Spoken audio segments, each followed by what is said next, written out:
Chapter 88. Boom. Crack. After a while, loud noises could be heard from the dense forest outside the valley.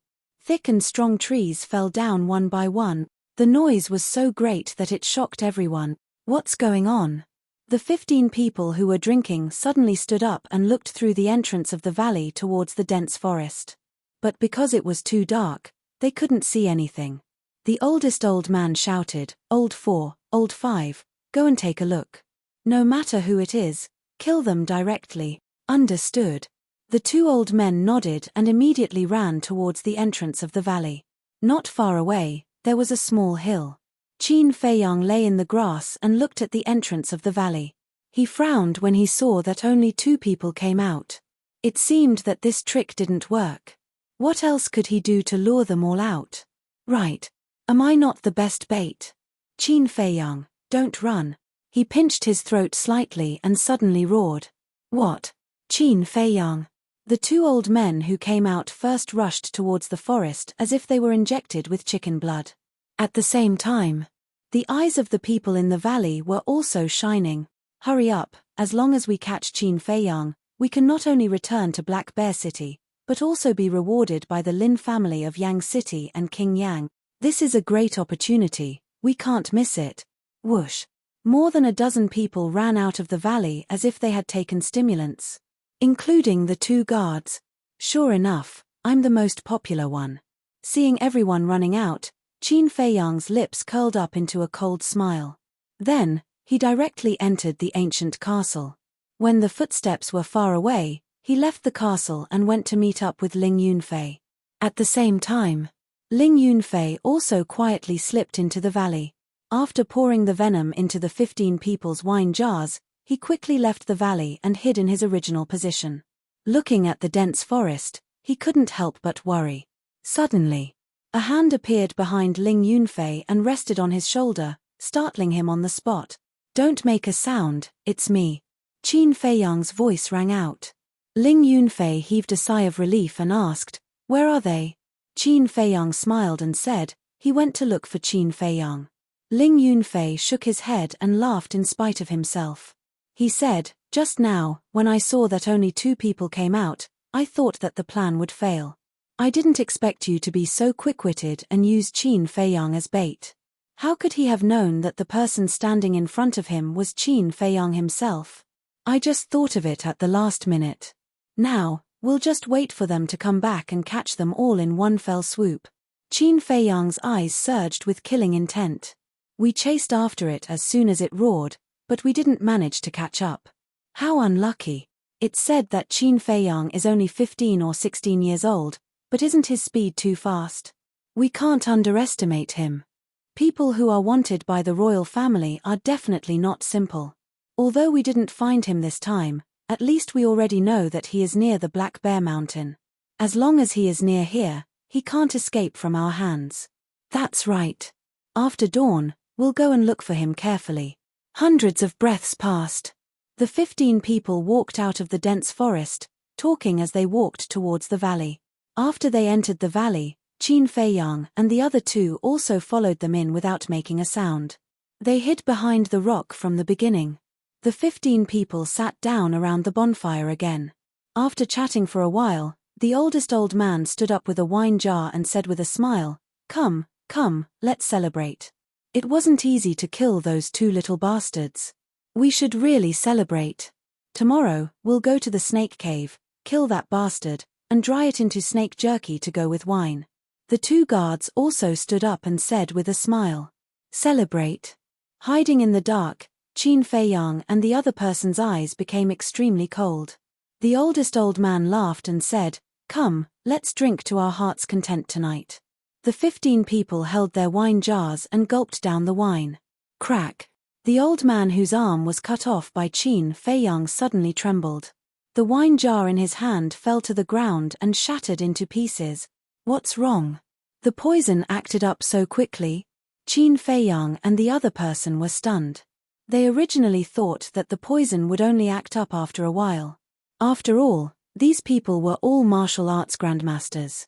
But they didn't expect the poison of the single-horned python to be so terrifying. The real reason was that the old man had lost too much blood. His body was weak and his resistance had decreased. That was why the poison acted up so quickly. Old 8, what's wrong with you? The other 14 people who didn't know the truth looked at the old man in confusion. There's something wrong with this wine. Spit it out. Old 8 growled and was the first to lie on the ground.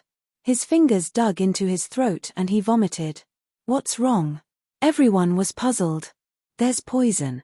Old 8 shouted. What? The others were shocked. Ah.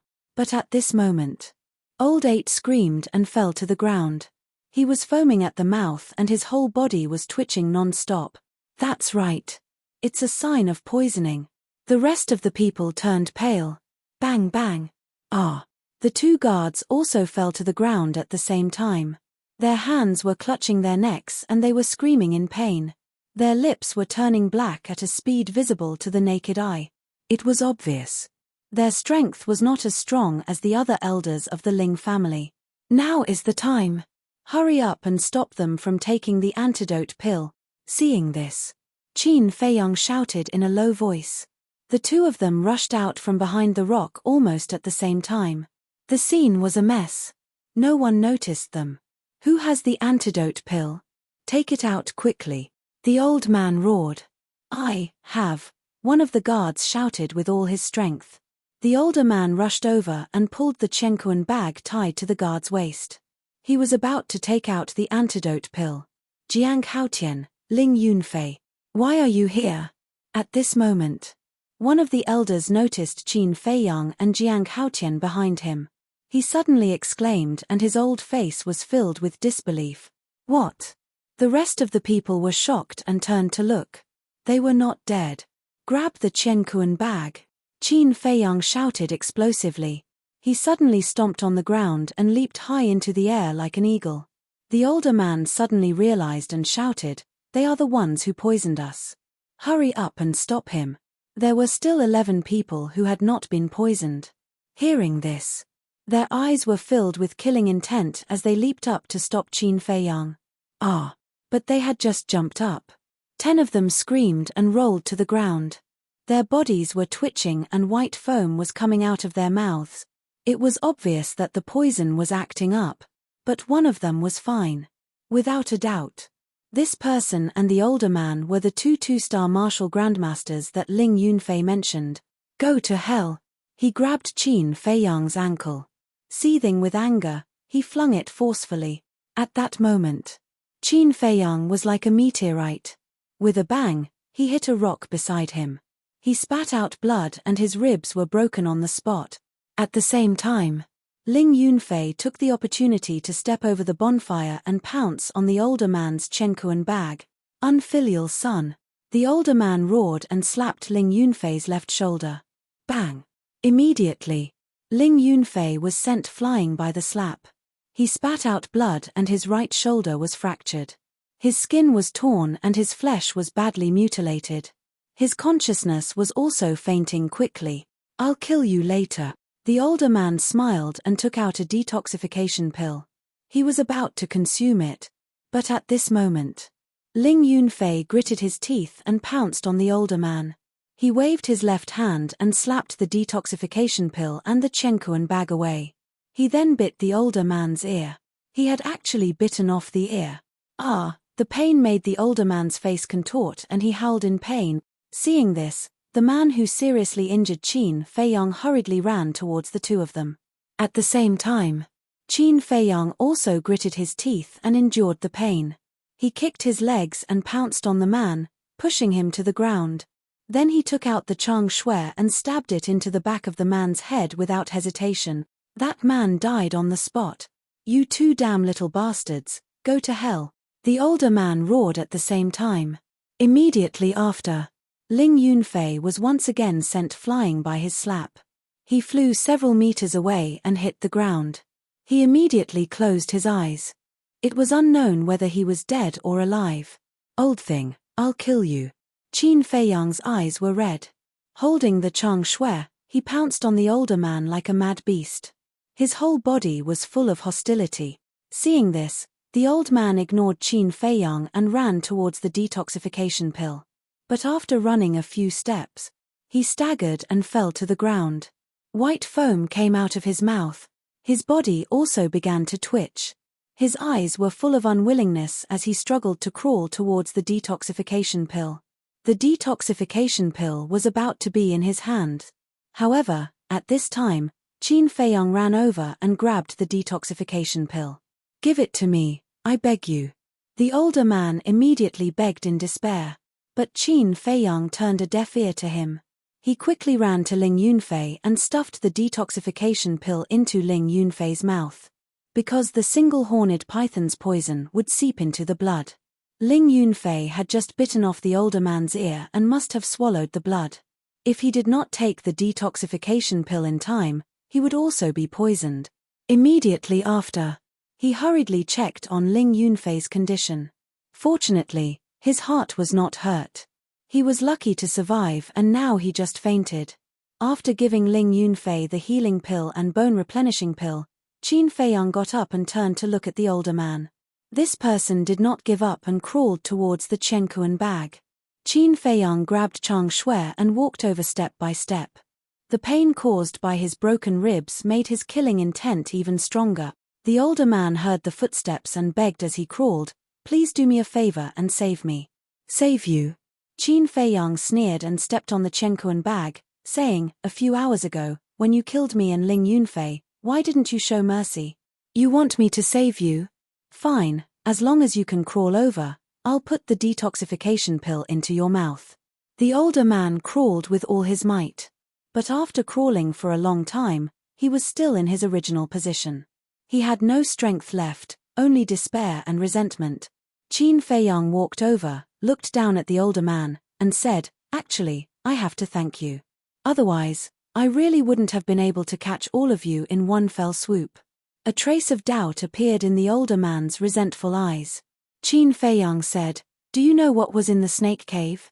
There was a single-horned anaconda. I almost lost my life in order to kill it.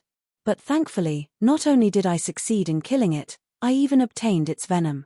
When the older man heard that, it was too late for regrets as he stuttered, "How did you poison us?" Qin Feiyang sneered, "You're not unfamiliar with the name Qin Feiyang, right?" The older man was enlightened. Qin Feiyang continued, "To tell you the truth, I'm actually the Qin Feiyang you're looking for. Jiang Haotian is just a fake name." The elderly man's eyes almost popped out of their sockets. "Can you die in peace now?" Qin Feiyang bent down and grinned, revealing a mouthful of pearly white teeth.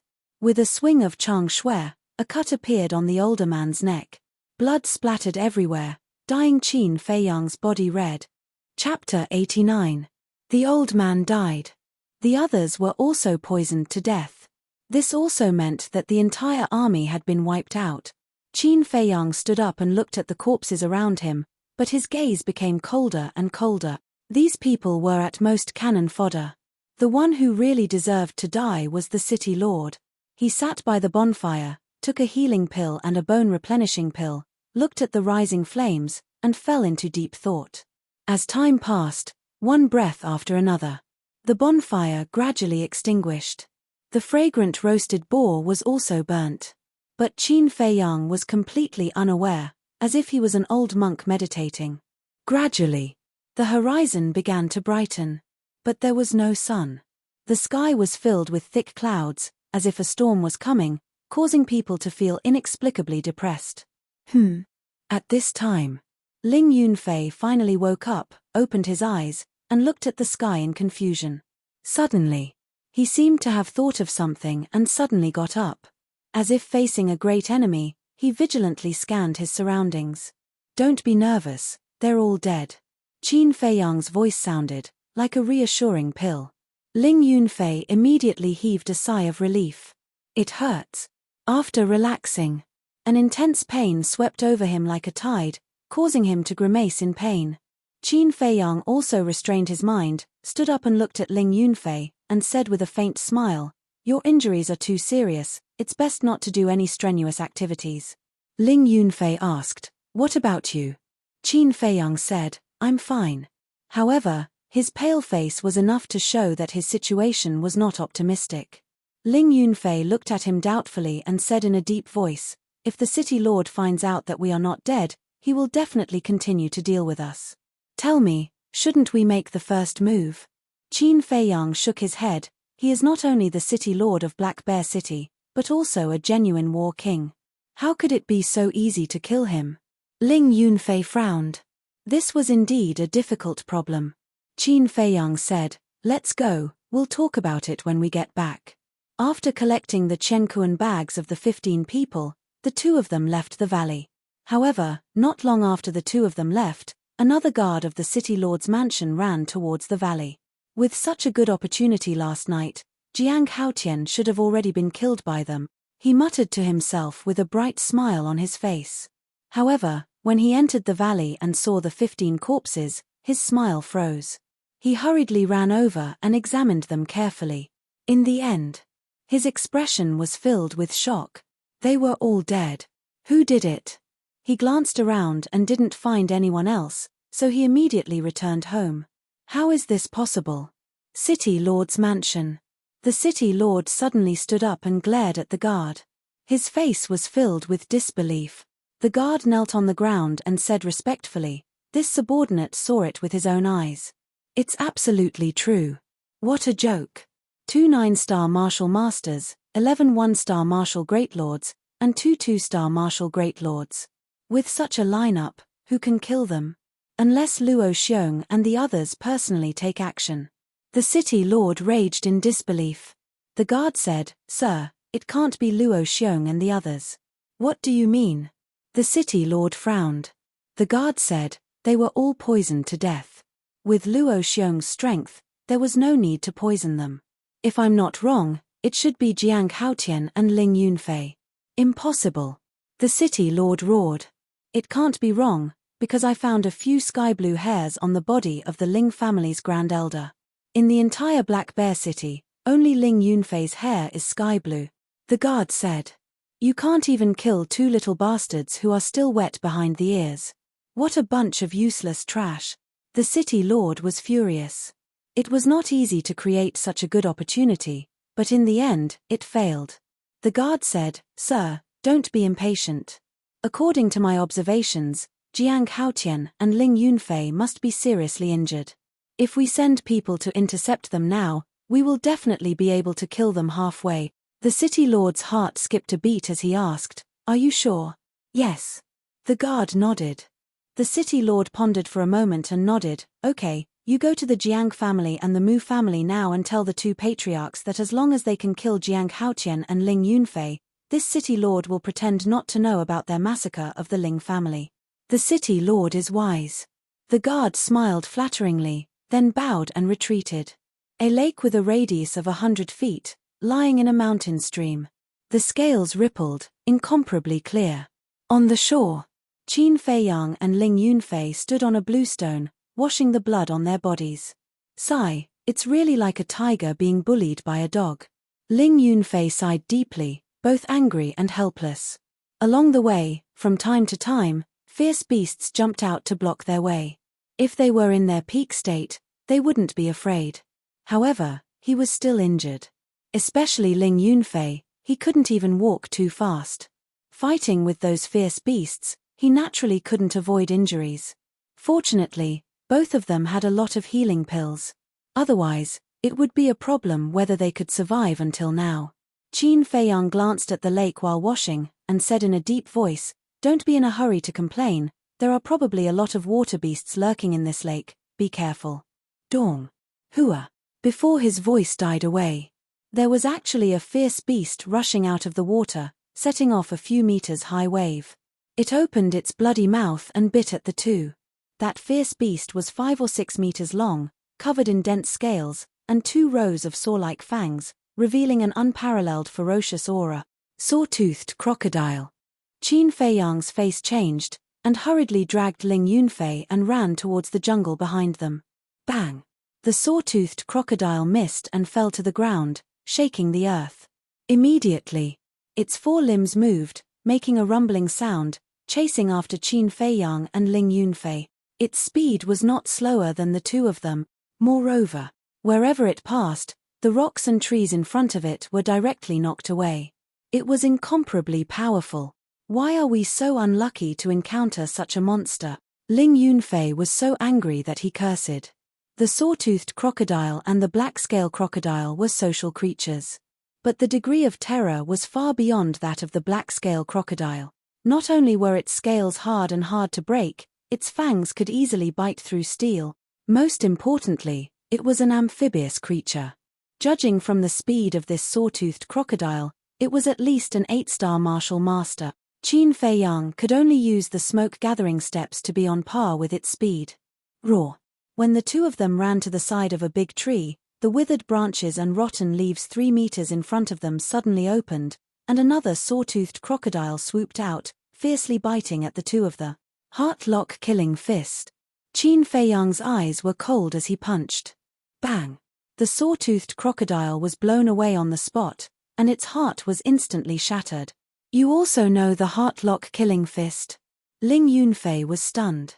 However, he immediately realized that he had asked a very stupid question. His heart-lock killing fist was taught by this person. As the master of the killing fist, how could Qin Feiyang not know it? Don't talk nonsense. Pay attention to the surroundings carefully. There could be saw-toothed crocodiles lurking anywhere. Qin Feiyang shouted in a low voice. The two of them continued to flee. Roar. When the saw-toothed crocodile behind them saw that its companion had been killed, it immediately raised its head and roared sorrowfully. Roar. Boom. Crash. This time, it was as if they had poked a hornet's nest. In the lake behind them, saw-toothed crocodiles kept jumping out of the water. Under the withered leaves in the forest, in the grass, and in the bushes, saw-toothed crocodiles of different sizes kept rushing out. It was almost in the blink of an eye. There were no less than 50 saw-toothed crocodiles around Qin Feiyang and his companion. In the distance, there were groups of saw-toothed crocodiles surging towards them, crushing everything in their path. The sound of the rumbling was deafening. Seeing this scene, even with Qin Feiyang's temperament, he could not help but shudder with fear. He said, "It seems that we have unfortunately broken into the nest of saw-toothed crocodiles." Ling Yunfei glanced around and shouted, "There are fewer saw-toothed crocodiles on the right. Let's break through from the right." "All right." Qin Feiyang nodded. At the moment of life and death, the two of them did not care about their injuries and attacked with all their might.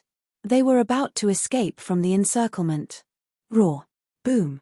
But at this moment, a short mountain in front of them suddenly collapsed. A 10-meter-long saw-toothed crocodile rushed out of the dust. Its huge body crushed everything in its way, and its roar shook the heavens and the earth.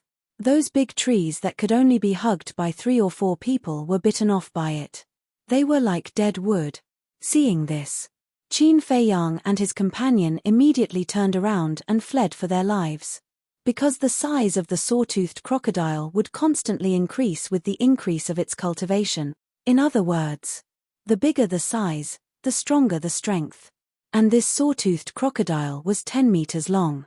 It definitely had the battle strength of a martial ancestor. However, after running for a few steps, another 10-meter-long saw-toothed crocodile appeared in front of them. At the same time, on the left, on the right, there was another one. Their length was more than 10 meters. They were like small mountains, fierce and impressive. A total of 4 martial ancestor-level beasts made Qin Feiyang and his companion dumbfounded on the spot. In addition to these 4 king saw-toothed crocodiles, there were hundreds of martial master-level saw-toothed crocodiles. How could they escape? Roar. 2 7-meter-long saw-toothed crocodiles rushed over. Heart-lock killing fists. Qin Feiyang and his companion growled at the same time and punched with all their strength. After killing the 2 saw-toothed crocodiles, Ling Yunfei shouted, "What do we do now? Besides killing our way out, what else can we do?" Qin Feiyang's eyes were gloomy. He decisively took out the Chang Shui and rushed to the left. If they wanted to escape, they could only avoid the 4 king saw-toothed crocodiles. Chang Shui was invincible and easily tore through the scales of the saw-toothed crocodiles. With the help of perfect martial arts, the two of them killed their way forward. They were invincible. Roar. The two king saw-toothed crocodiles on the left and the front roared. Their two giant tails were raised high and fiercely slapped towards Qin Feiyang and his companion. No, we can't kill our way out. Qin Feiyang's face sank. He didn't dare to stay any longer. He grabbed Ling Yunfei and entered the castle. Boom! The two giant tails fell and the ground cracked on the spot. Roar! Seeing the two humans disappear into thin air, the four king saw-toothed crocodiles roared in anger. Their giant tails crazily smashed the ground here. After a while, the place was fragmented and dust covered the sky and the sun. At the same time, hundreds of meters away, more than 20 people stood on top of a mountain and looked in the direction of the lake. Their eyes were full of surprise. The leaders were two old men. Both of them had white hair and white beards, but their faces were ruddy and hale.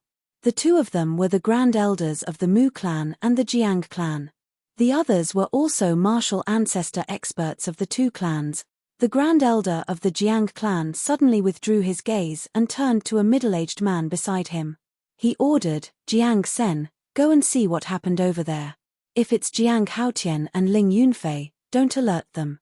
Chapter 90. Inside the castle. Qin Feiyang swallowed the healing pill and listened carefully to the movements outside. Ling Yunfei, on the other hand, looked around suspiciously. A moment later, only then did he come back to his senses. He turned to look at Qin Feiyang and asked, "What is this place? How did we get in?" This reaction was exactly the same as when Qin Feiyang first entered the castle. Qin Feiyang's eyes flashed slightly, and said, "You just need to know that it's safe to hide here. Don't ask anything else. This guy is even more mysterious than I imagined." Ling Yunfei muttered to himself. This was simply too magical. If he hadn't seen it with his own eyes, he wouldn't have believed that there was such a place in the world. About a few hundred breaths passed. The rumbling outside finally stopped. Following closely, the sound of footsteps could be heard as they gradually disappeared into the distance. Ling Yunfei asked, "Have they left?" Qin Feiyang nodded. Ling Yunfei asked again, "When are we going out?"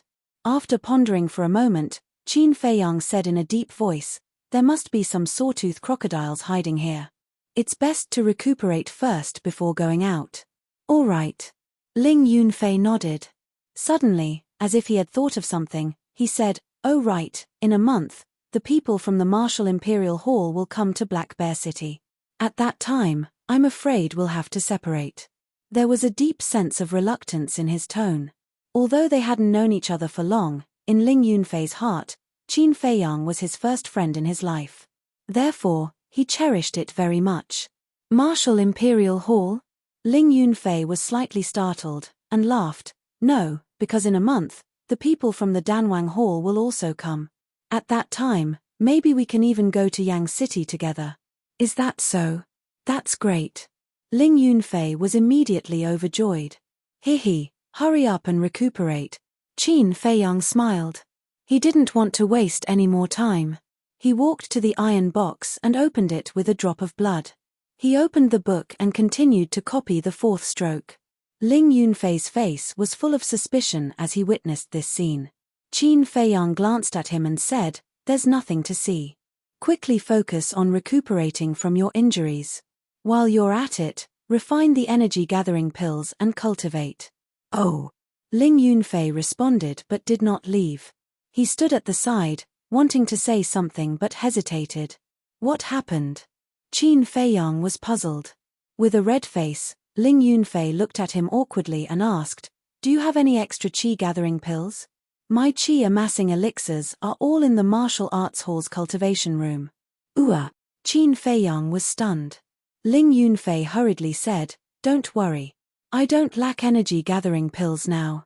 When I go back, I'll immediately pay you back in double." Qin Feiyang's face twitched. He was speechless and said, "I'm not worried that you can't pay me back. I just don't understand. Why did you put the energy-gathering pills in the cultivation room? Shouldn't you carry the resources for cultivation with you?" "I wanted to, but the hall master didn't allow it." Ling Yunfei's face was full of helplessness. "Why?" Qin Feiyang was even more puzzled. The hall master was worried that I would give them away privately, Ling Yunfei said. Qin Feiyang was stunned. There was actually such a thing in the world. Ling Yunfei smiled and said, in fact, it's okay.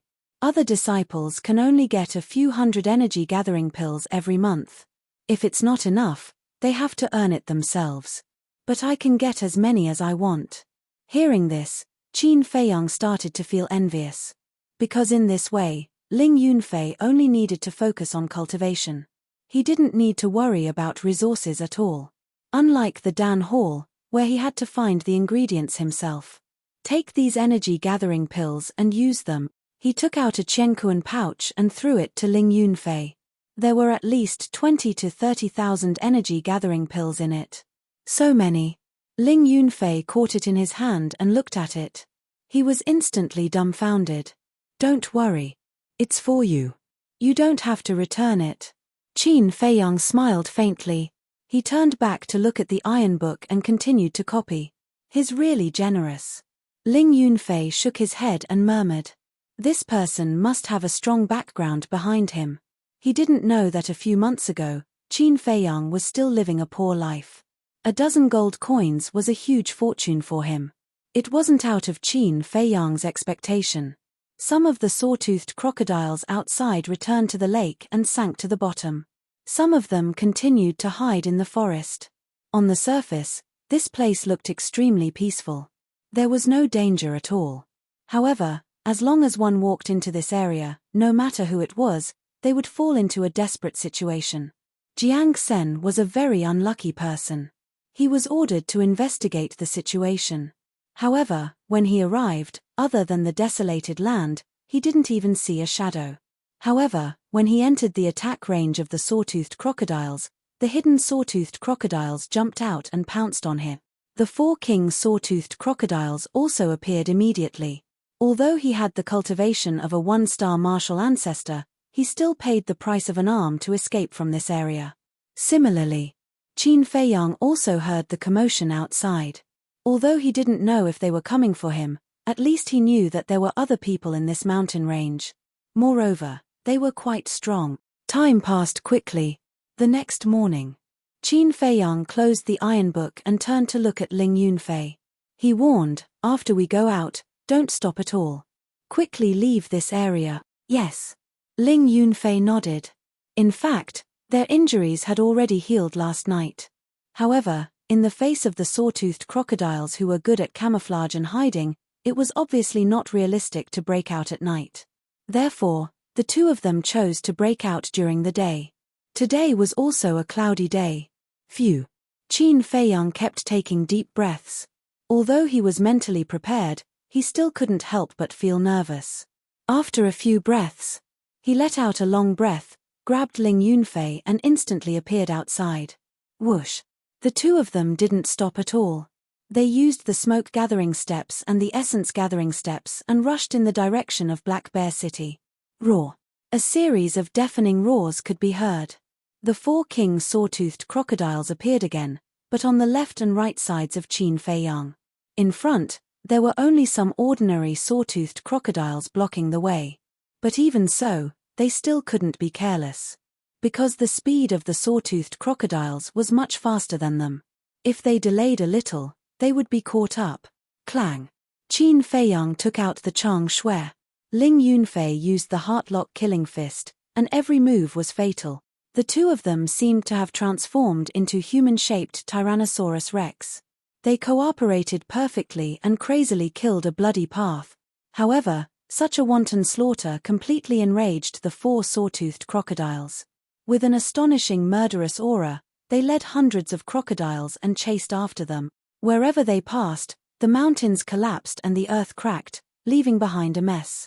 Hundreds of meters away, they could feel the earthquake. Why is there a sudden earthquake? Could it be a beast tide? The people of the Jiang and Mu families were still looking for Qin Feiyang and Ling Yunfei nearby. When they heard the movement, they were very surprised. Let's go and take a look. The Grand Elder of the Jiang family waved his hand and more than 20 people immediately ran over. It's the saw-toothed crocodiles. When he saw the crocodiles, Jiang Sen's face suddenly turned pale. Why are the saw-toothed crocodiles out in full force? Everyone was puzzled. Look, isn't that Jiang Haotian and Ling Yunfei? Someone suddenly exclaimed. The rest of the people looked over and immediately saw Qin Feiyang and Ling Yunfei in front of the crocodiles. It's really them. So, the crocodiles' riot yesterday must be because of them? It's unbelievable that they dared to provoke these beasts. What do we do now? We don't have to do anything. We just have to watch because sooner or later, they will be torn apart by the crocodiles. More than 20 people stood side by side on a small hill with their hands crossed in front of their chests. Their faces were full of schadenfreude. While escaping, Ling Yunfei suddenly noticed them. His pupils shrank and he said in a low voice, "Why are they here?" Qin Feiyang looked over and frowned. Could it be that the people who appeared yesterday were them? His eyes flashed and he said in a low voice, "Let's go over." "Okay." Ling Yunfei nodded. The two of them turned abruptly and ran toward the people from the Jiang and Mu families. "Seniors, hurry up and act according to the plan. Let's catch them all in one fell swoop." Qin Feiyang shouted anxiously as he ran. "What plan? Why don't I know?" Ling Yunfei was stunned and looked at Qin Feiyang in confusion. The people from the Jiang and Mu families were also puzzled. "Why are you still standing there? Hurry up and do it. Otherwise, Ling Yunfei and I will die. Are you planning to leave us in the lurch? Don't forget that you asked me and Ling Yunfei to lure them here. You can't do this. At most, I won't take any of the gold coins after killing them. I only beg you to save me." Qin Feiyang kept shouting. The people from the Jiang and Mu families were even more puzzled. Was there something wrong with this little beast's brain? However, they didn't realize that the eyes of the four king sawtooth crocodiles had already locked onto them. Their huge eyes flashed with a frightening light. "Seniors, please help us." Although Ling Yunfei didn't know what was going on, he was very cooperative and asked the 20 people for help. His tone and expression were very sincere. "Help!" The people from the Jiang and Mu families sneered. Jiang Sen was extremely scared. He urged, "Grand Elder, the strength of the four king sawtooth crocodiles is unfathomable. Let's go." The Grand Elder of the Jiang family didn't give the order. He turned to the Grand Elder of the Mu family. The Grand Elder of the Mu family said, "Don't make unnecessary sacrifices." "All right, let's retreat." The Grand Elder of the Jiang family waved his hand. The 20 people immediately turned around and ran into the forest, quickly disappearing. Just as they turned around, Qin Feiyang grabbed Ling Yunfei and entered the castle. However, the four king sawtooth crocodiles didn't stop chasing. They led a group of their little brothers and chased after the Jiang and Mu families. Where are Jiang Haotian and Ling Yunfei? The Grand Elder of the Mu family looked back and suddenly turned pale with fright. Weren't the two of them just now? How could they suddenly disappear into thin air? The others looked back and were also very surprised. Something's not right. They're gone. Shouldn't the crocodiles have stopped? Why are they still running here now? Not good. The crocodiles are coming for us. I understand. Jiang Haotian said those strange words just now to mislead the four king sawtooth crocodiles. They must think that we're with Jiang Haotian now. This little bastard is really scheming. Retreat. Chapter 91. Behind the group of crocodiles, Qin Feiyang and Mu Haotian appeared out of thin air again. Hearing the angry curses coming from afar, Ling Yunfei laughed mischievously. He gave Qin Feiyang a thumbs up and said, "This move of yours is truly ruthless. It's impossible not to admire it." Qin Feiyang grinned and said, "Now it's our turn to watch the show. Let's go." The two of them stepped forward and followed behind. "We can't keep running like this. Let's attack and kill them all." "Okay, let's end this quickly." After running for a while, the people from the Jiang and Mu families made up their minds and turned to attack the group of crocodiles. A fierce battle quickly unfolded in the forest. "Jiang Haotian, who do you think will win this battle?" "It should be the Jiang and Mu families.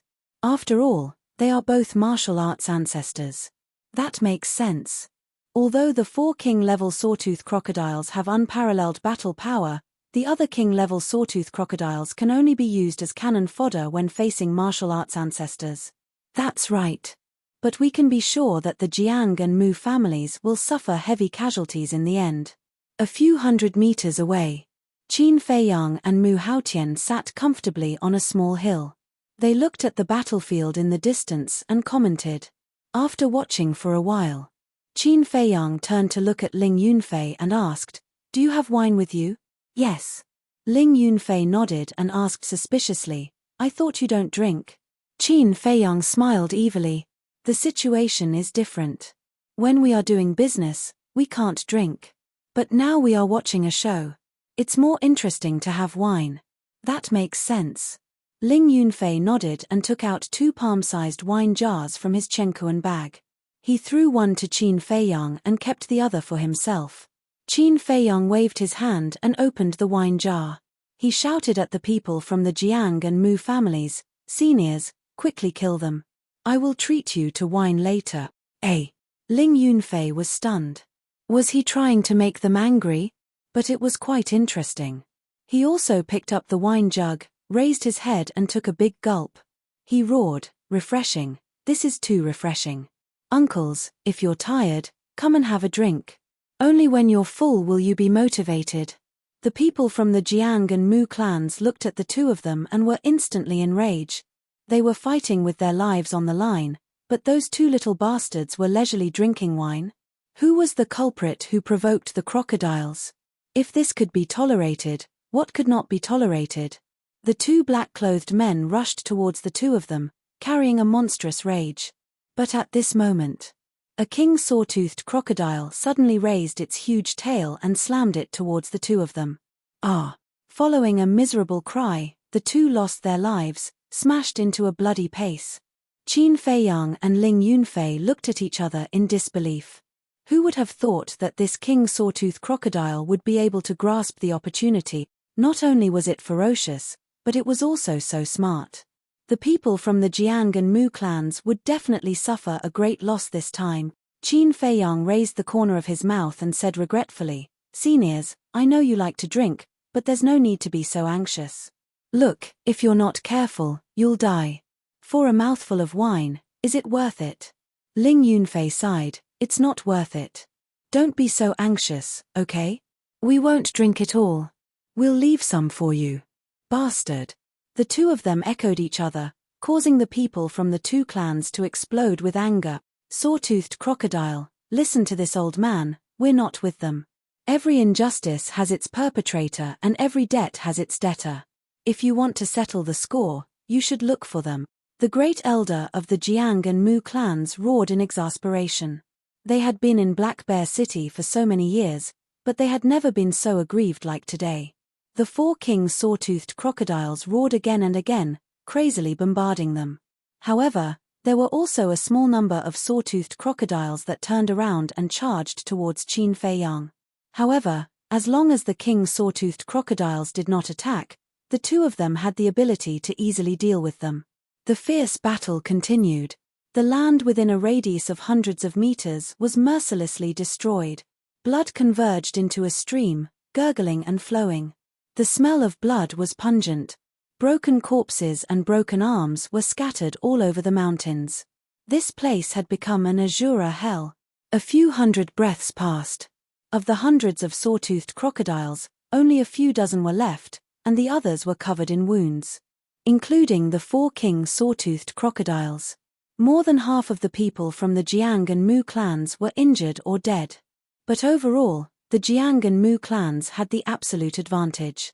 Seeing this situation, Qin Feiyang turned to look at Ling Yunfei and said, "Let's go." Ling Yunfei nodded. Roar. 2 saw-toothed crocodiles pounced over. The 2 of them used the heart-lock killing fist to quickly finish them off and were ready to turn around and leave. But at this moment, the 4 king saw-toothed crocodiles roared at the same time, shaking the mountains and rivers. Roar. Following closely, another particularly loud beast roar suddenly exploded in the direction of the lake, shaking the sky, as if responding to the 4 king saw-toothed crocodiles. Hearing the beast roar, Qin Feiyang and the Jiang and Mu clans were all surprised. Then, The earth trembled, making a loud bang.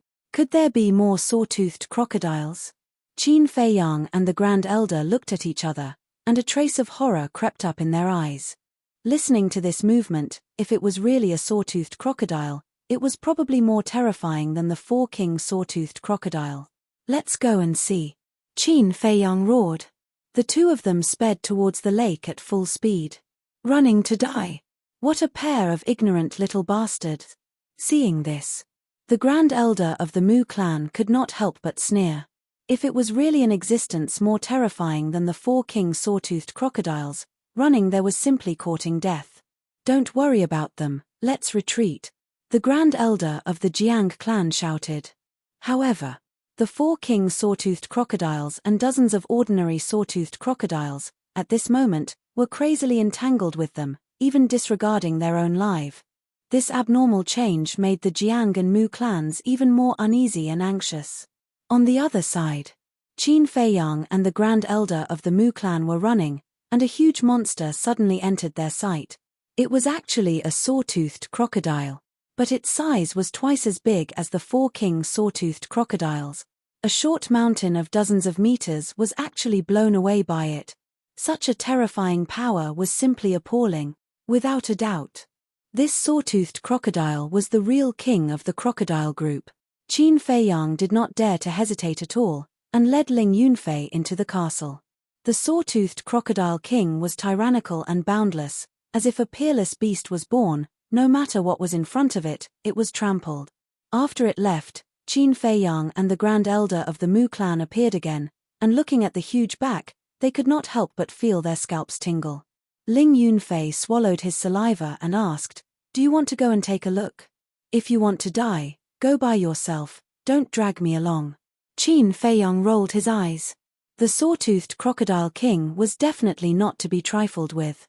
Moreover, after it finished off the Jiang and Mu clans, it would definitely come for them. So the most important thing now was not to watch the show, but to escape. But with the saw-toothed crocodile king in front of them, they had to change their route. Qin Feiyang pondered for a while and said, "Let's go back the way we came and follow the river back to Black Bear City." "That's the only way," Ling Yunfei said helplessly. A moment later, the two of them came to the lake again. The saw-toothed crocodiles came out in full force, so now, this place was safer than any other place. They stood on top of a hill with their hands on their knees. They scanned the lake below and gasped for breath. The lake did not change, but the lake shore had been trampled beyond recognition by the crocodile group. On the left shore, there was a big pit more than 10 meters deep. If he guessed correctly, that big pit should be the place where the saw-toothed crocodile king was hiding. Fortunately, we didn't pass by that place in the beginning, otherwise, the consequences would be unimaginable. Ling Yunfei looked at the big pit and said with a lingering fear.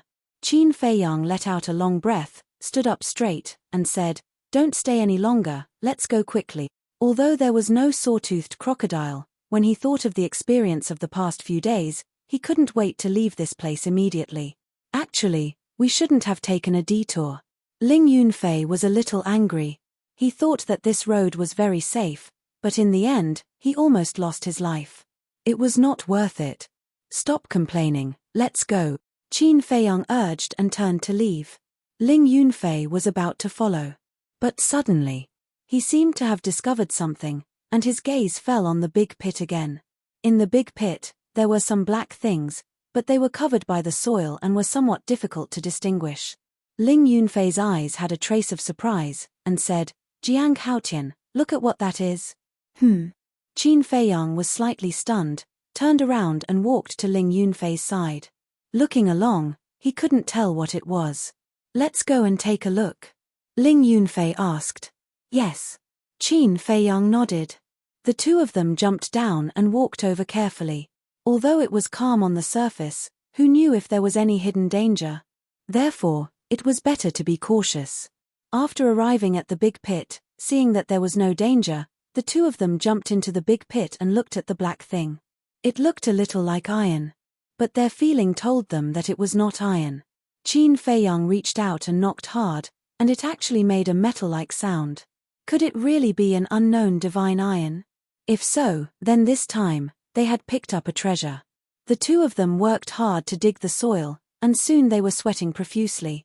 But when the black thing was completely revealed, the two of them wanted to cry but had no tears. They even had an impulse to curse.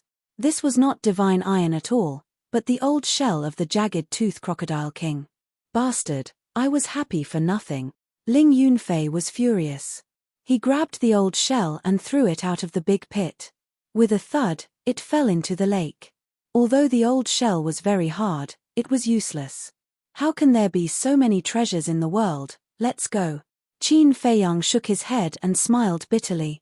He glanced at the pit and was about to jump up. However, that glance made his body and mind tremble. He hurriedly looked down and immediately saw a small tree in the soil. The strange thing was that the small tree was only a finger tall, and it was red all over. There were no branches on the trunk, only 3 fingernail-sized leaves, like clusters of flames. Although the small tree was small, it was full of spirituality. At first glance, one could tell that it was not an ordinary thing. Why does it look a little familiar? Ling Yunfei looked at the small tree, full of surprise. This is the red glass tree. Chapter 92. Red Fire Glass Tree. Hearing this name, Ling Yunfei's body and mind were also shocked. This thing. It could only be described as a treasure, because the leaves of the red fire glass tree were the main medicinal ingredients for refining the red fire glass pill. The red fire glass pill had a very amazing magical effect. Any warrior below the war king, as long as they took a red fire glass pill, their cultivation realm would instantly increase by 1 step. For example, if Qin Feiyang took one now, he would immediately break through to a 5-star martial master. Who wouldn't be tempted by such a magical effect? It was no exaggeration to say that once the news of the birth of this red fire glass tree spread out, it would definitely set off a bloody storm in Black Bear City. However, nothing could be perfect. Everyone could only take 1 red fire glass pill in their life. If they took a second one, it would lose its effect and it would be a waste. But even so, it was enough to make anyone go crazy. Qin Feiyang squatted beside the small tree. His eyes were shining brightly. They never thought that they would encounter such a treasure. It was really hard to say what happened in life. If it weren't for Ling Yunfei, who threw the old shell of the sawtooth crocodile king out in anger, they would definitely have brushed past this small tree. No one would have thought that such a treasure was hidden under this old shell. Roar. A loud and clear roar of a beast was heard. The sawtooth crocodile king was back. The two were surprised. Ling Yunfei hurriedly said, "Pull it out quickly, let's retreat." Qin Feiyang grabbed the trunk, uprooted it, and kept it in his Qiankuan bag. Immediately, the two jumped out of the pit and ran towards the forest without looking back. Bang! Accompanied by a series of rumbling sounds, the sawtooth crocodile king returned with the 4 king sawtooth crocodiles. But when it returned to the pit, it found that the red fire glass tree did not fall. It immediately flew into a rage and roared. Hearing the roar, Qin Feiyang was so scared that they broke out in cold sweat. They were afraid that the sawtooth crocodile king would chase after them, so they fled for their lives. The two of them didn't stop until they reached the river. Without a care for his image, he sat down on the ground, sweating profusely and panting like a cow.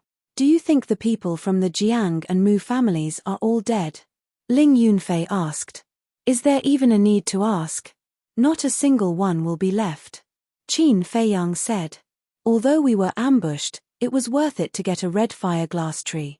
Ling Yunfei laughed. "Indeed." Qin Feiyang nodded with a smile on his face. In the end, the person they should thank was the city lord. If he hadn't schemed to harm them, how could they have obtained this treasure? As the saying goes, one should know how to repay kindness. In the future, he would surely repay this person properly. Who? Ling Yunfei let out a long sigh.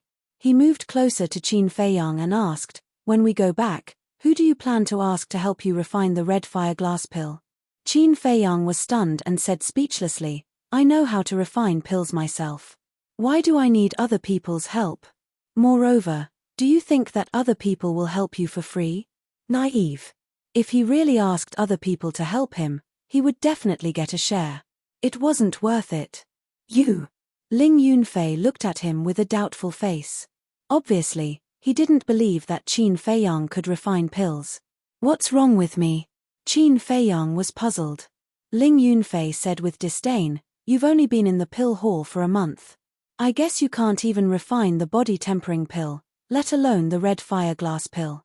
Don't waste the leaves of the red fire glass tree." Qin Feiyang's face twitched. So in this guy's eyes, he was so unbearable. Fine. He didn't want to talk nonsense. He would use his actions to prove it. Ling Yunfei laughed and said, "Don't be angry. Brother, I'm just stating facts." "Oh right, I have something to ask you." "What?" Qin Feiyang said. Ling Yunfei asked curiously, "Who refined the supreme grade pills that Fatso sold last time?" "I don't know." Qin Feiyang shook his head. Ling Yunfei said, "You really don't know, or are you just pretending?" Qin Feiyang rolled his eyes and said, "Then if I tell you that I refined them, would you believe me?" "I'd be a fool if I believed you." Ling Yunfei rolled his eyes.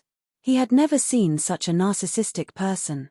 He stood up and said, "I haven't gone back for a few days. Mother must be worried about me. Let's go back." "I don't plan to go back." Qin Feiyang shook his head and said, "Don't want to go back? Then where are you going?" Ling Yunfei was stunned and looked at him doubtfully. "If we go back now, when the city lord finds out that we're not dead, he will definitely find ways to deal with us. Instead of suffering this, it's better to hide and meditate for a month. When the people from the Danwang Hall come, we can go back." Qin Feiyang said. He didn't have so much time to waste on insignificant people. "It seems to make sense, but if I don't go back, my mother," Ling Yunfei hesitated for a moment, gritted his teeth and said, "Forget it. When we go back, we'll slowly apologize to her." Next, the two hid in the castle and began to meditate. The Serpentine Crocodile King was still in the mountains, causing chaos in the area of thousands of meters. Anyone who hunted in the vicinity would suffer an unexpected calamity. Finally, it couldn't find the thief who stole the red glass tree. It had no choice but to give up and return to its nest. Late at night, two one-armed old men covered in blood and scars appeared outside the gate of Black Bear City. They were the Grand Elders of the Mu clan and the Jiang clan. Out of more than 20 people, only the two of them escaped. The others all died under the Serpentine Crocodile King. Although they were lucky enough to escape, they lost an arm. This time, they were ordered to go into the mountains to kill Qin Feiyang. It could be said that the Jiang and Mu clans suffered a double loss. The appearance of the two didn't cause any commotion. The two guards guarding the city led them to the city lord's mansion. Seeing the two's miserable state, the city lord was shocked, but he was most concerned about Qin Feiyang's life. The two also vowed that Qin Feiyang and Ling Yunfei were dead. Because at that time, they saw with their own eyes that Qin Feiyang ran in the direction of the Serpentine Crocodile King. After that, they didn't see the two again. It was enough to say that the two were eaten alive by the Serpentine Crocodile King. Although he didn't see the bodies, the city lord was convinced. Because the two's strength was not bad, it was impossible for them to fail. And he firmly believed that the two dared not lie in front of him. The next day, a notice appeared at the 4 city gates. The content was that the real culprit who massacred the Ling clan had been executed and died in prison. It asked everyone to stop talking about this matter. However, it didn't announce who the real culprit was. As for what the real culprit looked like, no one knew. Some people who doubted it only dared to talk about it in private. But once the notice was out, the matter of the Ling clan being massacred was finally settled. Black Bear City also gradually calmed down. But it was only on the surface. In the dark, all the clans were fighting in full swing. But the fights between the clans happened every day. As long as it didn't cause too much of a commotion, no one would care. Time passed day by day.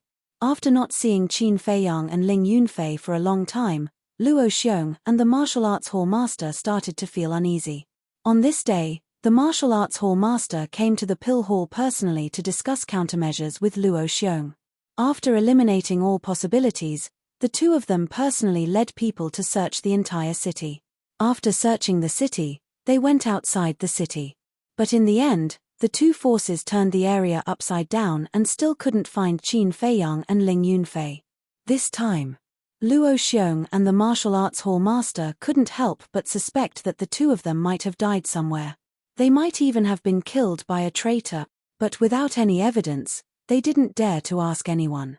They could only send people to investigate openly and secretly, hoping to find some clues. But until the people from the Martial Arts Hall and the Danwang Hall came to Black Bear City, there was still no news. In the Pill Hall's guest hall, Luo Xiong was supposed to be sitting on the main seat at the top. But now, a purple-clothed youth was sitting there. He was about 25 or 26 years old. His figure was tall and straight. He was elegant and gentle. There was also an amiable smile on his extraordinarily handsome face. This person was from the Danwang Hall. He was in charge of the assessment this time. But now, only Elder Mo was attending to him. Luo Xiong and Feng Cheng were nowhere to be seen. A moment later, the purple-clothed youth put down his teacup and turned to look at Elder Mo. He asked with a smile, "Elder Mo, it's been an hour. Why isn't Hall Master Luo here yet? If he's busy, we might as well not disturb him. Just go and get the name list and give it to me." This, Elder Mo hesitated for a moment and asked, "Should I go and take a look?" "That's good too. Go and come back quickly." The purple-clothed youth nodded and smiled. Elder Mo got up and quickly went to Luo Xiong's courtyard. Without knocking, he barged in. Luo Xiong and Feng Cheng were sitting on the stone bench in the courtyard. Their faces were gloomy and they were silent. The atmosphere here was especially heavy. Elder Mo strode over and frowned. "What are you still sitting here for? That Lin Chen is about to lose his patience. And the name list for tomorrow's assessment, have you decided?" Feng Cheng said angrily, "We haven't even found Jiang Haotian. What name list is there? If we can't find Jiang Haotian in this lifetime, are we going to drag it out like this forever? I admit that Jiang Haotian's talent in alchemy is unparalleled. However, we can't break the rules because of him. We can't delay the future of other disciples because of him. You are all leaders of the Pill Hall. Do you still need me to remind you of this?" Elder Mo shouted. Feng Cheng glared at Elder Mo. Luo Xiong was still silent. Sigh. After a long while, Luo Xiong sighed softly and said, "Old Feng, there's still no news of Jiang Haotian. He must be dead. Let's just pretend that there's no such person." Feng Cheng shook his head and said, "No. He's such a smart kid. How can he die outside? I don't believe it." Luo Xiong pondered for a while and nodded. "All right. Go and look for him again. If you can't find him by tomorrow morning, I can only give the name list to Cheng Yi." Elder Mo frowned and said, "Hall Master, Lin Chen wants the name list now." Luo Xiong waved his hand and said, "It's fine. I'll go and talk to him. I'll give him the name list tomorrow. I believe he'll still give us this face." "Old Mo, you go with Old Feng." "Yes." Elder Mo nodded. Luo Xiong stood up and walked out of the courtyard. He walked towards the guest hall in big strides. He was frowning along the way. "Bastard kid. When I find you, I'll skin you alive." In the courtyard. Chapter 93. Qin Feiyang didn't know what the three big shots of the Pill Palace were thinking. But he had already come out of seclusion and was on his way back to Black Bear City. After a month of seclusion, the fourth stroke of the Huan character formula had been successfully copied. At the same time, he had also become a 5-star martial master. As for Ling Yunfei, although he didn't break through to 6-star martial master, he wasn't far from it. But when he saw Qin Feiyang's cultivation method, the shock in his heart couldn't be described with words. Copying a stroke could actually increase one's cultivation. It was simply a miracle. If he didn't see it with his own eyes, he wouldn't believe it even if he was beaten to death. In short, in his eyes, Qin Feiyang was an out-and-out monster. No matter what strange things happened, he wouldn't find it strange. The two of them walked along the river as fast as lightning. The beasts and water beasts they encountered weren't very strong and were quickly dealt with by them. Half an hour later, they came to the place where they were ambushed that night. Awoo! Bang! Bang! Just as they were about to cross the river, a wolf howl came from the forest behind them. At the same time, there were also sounds of fighting.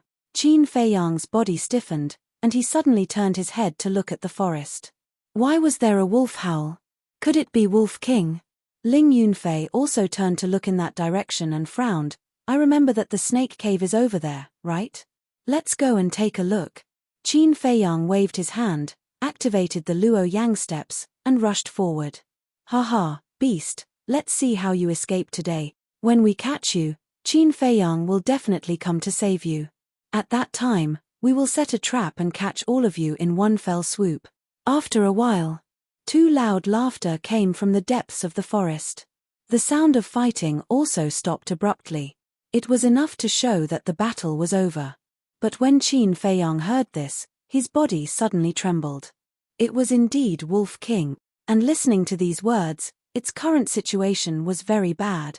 No matter who you are, you will all die today. His eyes burst out a bone-piercing killing intent.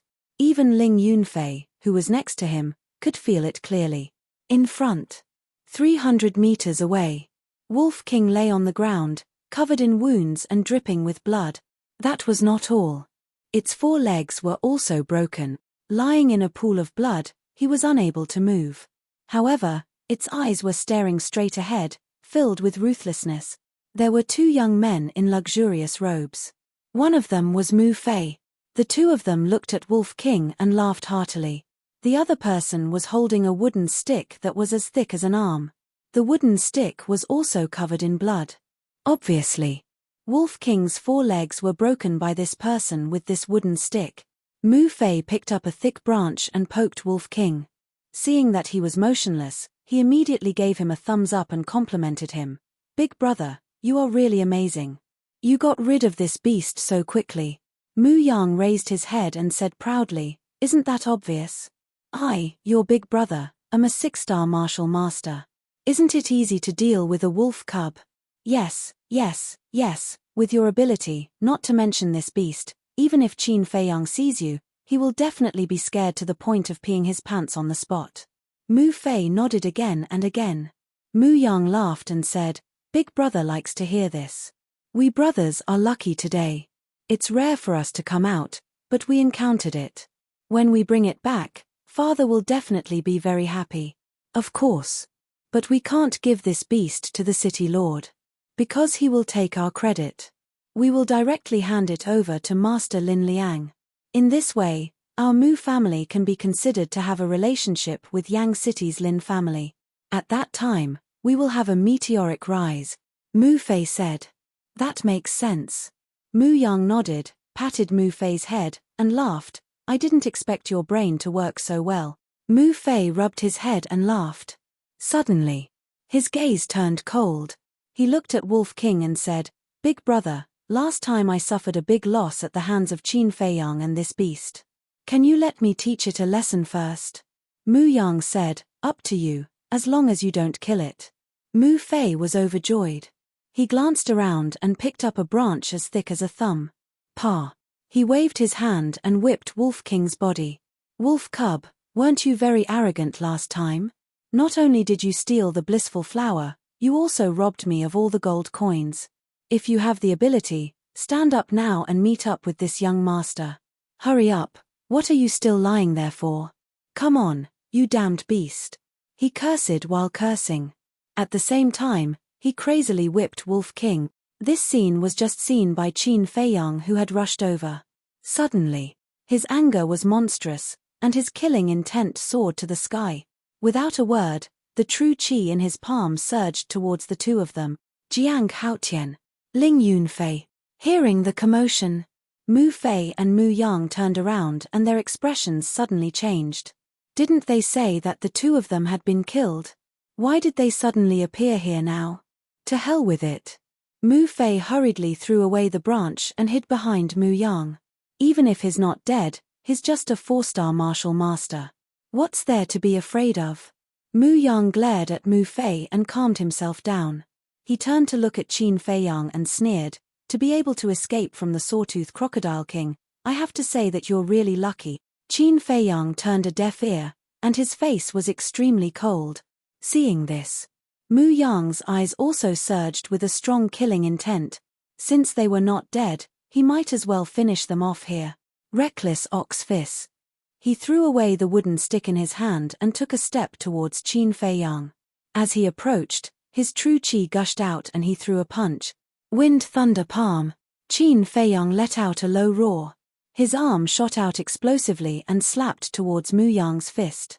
Bang! After the first exchange, both of them retreated. 6-star martial master.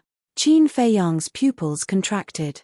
Mu Yang had only used a superior martial technique, reckless ox fist. Mu Yang's wind thunder palm was a perfect martial technique. In addition to his cultivation as a 5-star martial master, his palm had the strength of 9 barbarian elephants. However, Mu Yang was able to tie with him. This was enough to prove that he was a 6-star martial master. Compared to Qin Fei Yang, Mu Yang was even more shocked. After stabilizing his body, he stared at Qin Fei Yang and said in a low voice, "What's your cultivation? You only need to know that it's enough to kill you." Qin Fei Yang smiled coldly. His killing intent was bone-chilling. Bang! He took a step forward, and the ground shook. When he took another step, his speed suddenly skyrocketed. Shifting smoke steps. His current speed was 4 times faster than before. Even if Mu Yang's strength was on par with his, he was confident that he could kill him in a second. What a fast speed! Mu Fei, take that wolf and run. Mu Yang's face changed greatly. He roared at Mu Fei and threw a punch at Qin Fei Yang with all his strength. At the same time, Mu Fei quivered and turned to run toward Wolf King. Qin Fei Yang shouted, "Ling Yunfei, stop him." However, Ling Yunfei acted as if he didn't hear anything. He looked at Wolf King and Qin Fei Yang in surprise. He cared so much about that wolf. Could it be that Jiang Haotian was Qin Fei Yang? Damn it! Qin Fei Yang cursed and roared, "White-eyed wolf, stand up if you don't want to die." At the same time as he roared, he used the shifting smoke steps and dodged Mu Yang's punch. He took out the Chang Shui and stabbed Mu Yang's right leg. Blood suddenly spurted out. Mu Yang knelt on the ground on the spot and screamed. At the same time, Mu Fei stretched out his hand and grabbed Wolf King's tail. "This pain, this injury, it's nothing. I can't let little Qin Zi look down on me." Wolf King roared in his heart and suddenly got up. Where the limbs were broken, the bone spurs instantly tore through the flesh and blood, piercing through the fur. Blood spurted out. The pain almost suffocated him and he almost fainted. But he didn't fall. There was no scream. It suddenly turned around and pounced on Mu Fei, biting off Mu Fei's throat in one bite. Bang bang. Then one man and one wolf both rolled on the ground. Mu Fei died on the spot with his eyes wide open. Wolf King's consciousness was also swallowed by the darkness. Seeing this, Qin Fei Yang took out the Chang Shui and hurriedly ran toward Wolf King. Mu Yang took the opportunity to escape toward Black Bear City without looking back. Ling Yunfei next to him was still indifferent. Looking at the man and the wolf, his face was full of disbelief. After Qin Fei Yang came to Wolf King's side, he took out a large number of healing pills and bone-replenishing pills and stuffed them all into Wolf King's mouth. "White-eyed wolf, please don't let anything happen to you." He was burning with anxiety. Looking at the dying Wolf King, his eyes were filled with tears, blurring his vision. "Don't worry, your brother Wolf is bigger than Daifuku, I won't die." Wolf King grinned and fainted on the spot, unconscious. Qin Fei Yang was shocked. He hurriedly stretched out his finger and put it in front of Wolf King's nostrils. It was breathing. He was still worried. His hand was gently placed on Wolf King's lower abdomen. There was a heartbeat. Phew. At this time, Qin Fei Yang heaved a sigh of relief. With a wave of his hand, he kept Wolf King into the castle. He got up and glanced at Ling Yunfei, walked to the wooden stick, bent down, grabbed it, and chased after Mu Yang. Mu Yang's thigh was stabbed and he was limping. He was not even half of his usual speed. Therefore, in less than 10 breaths, Qin Fei Yang caught up. "Bastard, how dare you bully White-Eyed Wolf, I'll cripple you." With a furious roar, he swung his staff at Yi Zichen. Crack! Mu Yang's left leg was broken on the spot. He fell to the ground and ate a mouthful of mud. "I'll treat you the same way you treated Wolf King." No, I'll pay you back double. Qin Feiyang walked up, his whole body was overflowing with hostility. He swung the stick again and broke Mu Yang's other leg. Ah! Mu Yang screamed. The severe pain had already distorted his facial features. Do you know pain now? Qin Feiyang waved his arm and the wooden stick fell, breaking Mu Yang's left hand again. Just kill me. Mu Yang roared hysterically. Kill you? How can it be so easy? I want you to taste the feeling of living a life worse than death. Qin Feiyang was seething with anger. When he thought of Wolf King's miserable state, he wished he could pierce through the sky. Crack! The stick fell and Mu Yang's right hand was also broken. At this moment, he was completely desperate. The person in front of him was a devil. He would never let him go. Qin Feiyang squatted on the ground, opened his mouth, revealing a mouthful of white teeth, and asked with a smile, "Where should I hit next? Can you give me a suggestion?" Looking at Qin Feiyang's expression, Mu Yang suddenly couldn't help but feel cold all over. Chapter 94. After torturing him for so long, it's time for you to vent your anger. Just give him a quick death. Ling Yunfei walked over and persuaded. Does it have anything to do with you? Qin Feiyang asked without turning his head. It has nothing to do with you. Ling Yunfei shook his head. Since it has nothing to do with you, then don't bother. Qin Feiyang said in a deep voice. He stood up and swung the wooden club at Mu Yang's head. But at this moment, Ling Yunfei grabbed Qin Feiyang's wrist. What do you want to do? Qin Feiyang abruptly turned his head and looked at Ling Yunfei. A cold light flickered in his eyes. He humiliated me before. I want to kill him with my own hands. Ling Yunfei said. He patted his Qianquan bag and a dagger appeared. He grabbed the dagger and turned around. With a wave of his hand, he slit Mu Yang's throat. Mu Yang's eyes widened in anger. He seemed to want to say something, but before he could say anything, he fell to the ground and died. How satisfying. Ling Yunfei smiled and wiped the blood off the dagger. He turned around and looked at Qin Feiyang. Just as he turned around, Qin Feiyang grabbed his clothes and said sternly, "Do you think I'm a fool? If you think you can soar to the sky after entering the martial arts hall, then let me tell you, you are gravely mistaken." Ling Yunfei said, "I think you misunderstood. I really don't mean anything else." Qin Feiyang sneered, "Is that so? Then why didn't you do anything when I asked you to stop Mu Fei? If this is the so-called killing sword, what's the use of it?" Ling Yunfei's body trembled. An inexplicable panic rose in his heart. He stammered, "At that time, I was thinking." Qin Feiyang said, "Thinking if I'm Qin Feiyang?" Ling Yunfei nodded. Qin Feiyang pursed his lips in ridicule and said, "Then I'll tell you right now. I'm Qin Feiyang. Jiang Haotian is Qin Feiyang." In the distance, a cry of surprise sounded. Qin Feiyang suddenly turned his head and shouted, "Who is it? Come out." A young man in black rushed out from a bush and ran towards Black Bear City without looking back. Qin Feiyang didn't chase after him. He let go of Ling Yunfei and said expressionlessly, "Now prove to me whether you are a sword or not." Ling Yunfei did not hesitate and chased after that person without saying a word. A short while later, a blood-curdling scream rang out from the distant forest. Ling Yunfei quickly returned to Qin Feiyang's side and said respectfully, "It's been taken care of, but there's still a group of people in the distance. It seems to be Jiang Wei and his gang of scoundrels." Qin Feiyang said, "Do you know? If you had hesitated just now, I would have killed you on the spot." Although Ling Yunfei was also a 5-star martial master and had mastered a perfect martial skill, Qin Feiyang still had absolute confidence in killing him. Ling Yunfei's pupils shrank and said, "Don't worry, I won't tell anyone about your true identity, including my mother." That better be the case. Qin Feiyang glanced at him and said, "Let's go and see what Jiang Wei and the others are doing." Ling Yunfei nodded and hurriedly led the way. After knowing Qin Feiyang's true identity, he could no longer be as casual as before. In his heart, there was a fear that could not be dispelled. A moment later, Qin Feiyang stood behind a bush and looked ahead. A few hundred meters away, a group of people was rushing over. It was indeed Jiang Wei. The others were all unfamiliar faces. But looking at their clothes and behavior, one could tell that they were a group of hedonistic sons.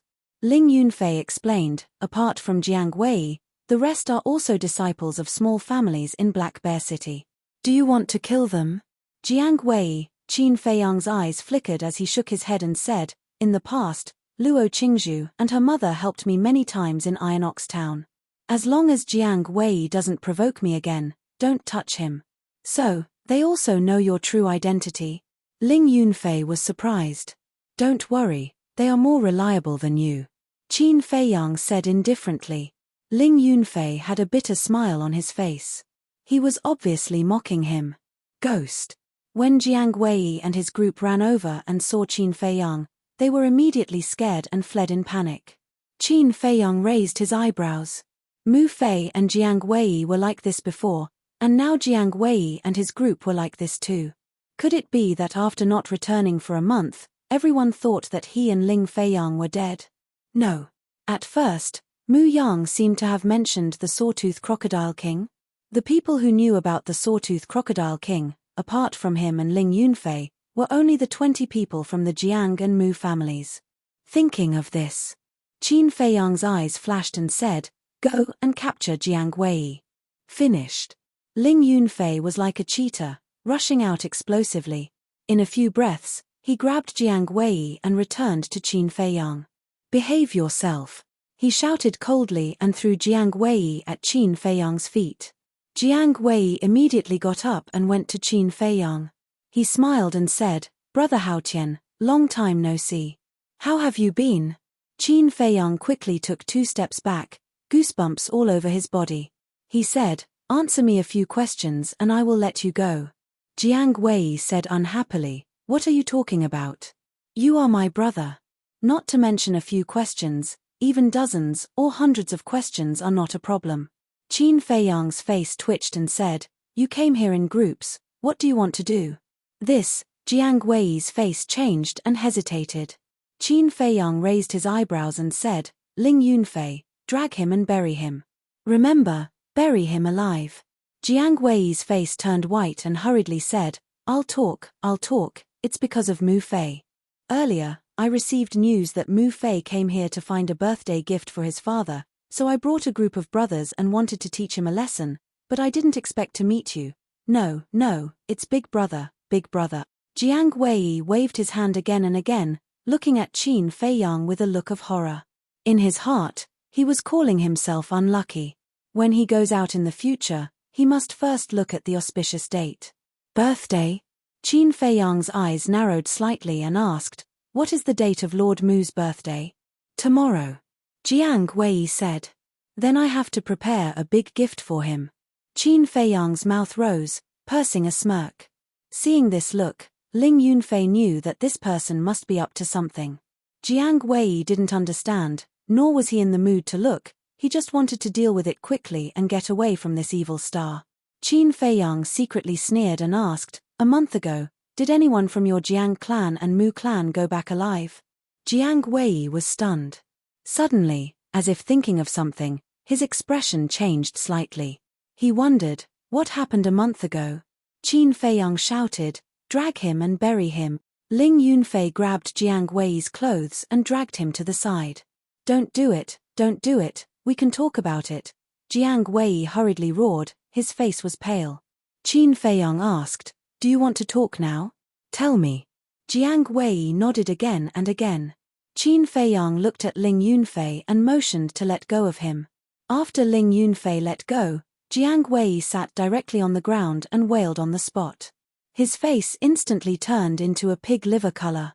"What's the matter?" Qin Feiyang was shocked. Ling Yunfei looked at Qin Feiyang and said, "Let's make it clear, I didn't plot against him." Then, he looked down at Jiang Wei again and frowned. "What are you howling for?" Jiang Wei roared and twitched. He seemed to be in a lot of pain and anxiousness, unable to say a complete sentence for a long time. Ling Yunfei said angrily, "What the hell is going on? Can't you explain it all at once?"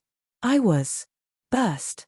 "Chrysanthemum," Jiang Wei roared, his face almost distorted. "Burst chrysanthemum?" Qin Feiyang and Jiang Wei were stunned. Fart. The next moment, Ling Yunfei burst out laughing on the spot. Qin Feiyang also tried his best to hold back his laughter, his face flushed red. Jiang Wei endured the pain and said angrily, "Hurry up and help me. How can you still laugh? Are you still human?" Cough. Qin Feiyang coughed dryly and stretched out his hand. Jiang Wei immediately grabbed it. Then, Qin Feiyang exerted a bit of force and pulled Jiang Wei up. Ling Yunfei glanced at Jiang Wei's pants and asked in confusion, "Your pants are not even broken, how could it be?" Jiang Wei said angrily, "Nonsense, do I look like I'm pretending?" Ling Yunfei was dumbfounded. He looked at the ground and laughed so hard that he rocked back and forth. It turned out that there was a sharp stone on the ground. When Jiang Wei sat down just now, he might have been sitting on this stone and hit a certain part of his body. With such a small probability, he was still able to encounter it. His luck was truly heaven-defying. "What are you laughing at? Haven't you seen it before?" Jiang Wei roared, rubbing his butt with all his might, gritting his teeth. "To be honest, this is the first time I've seen it." Ling Yunfei's face turned solemn as he answered seriously. Then, he couldn't help but laugh out loud. "Bastard, even you are bullying me." Jiang Wei gritted his teeth and kicked the stone away with all his might, venting the anger in his heart. Ouch! Suddenly, a painful cry came from not far away. The three of them looked at each other. It couldn't be such a coincidence, right? There really was such a coincidence. A woman in tight clothes rubbed her head and ran out of the forest in front. She was wearing an exquisite white mask. Although her face couldn't be seen, her legs were long and slender, and her figure was exquisite. There wasn't any excess fat on her body, so it was possible to tell that she wasn't old. The masked woman walked over and glanced at the three of them, asking, "Were you the ones who threw that stone? I can tolerate being bullied by Jiang Haotian. After all, he is stronger than me. But now, a woman actually wants to bully me.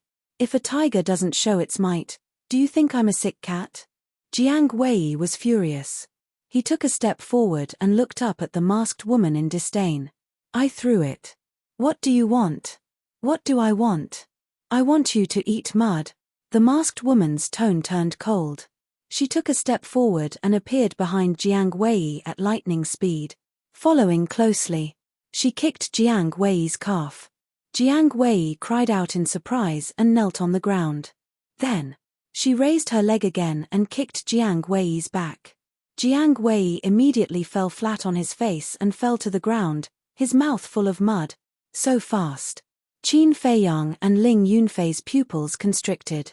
Their gazes were fixed on the masked woman the entire time and had never shifted. But earlier on, they didn't notice how the masked woman appeared behind Jiang Wei at all. It felt like teleportation. Chapter 95. Moreover, when subduing Jiang Wei, the whole process was done in one go without the slightest sloppiness. At a glance, one could tell that this masked woman was not simple. Qin Feiyang and Ling Yunfei looked at each other and secretly became vigilant. Jiang Wei was now suffering in silence, unable to voice out his bitterness. He thought that he could use this opportunity to regain some dignity, but he never thought that this woman was the real tigress. What day was it today? Why was he so unlucky? "Kid, apologize to this great aunt." The masked woman stepped on Jiang Wei's back and said valiantly. Woo. Jiang Wei wanted to apologize, but his face was so close to the ground that he couldn't open his mouth at all. "Miss, how can he apologize to you like this?" Qin Feiyang gave a friendly reminder, but in return, he got a fierce look. The masked woman glared at him and loosened her foot. Pei. Jiang Wei spat out the mud in his mouth and hurriedly said, "Great aunt, I'm sorry, please spare me." "Humph, the next time you offend me, this great aunt will cripple you." The masked woman snorted coldly and kicked Jiang Wei again. Only then did she stop, but she turned around and stared at Qin Feiyang and Ling Yunfei, saying, "Are you with him?" Ling Yunfei hurriedly waved his hand and said, No, we just met him by chance." "Is that so?" The masked woman looked at the two suspiciously, her eyes a little unfriendly. "They're right in front, follow me quickly." Suddenly, a loud shout rang out. Qin Feiyang raised his eyebrows and looked in the direction of the sound. Not long after, accompanied by a burst of messy footsteps, the group of playboys who had escaped before came back. However, behind them, there were a few familiar faces. It was the great clan elder and patriarch of the Jiang and Mu families. They really didn't die. Qin Feiyang's pupils contracted. Now, there was no need to ask Jiang Wei anymore. The doubts in his heart had already been answered. At the same time, as soon as the grand elders of the Jiang and Mu families saw Qin Feiyang, a cold light flashed in the depths of their eyes. Sensing the two's strange phenomenon, Patriarch Jiang hurriedly said in a low voice, "The two little bastards still don't know that we are here to kill them. Don't alert them." Hearing this, the two of them quickly concealed the coldness in their eyes. But secretly, he was already accumulating power and waiting for action. "Jiang Haotian, Ling Yunfei, so you're here. I thought you were all killed by the Sawtooth Crocodile King. Those who survive a great disaster are destined for good fortune. Hurry up and come back with us. Everyone is very worried about you." The four of them laughed as they walked towards Qin Feiyang and the other man. Qin Feiyang was taken aback. Since when did the Jiang and Mu families treat him so kindly? Something was wrong. Last time, the appearance of the Grand Elder and the others near the crocodiles was definitely not a coincidence. Suddenly, he felt an inexplicable sense of panic. An uneasy premonition swept through his heart like a tide. "Run!" After shouting at Ling Yunfei, Qin Feiyang turned around and began to flee. Ling Yunfei was stunned for a moment and instantly understood Qin Feiyang's meaning. He hurriedly turned around and followed behind Qin Feiyang, fleeing into the depths of the forest without looking back. "We've been discovered." The patriarch and grand elder of the Jiang and Mu family's eyes suddenly sank. "Why are you running? We won't hurt you.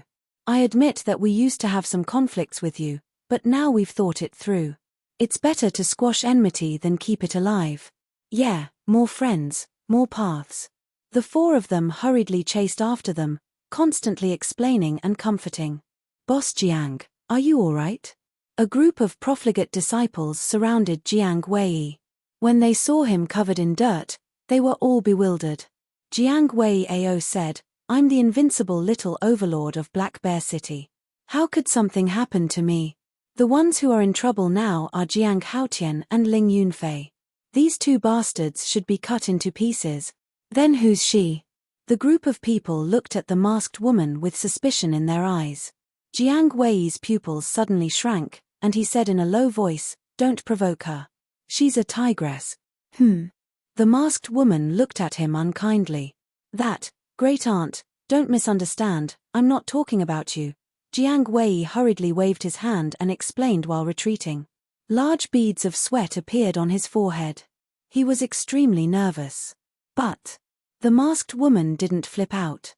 She raised her head and looked at the direction where Qin Feiyang and the others disappeared. With a trace of doubt, she turned around and walked towards Black Bear City. "Strange, who is this woman? Why haven't I seen her in Black Bear City? But looking at her back, she seems a little familiar." Jiang Wei looked at the masked woman's back, his eyes filled with doubt. The masked woman pondered as she walked out of the forest. Black Bear City immediately came into her sight. She stopped and raised her head to look at the city in front of her. Her face under the mask was full of smiles. "Grandfather, I'm back. How are you?" After muttering to herself, she quickly ran into Black Bear City and went straight to the Pill Hall. The Pill Hall is an important place. Do not trespass. However, she was stopped by the two deacon elders of the Pill Hall on the way.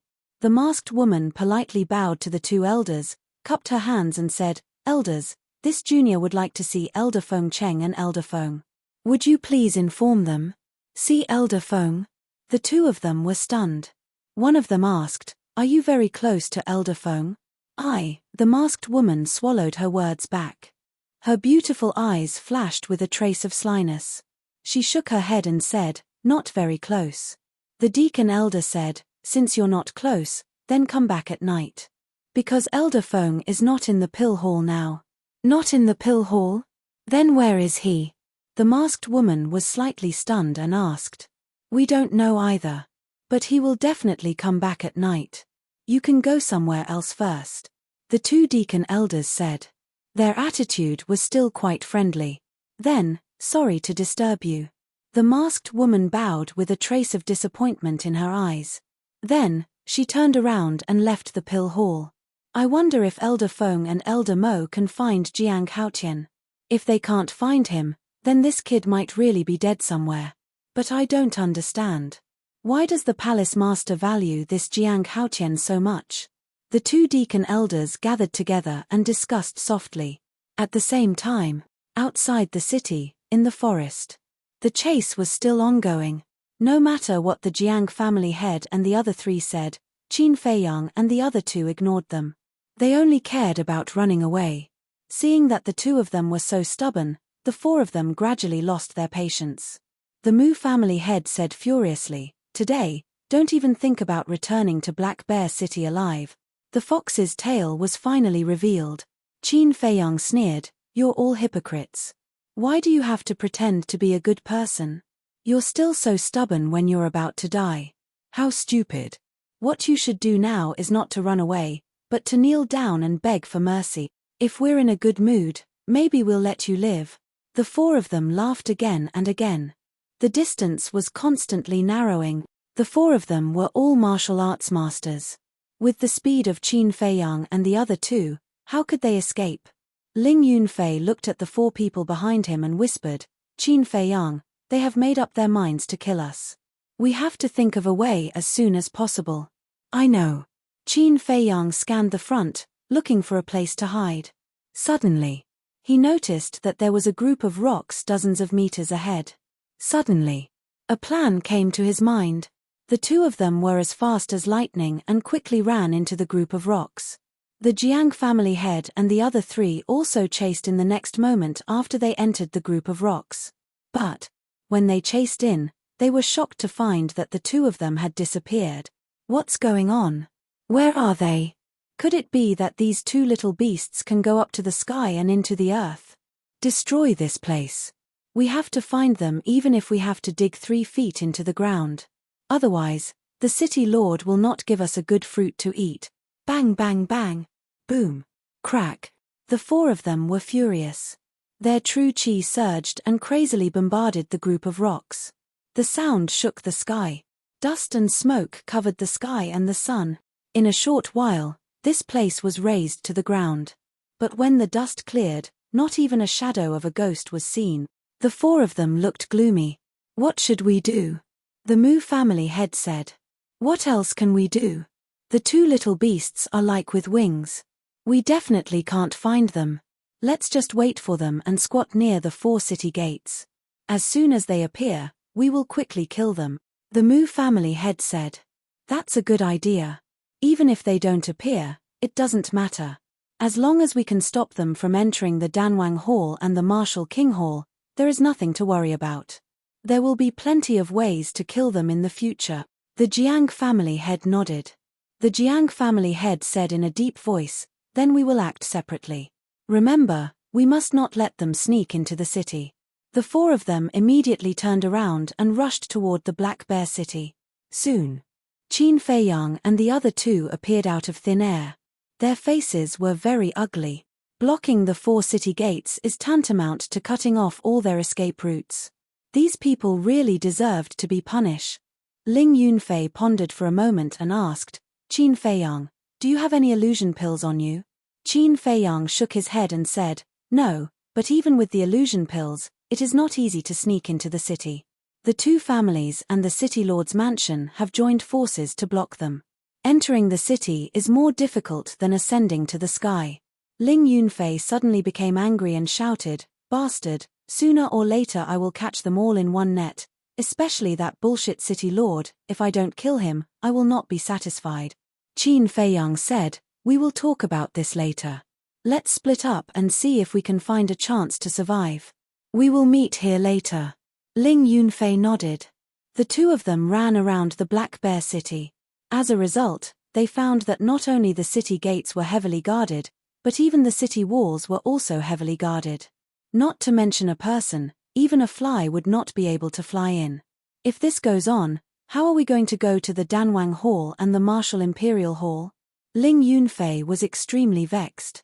Suddenly, his eyes lit up and he said excitedly, "Not long ago, other than the Jiang and Mu families, there were many people who saw us.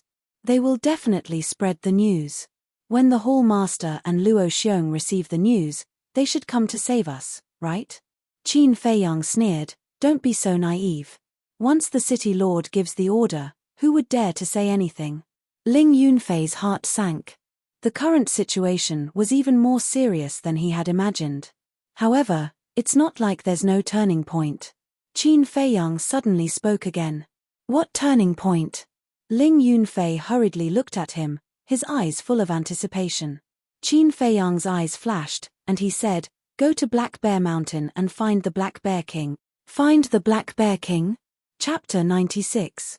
Qin Feiyang and Chang Shui cut through all obstacles and only arrived at the deepest part of the Black Bear King late at night. Tonight, there was no moon or stars. Dark clouds covered the sky. The air was a little stuffy. The surroundings were also pitch black. "Senior Bear King, where are you? If you hear us, respond to us." The two of them could only hold torches and shout as they walked in the forest. Although they had some dealings with the Black Bear King, they did not know the location of the Black Bear King's lair. Wolf King knew, but he was unconscious at the moment and did not know when he would wake up, so they could only slowly search by themselves. This damned weather is really unbearable. Ling Yunfei walked in front, holding a dagger. As he cleared the path, he muttered, looking rather irritated. Qin Feiyang looked at the sky and said worriedly, "It should rain later. If we can't find the Black Bear King before it rains, we'll be in big trouble. If it was just a light rain, the impact would not be great. But if it was a rainstorm, the traces of the Black Bear King's activities would be washed away. At that time, it would undoubtedly be more difficult to find the Black Bear King."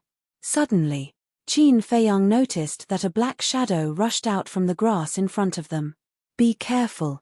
He hurriedly pushed Ling Yunfei away, grabbed Chang Shui with his left hand, and swung at the black shadow. Squeak. At that moment, blood suddenly appeared. A strange sound rang out. A palm-sized scorpion fell on the grass at Qin Feiyang's feet, its body already cut in half by Chang Shui. Killer scorpion. Ling Yunfei's eyes widened as he scanned the surroundings, not daring to be distracted. The appearance of the killer scorpion meant that there were definitely other poisonous insects lurking nearby. Although these poisonous creatures did not look very eye-catching, they were all cold-blooded killers who killed without blinking. Rustle. Whatever he thought of came. The surrounding weeds began to sway violently. When the two of them focused their gazes, their scalps immediately exploded and their faces turned pale. Not only were there groups of killer scorpions, but there were also fist-sized poisonous frogs, palm-sized poisonous spiders, meter-long poisonous snakes, and so on. All of them were poisonous creatures that struck fear in people's heart. A nest of poisonous insects. Qin Feiyang's face twitched. A few days ago, they had accidentally barged into the nest of the crocodiles. Now, they had entered the nest of the poisonous insects. Wasn't their luck too heaven-defying? Ling Yunfei said, "It's the light of the fire that attracted them. Quickly put out the fire." "Don't, we'll only die faster." Qin Feiyang hurriedly stopped Ling Yunfei. Once the torches were extinguished, their vision went dark. When the poisonous insects swarmed them, they had no way to fight back. But now, even if there were torches and they could see them, it seemed that only death awaited them. Because there were simply too many of them. Even if they had 3 heads and 6 arms, they wouldn't be able to kill all of them. Whoosh! Those poisonous creatures gradually approached, and when they were within the attack range, they rushed out and pounced on the two of them. This scene was enough to make anyone tremble in fear. Qin Feiyang didn't dare to hesitate. He hurriedly brought Ling Yunfei and hid in the castle. What should we do now? The two of them were burning with anxiety. They were surrounded by poisonous insects. They didn't dare to go out. If they couldn't go out, how could they find the Black Bear King? Phew. Qin Feiyang took a few deep breaths, trying to calm down his anxious heart. Let's wait for a while. If they can't find us, they should leave. At the same time, outside the pill hall. Why isn't Grandpa back yet? The masked lady sat alone on the stone stairs. She supported her chin with both hands and looked at the street in front of her. Her eyes were filled with doubts. Da. Nobody knew how long had passed. A series of steady footsteps could be heard. The masked lady was happy. She hurriedly ran to the street and looked to the left. Immediately, he saw two old men walking over with large strides. They were Feng Cheng and Elder Mo. But at this moment, the two of them were more frustrated than anyone else. They had searched every corner of the city carefully, but there was still no news of Qin Feiyang. Until now. They couldn't help but believe that this kid might have really been assassinated. But seeing the two of them, the masked lady was overjoyed. She quickly ran over and stopped in front of the two of them. She cupped her hands and said, "Greetings, Elder Feng and Elder Mo, get lost." Feng Cheng shouted. He didn't even look at her. He lowered his head and walked past the masked lady. This made the masked lady a little stunned. Elder Mo glanced at Feng Cheng and smiled helplessly. He asked, "Little girl, what's the matter?" The masked lady realized that she didn't know what to say. She was straightforward. She took off her mask. "It's you." After seeing the lady's face, Elder Mo instantly exclaimed. He hurriedly shouted at Feng Cheng, "Old Feng, quickly come and see who she is." "I'm not in the mood," Feng Cheng said without turning his head. Elder Mo's face darkened. He scolded, "You old bastard, you don't even recognize your granddaughter." "Granddaughter?" Feng Cheng was stunned. He hurriedly turned around and looked at the masked lady. He was instantly overjoyed. He quickly walked in front of the lady and said, "Little girl, when did you come back? Why didn't you inform Grandpa in advance? Grandpa could have gone to pick you up. I just wanted to give you a surprise. But you actually ignored me. I'm so sad." The masked lady felt wronged. Feng Cheng smiled with a doting face and said, "Yes, yes, yes. It's Grandpa's fault. Grandpa will apologize to you. But why are you wearing a mask?" The masked lady went up and hugged Feng Cheng's old arm. She giggled and said, "Isn't it because your granddaughter is born beautiful? She's always being pestered by people, so I can only wear a mask to cover myself." Feng Cheng was speechless. He scolded with a smile, "Little girl, when did you learn to be narcissistic? But this is good too. It can save a lot of trouble." The masked lady giggled. She asked curiously, "Grandpa, Elder Mo, I saw that you were frowning just now. Did you encounter something troubling you?" Elder Mo sighed, "It's a long story." Feng Cheng said, "Little girl, you don't know. This time, a good seedling came to our pill hall. Unfortunately, her whereabouts are still unknown." "Good seedling?" The masked lady was stunned. She understood the temper of the two old men in front of her very well. Ordinary people couldn't enter their eyes at all. She asked curiously, "Is he more powerful than Cheng Yi?" "Him?" Feng Cheng said disdainfully, "In front of that stinking brat, Cheng Yi is not even worth a fart." "Is it that exaggerated?" The masked lady was shocked. "It's not exaggerated at all." Elder Mo shook his head. The masked lady asked, "Then who is he? Since you value him so much, he must be very famous." Elder Mo said, "His name is Jiang Haotian. He just came to Black Bear City not long ago." "Wait." The masked lady reached out her hand. Her beautiful eyebrows were tightly knitted. "What's wrong?" The two looked at her, puzzled. The masked lady said, "Is it a young man who is about 15 or 16 years old, wearing sackcloth and looking like a scholar?" "Yes, it's him." "Little girl, how did you know?" The two were surprised. The masked lady said, "When I came back, I met him in the forest outside. There seemed to be a blue-haired, blue-eyed person beside him. It was Ling Yunfei. They didn't die." The two looked at each other. They were so excited that their bodies were trembling. The masked lady said again, "But at that time, the Jiang and Mu clans' patriarchs and grand elders were chasing after them. Do you know the reason?" "What?" Damn it, damn it." Immediately, the two's expression changed, and they cursed angrily. "Old Mo, go and inform the hall master and the martial arts hall master immediately. Ask them to quickly bring people to meet up with me. Little girl, quickly bring Grandpa to that forest." Feng Cheng urged. All right. The masked lady nodded. After putting on the mask, she led Feng Cheng and ran out of the city. Jiang clan, Mu clan, you've gone too far this time. Elder Mo also turned and strode towards the pill hall. His eyes were filled with killing intent. In the deepest part of Black Bear Mountain, Ling Yunfei asked, they should have scattered by now, right? I'll go out and take a look. Qin Feiyang said. But as soon as he went out, he immediately returned to the ancient castle and shouted at Ling Yunfei, quickly help me. On his ankle, a fist-sized poisonous spider was biting his skin. His entire thigh was turning black at a speed that was visible to the naked eye. Ling Yunfei's expression changed. He hurriedly took out a dagger and killed the poisonous spider with one slash. Then, he took out an antidote pill and fed it to Qin Feiyang. Until now. The two of them let out a long breath. Ling Yunfei frowned and said, those poisonous insects didn't leave. Qin Feiyang shook his head and said helplessly, it seems like we won't be able to get out in a short period of time.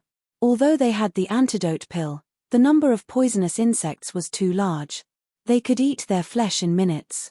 Not even their bones would be left.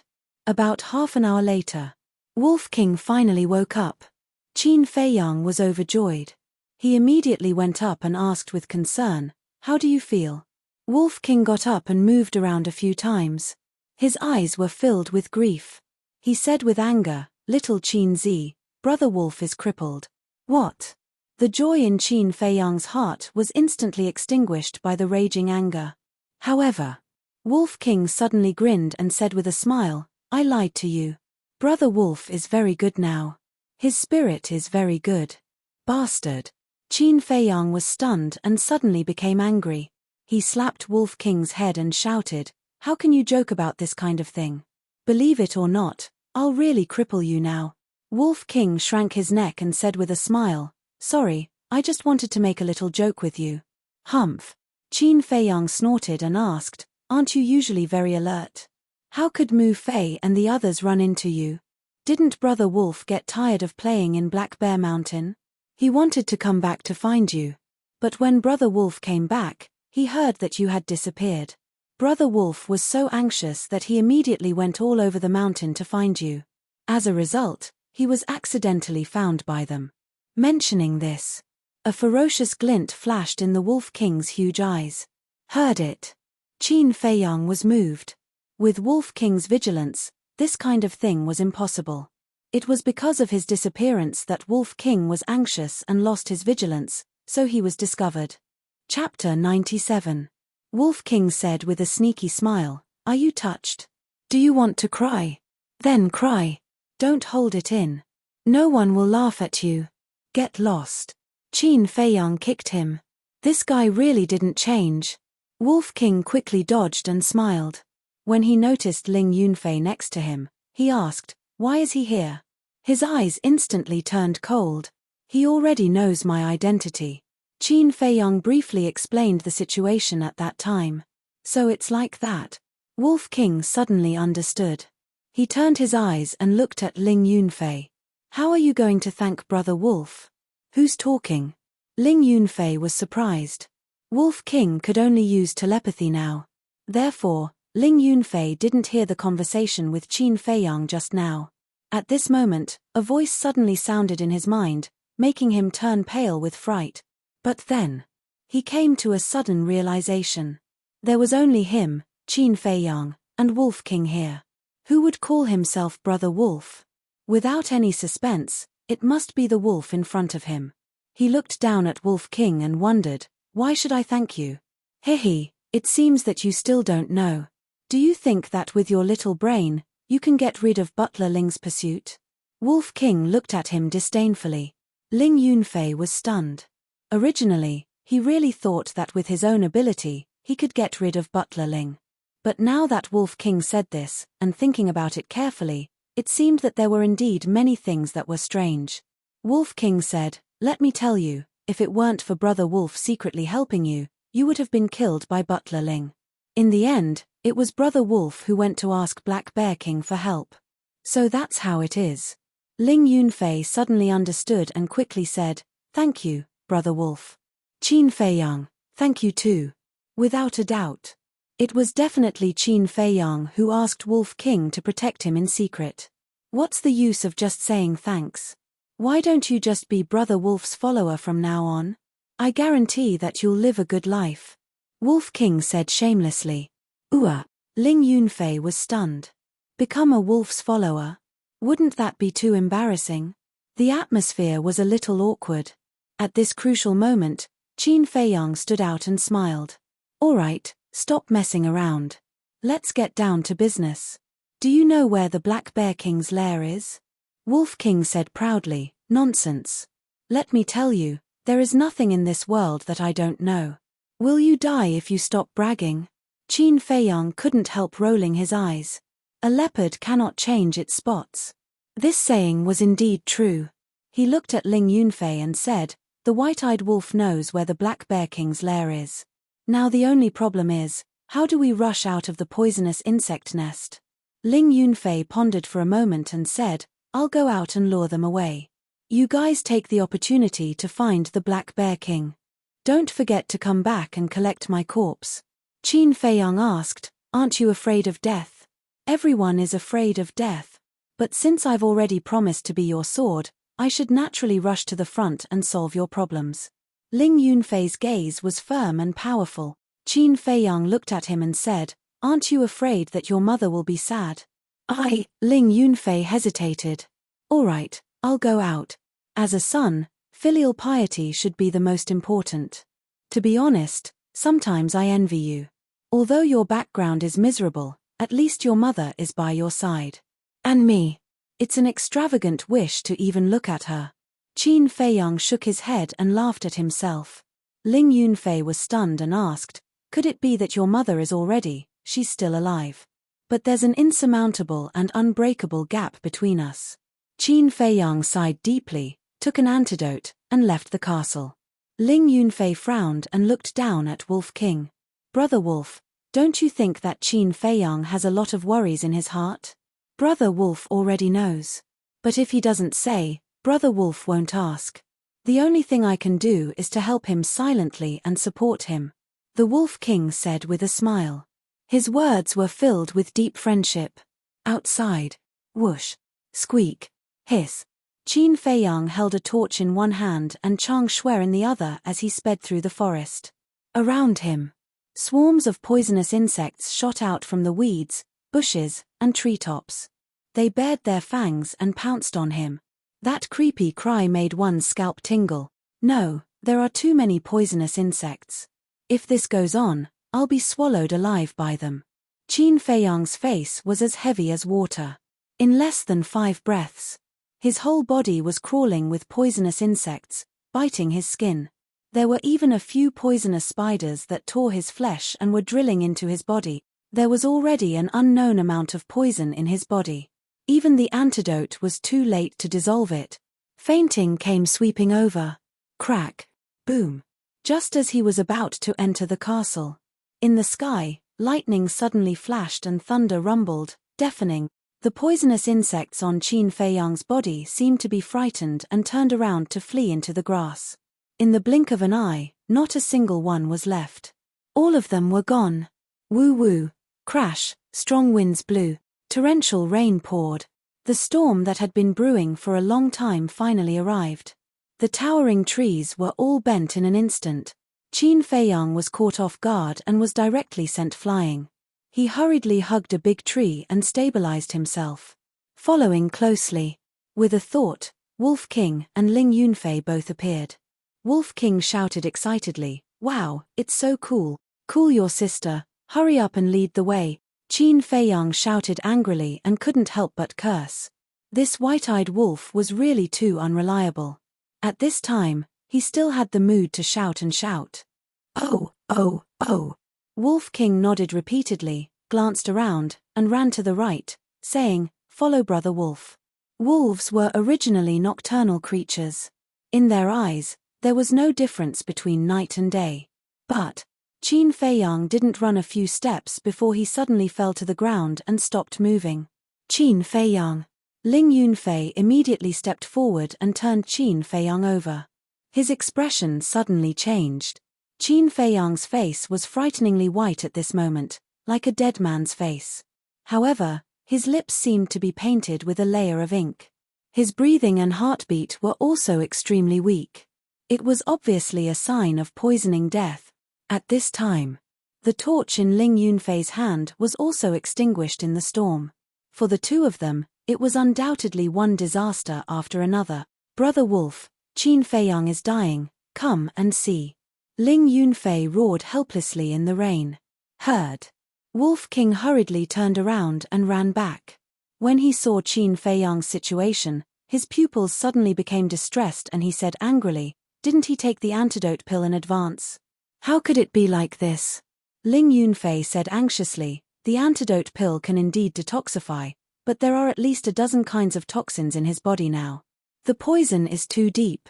If we don't think of a way, I'm afraid his life will be in danger." "Damn it."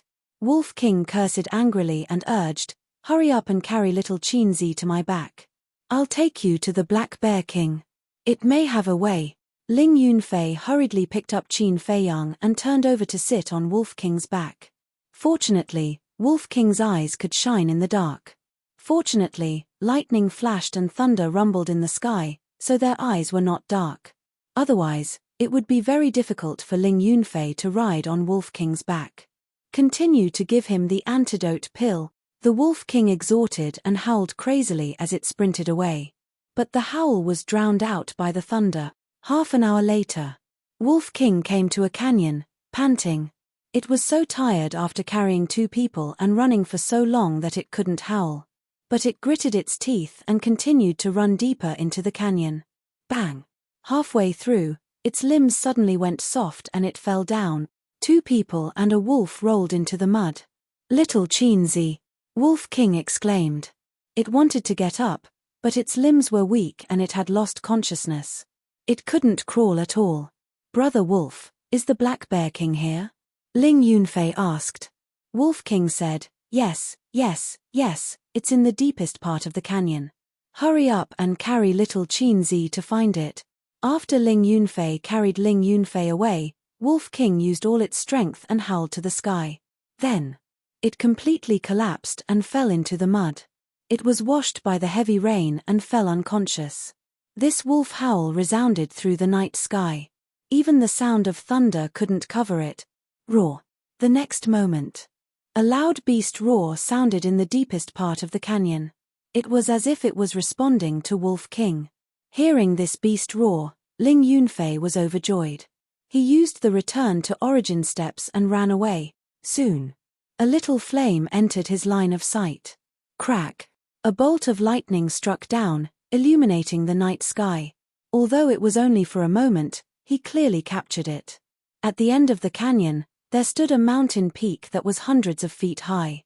In the night, it was like a ferocious beast lying there. There was a huge cave at the foot of the mountain, and the fire came from inside the cave. Next to the cave, there were two huge creatures. It was the Black Bear King and the Black Bear Cub. "Why are you here?" When it saw Ling Yunfei, the Black Bear King was quite surprised. Plop! Ling Yunfei strode to the Black Bear King and knelt in the mud, begging, "Senior Bear King, please save Qin Feiyang." Slightly stunned, the Black Bear King lowered its head and looked at Qin Feiyang who was in Ling Yunfei's arms. Its pupils constricted. "Hurry, carry him in." It turned and walked into the cave. Ling Yunfei got up hurriedly and followed in. Although it was a bear's den, it was tidy, clean, and extremely huge. Even with the Black Bear King's massive body, it could move freely. A bonfire burned in the middle. It illuminated the entire cave. The Black Bear King said, "Put him there." Ling Yunfei nodded and placed Qin Feiyang on a pile of hay before retreating to the side. The Black Bear King bent down and observed carefully for a moment before frowning. "Did you give him a lot of antidote elixirs?" "Yes, at least 7 or 8 of them." At this point, Ling Yunfei's expression changed and he asked, "Is there a problem?" The Black Bear King shook its head. No. It's all thanks to you giving him antidote elixirs that he's still alive. Otherwise, he would have died long ago." Ling Yunfei heaved a sigh of relief. "Senior, do you have a way to save him?" I'm not confident. After a moment of silence, the Black Bear King shook its head. Chapter 98. The Black Bear King's strength was monstrous, and even the big shots of Black Bear City were wary of it. Now that even it wasn't confident, who else could save Qin Fei Yang? Originally, if Qin Fei Yang died, Ling Yunfei should be happy. Because this way, he would be able to break free and regain his freedom. But at this moment, he was extremely sad. The Black Bear King looked at him and said, "Not confident doesn't mean there's no hope. Don't be discouraged, do as this king says." Heard it. Ling Yunfei's spirit was lifted, he raised his head and looked at the Black Bear King expectantly. The Black Bear King said, "Cut his wrists and ankles and let out blood." What? Ling Yunfei was shocked. Qin Fei Yang was already very weak. If he let out more blood, wouldn't he die on the spot?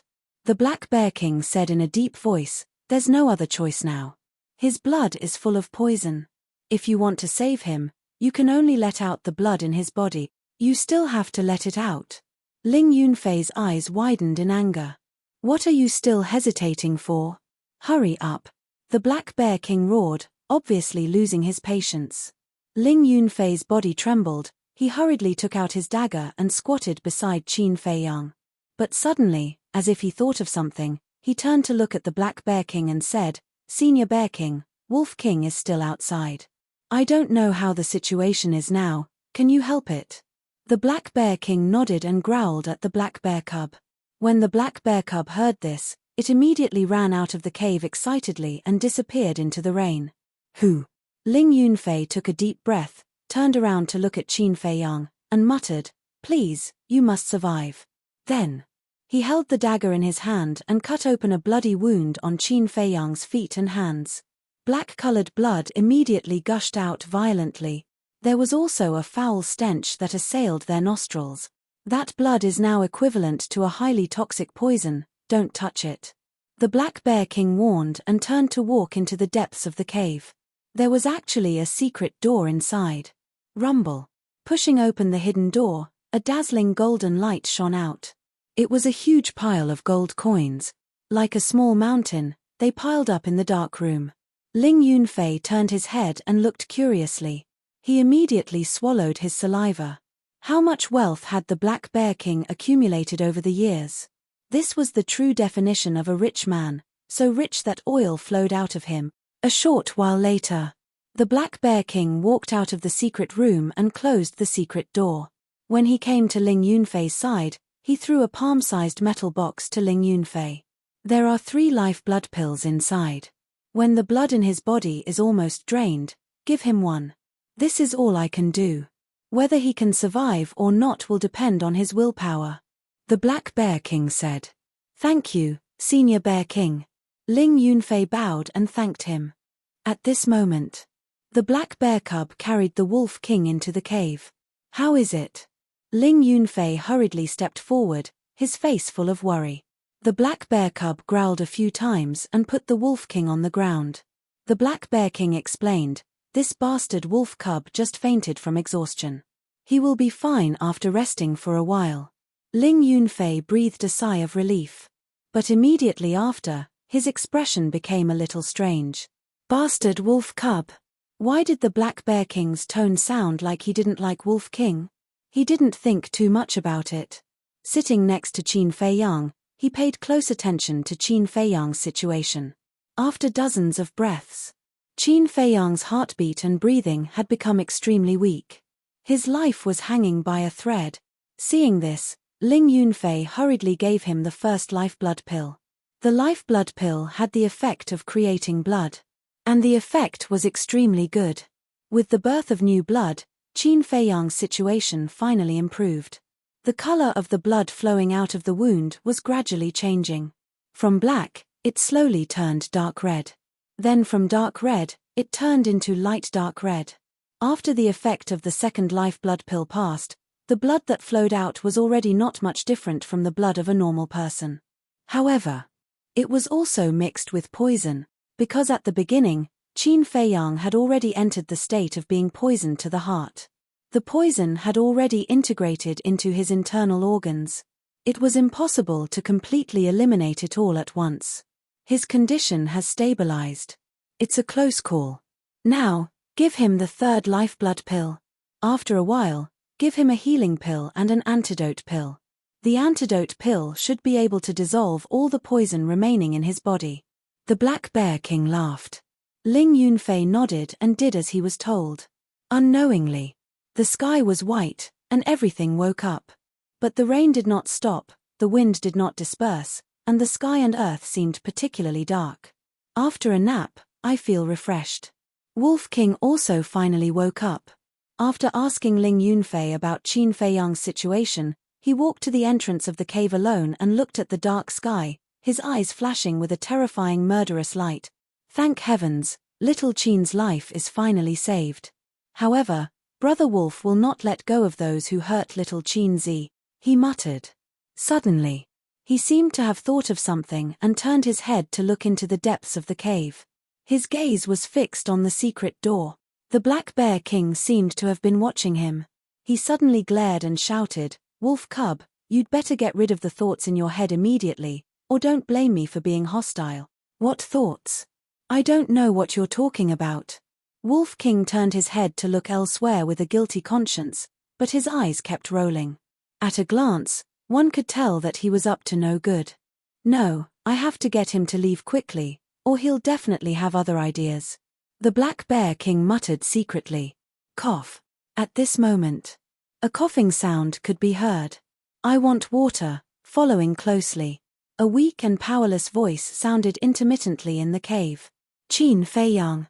Ling Yunfei was the first to react and hurriedly squatted beside Qin Feiyang. Seeing that Qin Feiyang wanted to get up, he hurriedly said, Don't, you're still very weak, don't move." Wolf King also immediately ran up and said excitedly, "Little Qin Zi, you're finally awake. Brother Wolf doesn't have to collect your corpse."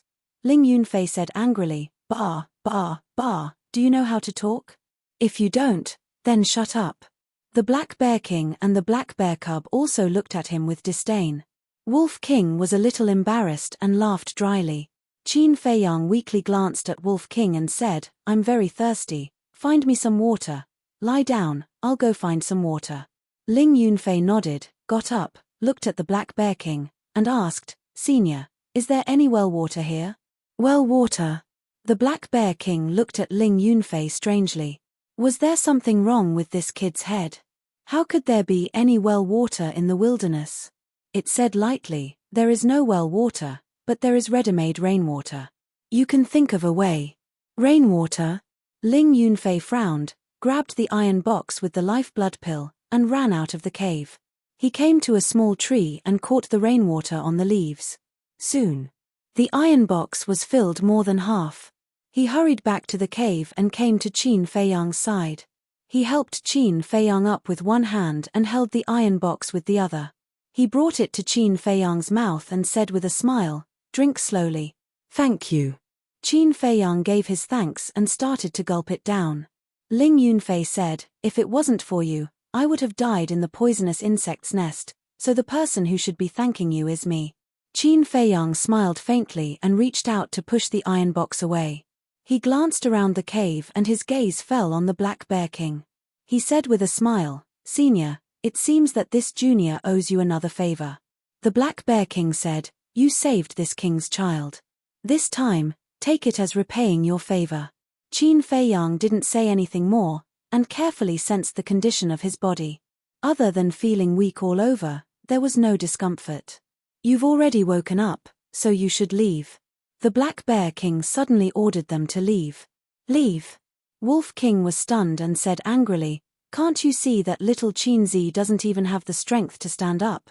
It's raining heavily outside, and the forest is also full of danger. You want us to leave now? Isn't it obvious that you want us to send ourselves to death?" Ling Yunfei also stood up and cupped his hands. "Senior Bear King, in fact, we risked our lives to come here this time to ask for your help." "What kind of help?" The Black Bear King said. "We were blocked by the two families and the city lord's mansion."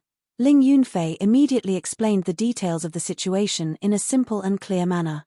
After listening, the Black Bear King pondered for a moment and shook his head.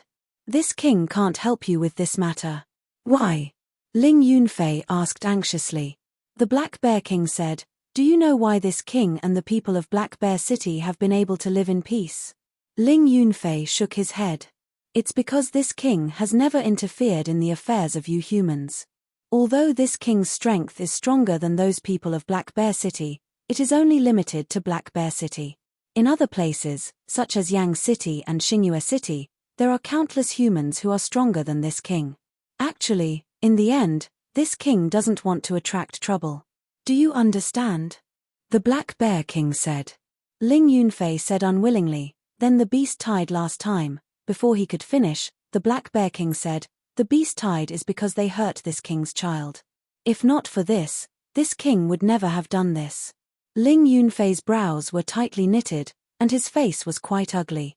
He had narrowly escaped death to find the Black Bear King, but he didn't expect the other party to be unwilling to help. What should he do? Qin Feiyang smiled faintly. "Since that's the case, then let's go. But it's useless for us to go back now," Ling Yunfei hurriedly said. "Senior Bear King's concerns are not wrong. We can't be so selfish." Qin Feiyang smiled, raised his head and looked at the Black Bear King, his face full of apology, and said, "Senior, I'm sorry, this junior didn't think it through and caused you trouble." The Black Bear King was a little surprised. It had originally thought that Qin Feiyang would definitely pester it to death, but who would have thought that he would be so sensible? Qin Feiyang turned to look at Ling Yunfei and said with a smile, "Help me up." Sigh. Ling Yunfei sighed deeply, reached out and grabbed Qin Feiyang's arm, and slowly helped him up. Qin Feiyang then looked at Wolf King and laughed, "White-eyed wolf, I'll have to trouble you to carry me back. There's nothing I can do about it. Who asked Brother Wolf to get into trouble with you? Come on." Wolf King helplessly walked in front of Qin Feiyang. But at this time, the Black Bear King's eyes flashed, and suddenly said, "Wait. No need for you to send us off, we can leave on our own." Wolf King was very unhappy now, because it knew that the Black Bear King's order to leave so quickly was purely targeted at it. The Black Bear King sighed, "This king will send you off, but this king will not go near the Black Bear City. Whether or not you can enter the city will depend on your luck, but you cannot mention this matter to anyone, and even more so, you cannot tell anyone that you have anything to do with this king." "Thank you, Senior Bear King. The two of us will definitely keep our mouths shut." Chapter 99. With the help of the Black Bear King, their journey was unimpeded. In less than 2 hours, they arrived at the edge of the Black Bear Mountain. The Black Bear King stopped in front of a small hill. From here, they could clearly see the Black Bear City. Qin Feiyang, Ling Yunfei, and Wolf King jumped down from the Black Bear King's shoulder and landed on the ground. The Black Bear King said, "This king will send you here." Qin Feiyang's strength had also recovered a lot. He cupped his hands and said, "Thank you, Senior. We'll meet again." The Black Bear King smiled and said, "Hurry up and go. You must enter the Danwang Hall and the Martial King Palace, because these two forces are the only shortcut for you humans to reach the heavens in one step." "We will." The two nodded. Qin Feiyang waved his hand and sent Wolf King into the castle. Then, he and Ling Yunfei turned around and walked towards the Black Bear City. "This human kid is not simple." The Black Bear King looked at Qin Feiyang's back and muttered to himself. It didn't leave. Its eyes were fixed on Qin Feiyang and Mu Tiannan. "Be careful," Qin Feiyang warned in a low voice. "En," Ling Yunfei whispered. The two of them listened to their surroundings and looked around. If there was any movement, they would stop and check. After confirming that there was no danger, they continued to move forward. Because they were worried that the Jiang and Mu families and the City Lord's mansion's people might be lying in ambush nearby. There was no danger along the way. The two of them came to the edge of the forest. If they took another step forward, they would have a wide field of vision. So, before they walked out, they first had to make sure that there was no danger. The two of them lay in the grass and looked towards the city gate. Here, they could clearly see the faces of the people guarding the city gate. When the two of them saw it, they were immediately surprised. In front of the city gate, in addition to the guards of the City Lord's mansion, there were people from other forces. It's Guba. Qin Feiyang looked and was overjoyed. Guba stood in the middle of the city gate, so it was particularly eye-catching. Guba? Ling Yunfei thought carefully and said with surprise, if I didn't remember wrongly, he seems to be the Pill Hall's managing elder. That's right, Qin Feiyang said. Ling Yunfei was overjoyed. Since he's here, does that mean that the Hall Master and the others have received the news? Definitely. Qin Feiyang nodded heavily. Then what are we waiting for? Let's go. Ling Yunfei could not wait to get up and run out of the jungle. Senior Bear King, although I didn't help much, I still have to thank you.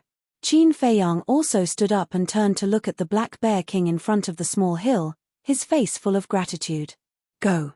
The Black Bear King opened its mouth and spat out these two words. Take care. Qin Feiyang said silently, then turned around and chased after Ling Yunfei. At the same time, he waved his hand and shouted, Elder Gu, I'm here. This voice. Guba was bewildered. Following the sound, he was immediately overjoyed. He immediately ran toward Qin Feiyang and the other man. However, the eyes of the guards shone with a cold light. Seems like there's nothing for me to do. The Black Bear King smiled and turned to leave. But, without waiting for it to take a step. Boom. Suddenly, a loud noise came from behind. It was slightly stunned and turned around to look. Its pupils suddenly shrank. At the same time, Guba's face also changed. He saw, in front of Qin Feiyang, two masked men in black broke out of the ground. In their hands, they each held a 3 feet long sword that was shining with shocking sharpness. As soon as the two of them appeared, they rushed towards Qin Feiyang and Ling Yunfei like lightning. Stop. Seeing this, Guba was anxious.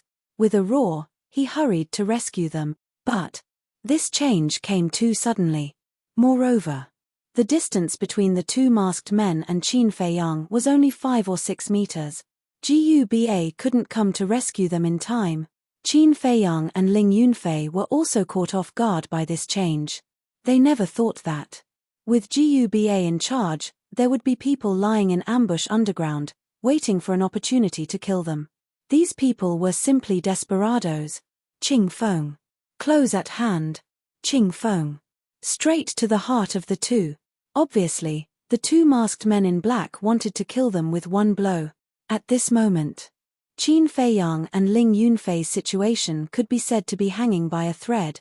Even the two of them felt that half of their feet had already stepped into the gates of hell. Roar. But at this moment, a loud and clear roar of a beast suddenly exploded in the forest behind them. The roar directly covered the thunder. It was as if a king had appeared in the world, bringing with him a terrifying pressure. Not only did it shake people's ears, but even the blood in the body was uncontrollably surging. The arms of the two masked men in black trembled at the same time. With this tremble, the direction was deviated by a few inches. Puff. The two Qingfeng swords shone with cold light. One of them sank into Qin Feiyang's right shoulder. The other sank into Ling Yunfei's left shoulder. At this moment, blood splattered. Damn it. We actually missed. The two masked men in black roared in exasperation, quickly pulled out their Qingfeng swords, and swung it at the throat of Qin Feiyang and Ling Yunfei. You want to kill me when you are prepared, dream on. Qin Feiyang's eyes surged with cold light. He grabbed Ling Yunfei, stepped on Luo Yang's steps, and retreated like lightning. Don't let them escape. One of them roared. The two of them revealed murderous intent and rushed forward again. Their speed was far beyond Qin Feiyang's. Wu Zong. Qin Feiyang's pupils shrank.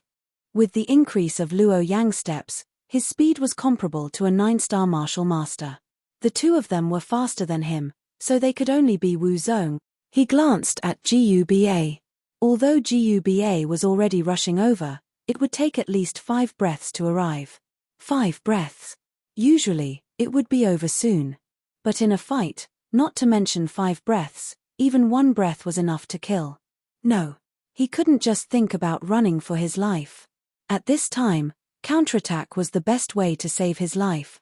Because the other party would definitely not think that he would counterattack. Even more so, He would not think that he had a dagger that could cut iron like mud. Thinking of this, Qin Feiyang turned his head and gave Ling Yunfei a look. Kill. The next moment, the two of them roared at the same time. Instead of retreating, they went forward and faced the two masked men in black. Murderous intent filled their eyes. Hey! The two masked men in black suddenly revealed a look of surprise. They actually took the initiative to rush forward. Were they courting death? Retreat quickly. Guba was burning with anxiety and he roared furiously. If Jiang Haotian died in front of him, the temple master and the two hot-tempered elders would skin him alive. However, Qin Feiyang turned a deaf ear. Seeing that the two masked men were distracted, he decisively took out the Chang Shui and seized the opportunity to swing the two green blades with force. Clang! In an instant, sparks flew everywhere. The two green blades were instantly broken by the Chang Shui. What? The two masked men were dumbfounded on the spot. What was that? It was actually so sharp. At this moment, Ling Yunfei launched a fierce attack. Heartlock killing punch. With a roar, he threw a punch at the heart of the masked man on the left. True chi gushed out and shone brightly. Bam! The fist landed. The masked man spat out a mouthful of blood on the spot and his entire body flew out from the impact. Little bastard, you are courting death. The other masked man was furious. He stepped on the ground and mud splashed all over the sky. Boom! He threw a palm at Ling Yunfei.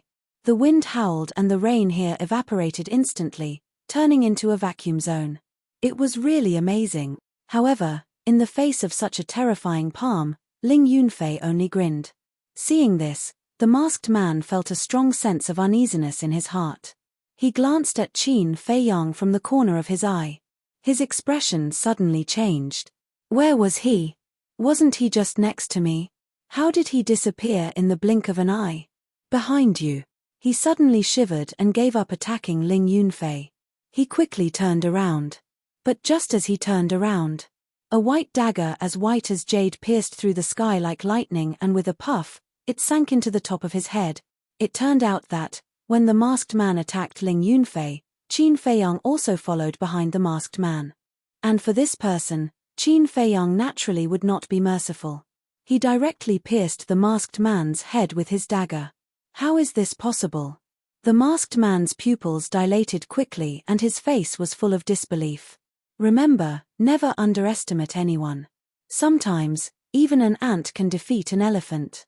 Qin Feiyang sneered and pulled out the Chang Shui with force. Bang! The masked man fell on the spot and mud splashed everywhere. Blood kept gushing out from the wound on his head. In an instant, the rainwater here was dyed red. In the blink of an eye, the masked man who was sent flying by Ling Yunfei had just stabilized himself when he saw his companion fall to the ground and die. His heart was full of disbelief. A martial arts grandmaster was killed by a martial arts master? Ridiculous. This was really ridiculous. I'd like to see how capable you two little bastards are. He roared hysterically and rushed toward Qin Feiyang like a madman. His whole body was full of murderous intent. His hands were filled with genuine qi. Obviously, he was going to use martial arts. However, Qin Feiyang and the other man were indifferent. Their mouths were full of mockery. You dare to touch my pill hall's disciple. You really have the guts. Mountain-shattering fist.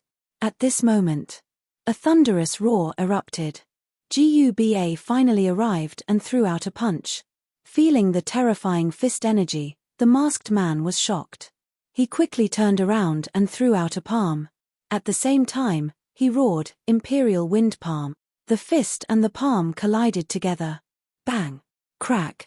The masked man was sent flying and his arm was broken. Guba was like a big mountain, standing firmly in the rain and not moving at all. He strode to the side of the masked man and said with murderous intent in his eyes, You're from the mayor's mansion. Seems like I have to spare your life. Qin Feiyang said in surprise, Elder Gu, how do you know he's from the mayor's mansion? Guba said, because only the people from the mayor's mansion can cultivate martial arts like the Imperial Wind Palm. Qin Feiyang clenched his fists and said in a deep voice, Seems like he won't stop until he kills me. Guba sneered, Don't worry. As long as we bring him back, he won't be able to explain himself. By then, not to mention the mayor's mansion, he might not even be able to keep his life. Just wait and see. But before he finished speaking, the masked man suddenly hit his own chest with his palm. Puff. Instantly, blood spurted out. He looked at Qin Feiyang and the others with a ferocious expression and laughed. Killing Jiang Haotian and Ling Yunfei was our idea. It has nothing to do with the mayor. You want to slander the mayor? Dream on. After saying that, he fell to the ground. Chapter 100. Qin Feiyang kept the Chang Shui and hurried over, asking, Elder Jiyu, how is it? Jiyu said, dead. Qin Feiyang's eyes darkened. Once this person was dead, there would be no evidence. It would be impossible to bring down the city lord again. Because the city lord could pretend that he did not know anything or push the blame to others. Without solid evidence, no one would dare to touch him. After all, he was the city lord and represented the supreme authority. GUBA pulled off the black veils on their faces. They were indeed from the city lord's mansion. Qin Feiyang even recognized one of them.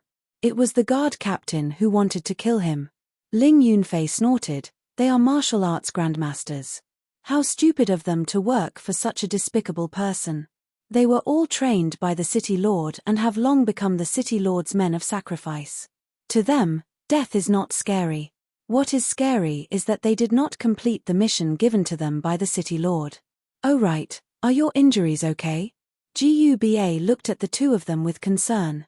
We are fine. Qin Feiyang smiled. GUBA praised, you even have the ability to kill a one-star martial arts grandmaster. I have to say that you are really amazing. You have far surpassed your peers. But don't be complacent. Continue to work hard. But Qin Feiyang and Ling Yunfei felt guilty about GUBA's praise. Because, if not for the two of them being distracted, they would not have the chance to fight back. Taking a step back, if Qin Feiyang did not Chang Shui, even if they had the chance, they would not have the ability to fight back. So in this, there was more or less some luck and luck. Of course. Their ability was obvious to all. No one could deny it. But this time, they survived. They should thank the Black Bear King the most. Because in the beginning, the two green swords were aimed at their hearts. If not for the Black Bear King's roar, their hearts would have been pierced. They would definitely have died on the spot. Senior Bear King, thank you. Qin Feiyang and Ling Yunfei looked at the Black Bear Mountain with gratitude. He would definitely remember this kindness forever. GUBA also looked at the Black Bear Mountain.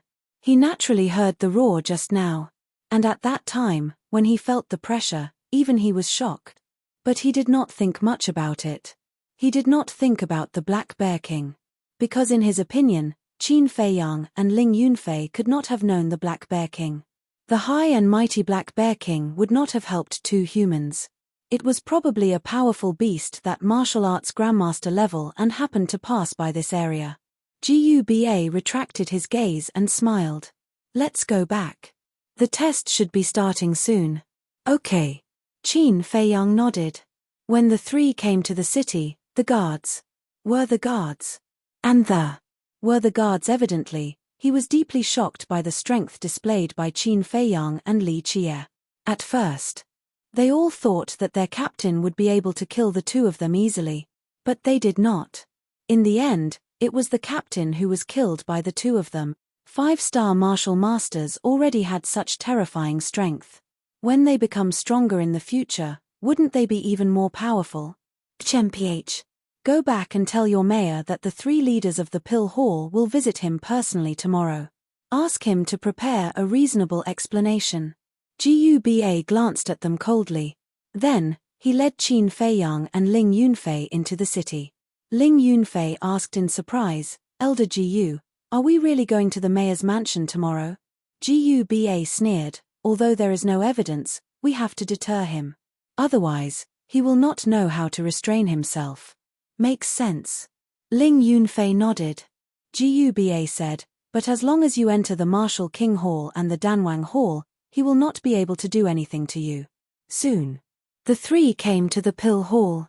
GUBA said to Qin Feiyang, you go in by yourself. I will send Ling Yunfei out to prevent any more trouble. Also, inform He Wu and the others. Qin Feiyang asked, where is Elder He? He is at the West City Gate. Because we don't know which direction you will come from, the Hall Master asked me, He Wu and the 2 deacon elders of the Martial King Hall to guard 1 city gate each. Guba said. So that's how it is. Qin Feiyang was enlightened. Pillfire Hall. Everyone in the Pill Palace was currently gathered in the main hall. Right in front. The 4 of them sat on the chairs. There was a tea table beside each of them. There was a pot of tea and a teacup. They were Luo Xiong, Feng Cheng, Elder Mo, and Lin Chen. However, the 4 of them had different expressions. Luo Xiong closed his eyes and remained silent. Feng Cheng and Elder Mo looked outside the hall. They were expectant and angry. Lin Chen lowered his head and kept pouring tea. There was a trace of impatience between his brows. The atmosphere here was extremely heavy. The surrounding disciples did not dare to make any noise. On the left, Cheng Yi, Ling Yang, Ji Jin, and Lu Hong stood together and whispered. Cheng Yi asked, Ling Yang, did you find out? I found out. Ling Yang nodded and said in a low voice, there are people from the City Lord Mansion lying in ambush outside the 4 city gates. As long as Jiang Haotian appears, even if Guba and the others are there, they will still die. Lu Hong smiled and said, if that's the case, this predetermined spot will definitely be yours, Senior Brother Cheng Yi. Ji Jin said flatteringly, Senior Brother, please take care of me in the future. Cheng Yi was overjoyed and said, don't worry. As long as I get the predetermined spot, I will definitely not forget about you guys. What are you guys talking about? Let Fat Lord hear about it too. At this moment, Fatso sneaked behind the 4 of them and laughed. Yo, damn Fatso. You actually dare to take the initiative to approach me. Aren't you afraid that I will skin you? The 4 of them immediately looked unfriendly. Heh, Fat Lord just happens to want to lose weight. Come, skin as much as you want. Fatso looked at the 4 of them provocatively. He looked like a dead pig that was not afraid of boiling water. This made the 4 of them very angry. However, with the 3 big shots present, they did not dare to flare up. Lu Hong said coldly, damn fat pig, after the assessment, I will slowly deal with you. At that time, if you have the guts, don't run away. You're so protective of Cheng Yi. Do you already have an affair with him? If Fat Lord remembers correctly, you and Ji Jin also seem to have some shady dealings, right? You're two-timing. You're really awesome, woman. Senior Brother Cheng Yi, Senior Brother Ji Jin, the 2 of you are really handsome. But if there were more green hats, it would be even more perfect. Just nice, Fat Lord has 2 here. It doesn't cost 998, nor does it cost 98. It only costs 8 gold coins. How about it? Fat Lord is loyal enough. Fatso laughed and took out 2 green hats, waving them in front of Cheng Yi and Ji Jin. I'll endure it. The 3 of them glared at Fatso, gnashing their teeth. Their lungs were about to explode from anger. You think it's expensive? Alright, Fat Lord will suffer a loss this time. I'll give it to you for free. Come, come, come. Fat Lord will put it on for you. It will definitely look very good. After Fatso finished speaking, he really put the green hats on their heads. Ji Jin grabbed Fatso's wrist and growled, damn Fatso, if you continue to mess around, I'll kill you. Without Jiang Haotian's help, I'll see how you can survive in the Pill Palace. Cheng Yi smiled coldly and ignored Fatso. Kill Fat Lord. A cold light flashed past Fatso's eyes. He threw away the 2 green hats and took out 2 daggers. What are you trying to do? The 4 of them were shocked. Nothing, nothing. Fatso hurriedly shook his head. He looked at the 4 of them with a flattering smile and said, I was just joking just now. I hope senior brothers and sisters don't mind. If any of you can help me hold it, I promise to give you a huge surprise. The 4 of them looked at each other and ignored him. Fatso took the initiative and stuffed the daggers into Ji Jin and Ling Yang's hands. What are you trying to do? They frowned. Fatso laughed evilly. He grabbed Ji Jin's wrist with his right hand and Ling Yang's wrist with his left hand. He actually used his strength to stab his own chest. Ji Jin and Ling Yang's expression changed. The tip of the two daggers instantly cut through Fatso's clothes and was about to pierce his skin. Bastard, what are you trying to do? Ji Jin and Ling Yang hurriedly pulled back. They shouted at the same time, "Murder! Palace Master, Elder, save me!" Fatso also roared in fear at this moment. His entire face turned ghastly white in an instant. Ji Jin and Ling Yang were stunned. At this moment, everyone's gaze gathered on the three of them. They all felt that it was unbelievable. They actually dared to kill Fatso in front of the three great leaders. Were Ji Jin and Ling Yang's brains damaged? Bang! Suddenly, a loud noise sounded in the hall. Everyone looked over and immediately kept quiet out of fear. Feng Cheng's face was gloomy. His old big hand suddenly slammed on the tea table. Crack! The tea table was torn apart on the spot. The teacups and teapot fell to the ground and broke into pieces. The three great leaders were already extremely irritated. Seeing this, they were instantly furious. Fatso, Ling Yang, and Ji Jin were also shocked. The two daggers fell to the ground and hit the ground with dazzling sparks. Elder, Ji Jin hurriedly took a step forward and was about to accuse Fatso. "Elder, Hallmaster, you must uphold justice for this disciple." However, Fatty was the first to shout. "Just now, I heard them talking about Jiang Haotian. I said that Jiang Haotian might still be alive. But I didn't expect that they actually immediately pointed their daggers at me. If I hadn't reacted in time, I would have died in their hands now." He ran to the three great leaders and knelt on the ground. He cried with snot and tears. "Nonsense. You were the one who gave us the daggers. Elder, Palace Master, he's accusing us first and framing us." Ji Jin and Ling Yang hurriedly defended themselves. They were so angry that smoke was coming out of their heads. Fatso glared at the two of them and shouted angrily, "You're good. You're actually trying to frame me. Who in the pill hall doesn't know that I'm the most cowardly? I don't even dare to kill a pig. How would I dare to kill myself with a dagger? Enough, all of you shut up." Luo Xiong shouted coldly. He glanced at the three of them and said coldly, "It's unforgivable to hurt a fellow disciple. Ji Jin and Ling Yang are disqualified from the examination. Get out of the pill fire hall immediately and go to the pig cage to reflect on your mistakes." "No. Palace Master, we're innocent." Their faces instantly turned green. They hurriedly knelt on the ground and shouted. Chapter 101. The two deacon elders hurriedly ran in. Without saying a word, they directly dragged the two of them and ran towards the pig cages. "Thank you, Palace Lord, thank you, elders." Fatso kowtowed 3 times and 9 times, grateful to the point of tears. But in his heart, he was laughing sinisterly. Little guy, fighting with Fat Lord was simply courting death. Subsequently, he got up and returned to Cheng Yi and Lu Hong's side, whispering, "Are you satisfied with this extra big surprise? You're ruthless, but let's see how long you can be arrogant." Cheng Yi's eyes flashed coldly. "Then we'll see." Fatso chuckled, rolled his eyes, and said, "Lu Hong, why didn't Fat Lord deal with you?" Lu Hong furrowed her brows. Fatso laughed, "Because you're too dirty. Fat Lord is afraid of touching your hand and dirtying Fat Lord's pure heart." The anger in Lu Hong's heart suddenly soared crazily. "Don't be impulsive, he wants to get rid of us one by one. This way, he will have a chance to enter the Danwang Hall. Endure it first, wait for the assessment to end, then slowly deal with him."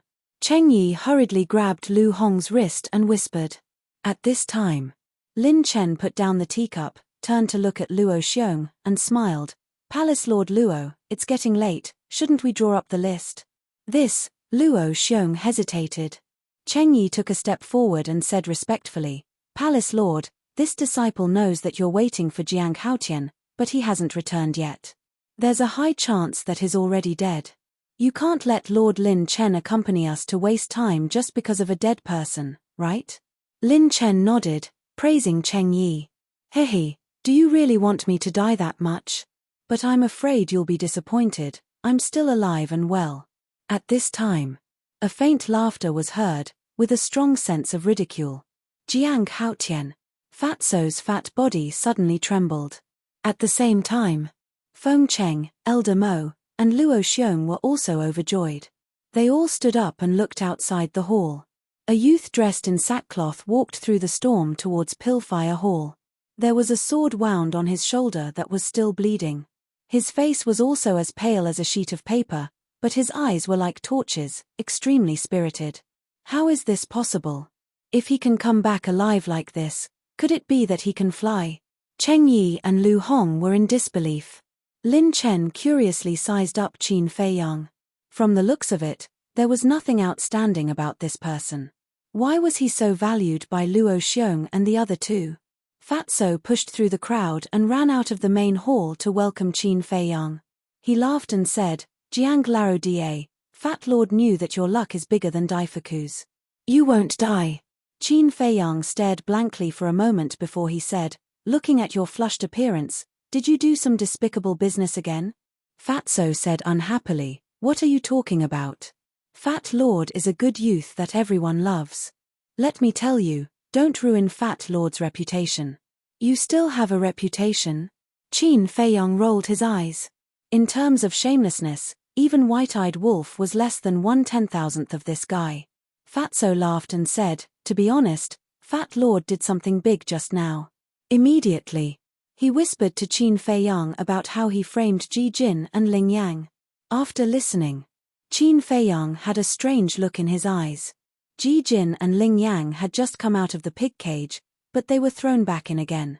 They probably hated Fatso to the core. "Not bad, well done. Keep it up." Qin Feiyang patted Fatso's shoulder. Although it wasn't glorious, it was indeed satisfying. After entering the main hall, the crowd automatically separated. Qin Feiyang walked in front of the three great leaders and cupped his hands, greetings to Hall Master and the two elders. Feng Cheng was about to get angry, but when he saw the sword wound on Qin Feiyang's shoulder, he immediately revealed a worried look and asked, "What happened to your sword wound?" Qin Feiyang smiled faintly, "When I just came back, 2 cats and dogs suddenly jumped out, and I was accidentally injured. But it doesn't matter, it won't affect the alchemy." Cats and dogs? The surrounding disciples were puzzled. But the three great leaders were very clear. However, now was not the time to pursue the matter. Luo Xiong turned to look at Lin Chen and smiled, "I won't write the list, just say it directly. The internal quota belongs to Jiang Haotian, and the other 2 quotas will be decided by the survival of the fittest, however." Before Luo Xiong finished speaking, Cheng Yi took a step forward and said in a deep voice, "Hall Master, I refuse to accept this. Step down." Luo Xiong shouted. Lin Chen smiled, "Hall Master Luo, why don't we first listen to the reason why he refuses to accept this?" Luo Xiong raised his eyebrows and nodded, "All right, Cheng Yi, if you have something to say, just say it, don't waste time." Hearing this, Cheng Yi's heart was suddenly filled with a thick flame of anger. Jiang Haotian only came now, wasn't it good that he wasted time? But he didn't even blame him. He only said one sentence, and he actually said that he was wasting time. Isn't this favoritism a bit too much? Phew. He took a deep breath and cupped his hands. As everyone knows, Jiang Haotian is only a backdoor entrant, but what about us? We relied on our own efforts to get to where we are today, so I hope that Hall Master can be fair and just. Backdoor entrant. Lin Chen frowned and asked, "Cheng Yi, who is he related to?" Cheng Yi said, "He has an engagement with Elder Feng's granddaughter." Lin Chen's pupils suddenly shrank. Deep in his eyes, there was even a trace of cold light, but he immediately covered it up and turned to look at Luo Xiong. He smiled, "Hall Master Luo, you know the rules of the Pill Hall better than I do. You can't play favoritism." Feng Cheng suddenly stood up and said, "What a joke. How come I didn't know that Jiang Haotian has an engagement with my granddaughter?" Cheng Yi said respectfully, "Elder Feng, Jiang Haotian said it himself." Lin Chen smiled, "Since it's like this, then we'll choose someone else for this predetermined spot. Hall Master Luo, I heard from you yesterday that Cheng Yi seems to have a 6th level mental strength. Why don't we choose him?" "Thank you, Lord Lin Chen." Cheng Yi was wild with joy. He hurriedly bowed and thanked him. "I haven't agreed, why are you thanking me?" Luo Xiong said. The displeasure on his face became more obvious. "Cheng Yi, I'll give you a chance. Back off, don't ask for trouble. Why should I back off? Hall Master, I respect you very much, but I didn't expect you to be so selfish. I don't dare to say in the path of martial arts, but in the path of alchemy, I have absolute confidence that I can crush Jiang Haotian. In the end, Cheng Yi had completely lost his sense of propriety and directly challenged Luo Xiong. Lin Chen smiled faintly. A 6th level mental strength is considered one of the best in the Danwang Hall. I think it's settled. The predetermined spot will be given to him. Is a 6th level mental strength that great? Qin Feiyang, who had been silent all this time, finally spoke. There was a strong sense of contempt in his words. What did you say? Cheng Yi suddenly turned around and stared coldly at Qin Feiyang. His gaze was aggressive. Lin Chen also raised his eyebrows without leaving a trace. Qin Feiyang was disdainful. He turned to look at Luo Xiong and the other two with a questioning expression. Feng Cheng glanced at Lin Chen and Cheng Yi, then said to Qin Feiyang, "We've been waiting for this moment. Go ahead and do it." Hearing this, Qin Feiyang smiled and turned around to look at Cheng Yi. He said indifferently, "Crush me? Do you have the qualifications to do so?" Cheng Yi clenched his fists and said word by word, "Then let's give it a try."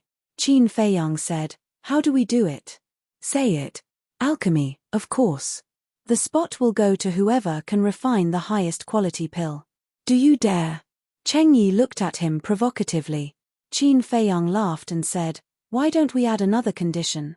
The loser will be at his mercy, even if he's killed on the spot." "What?" The disciples were shocked. If that was the case, it wouldn't be a simple competition for a spot, but a bet of life and death. Luo Xiong and the other two couldn't help but frown. Although they were a little dissatisfied with Cheng Yi's current performance, they were still optimistic about Cheng Yi's future. As for Qin Feiyang's alchemy skills, they knew better than anyone else. If the bet of life and death was successful, Cheng Yi would definitely die. This kind of thing couldn't happen. The three of them were about to stand up and stop him. But Cheng Yi was a step ahead of them. "Okay, it's decided." "No." Elder Mo shouted. Cheng Yi turned to look at Elder Mo and bowed. "Elder, this is a joint decision between Jiang Haotian and I. Please don't interfere." Lin Chen smiled. "It's quite interesting." "Elder Mo, just let them be. Furthermore, I don't believe that they'll really kill each other. At most, they'll humiliate each other with a few words. It's not important." This, Elder Mo looked at Luo Xiong and Feng Cheng. Luo Xiong waved his hand impatiently. Forget it. Let them be. Temph, they really won't cry until they're in the coffin." Feng Cheng snorted coldly. He was naturally talking about Cheng Yi. However, Cheng Yi was oblivious to it and looked at Qin Feiyang with his head held high. "Are you going first or should I?" "Whatever." Qin Feiyang shrugged. "I'll go first then. Open your eyes and watch what's called alchemy." Cheng Yi smiled in disdain and strode towards the corridor. At this moment, Lin Chen said again, "In order to save time, you guys might as well refine the simplest healing pill at the same time. Cheng Yi, you use the first alchemy room. Jiang Haotian, you use the second alchemy room." "Thank you, Lord Lin Chen." Cheng Yi was overjoyed and hurriedly bowed to thank him. However, Qin Feiyang frowned. What did this Lin Chen mean? He actually assigned the first alchemy room to Cheng Yi? Although the first and second alchemy rooms only had a difference of one number, whether it was the alchemy fire or the alchemy furnace, they were not on the same level. As everyone knew, the quality of the alchemy fire and the alchemy furnace would affect the quality of the pills. Wasn't this person obviously helping Cheng Yi? Lin Chen seemed to have sensed Qin Feiyang's displeasure and smiled. "Jiang Haotian, in order to prove that you're not a backdoor entrant, I gave you the second alchemy room. I've put in a lot of effort, don't let me down."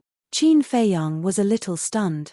He could tell that this person was purely a hypocrite who hid a knife behind a smile. "Don't worry, I definitely won't let you down." After Qin Feiyang finished speaking, he walked towards the second alchemy room.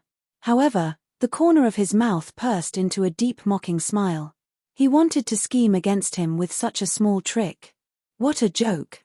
Later, he would know how childish this behavior was. However, he could not figure it out.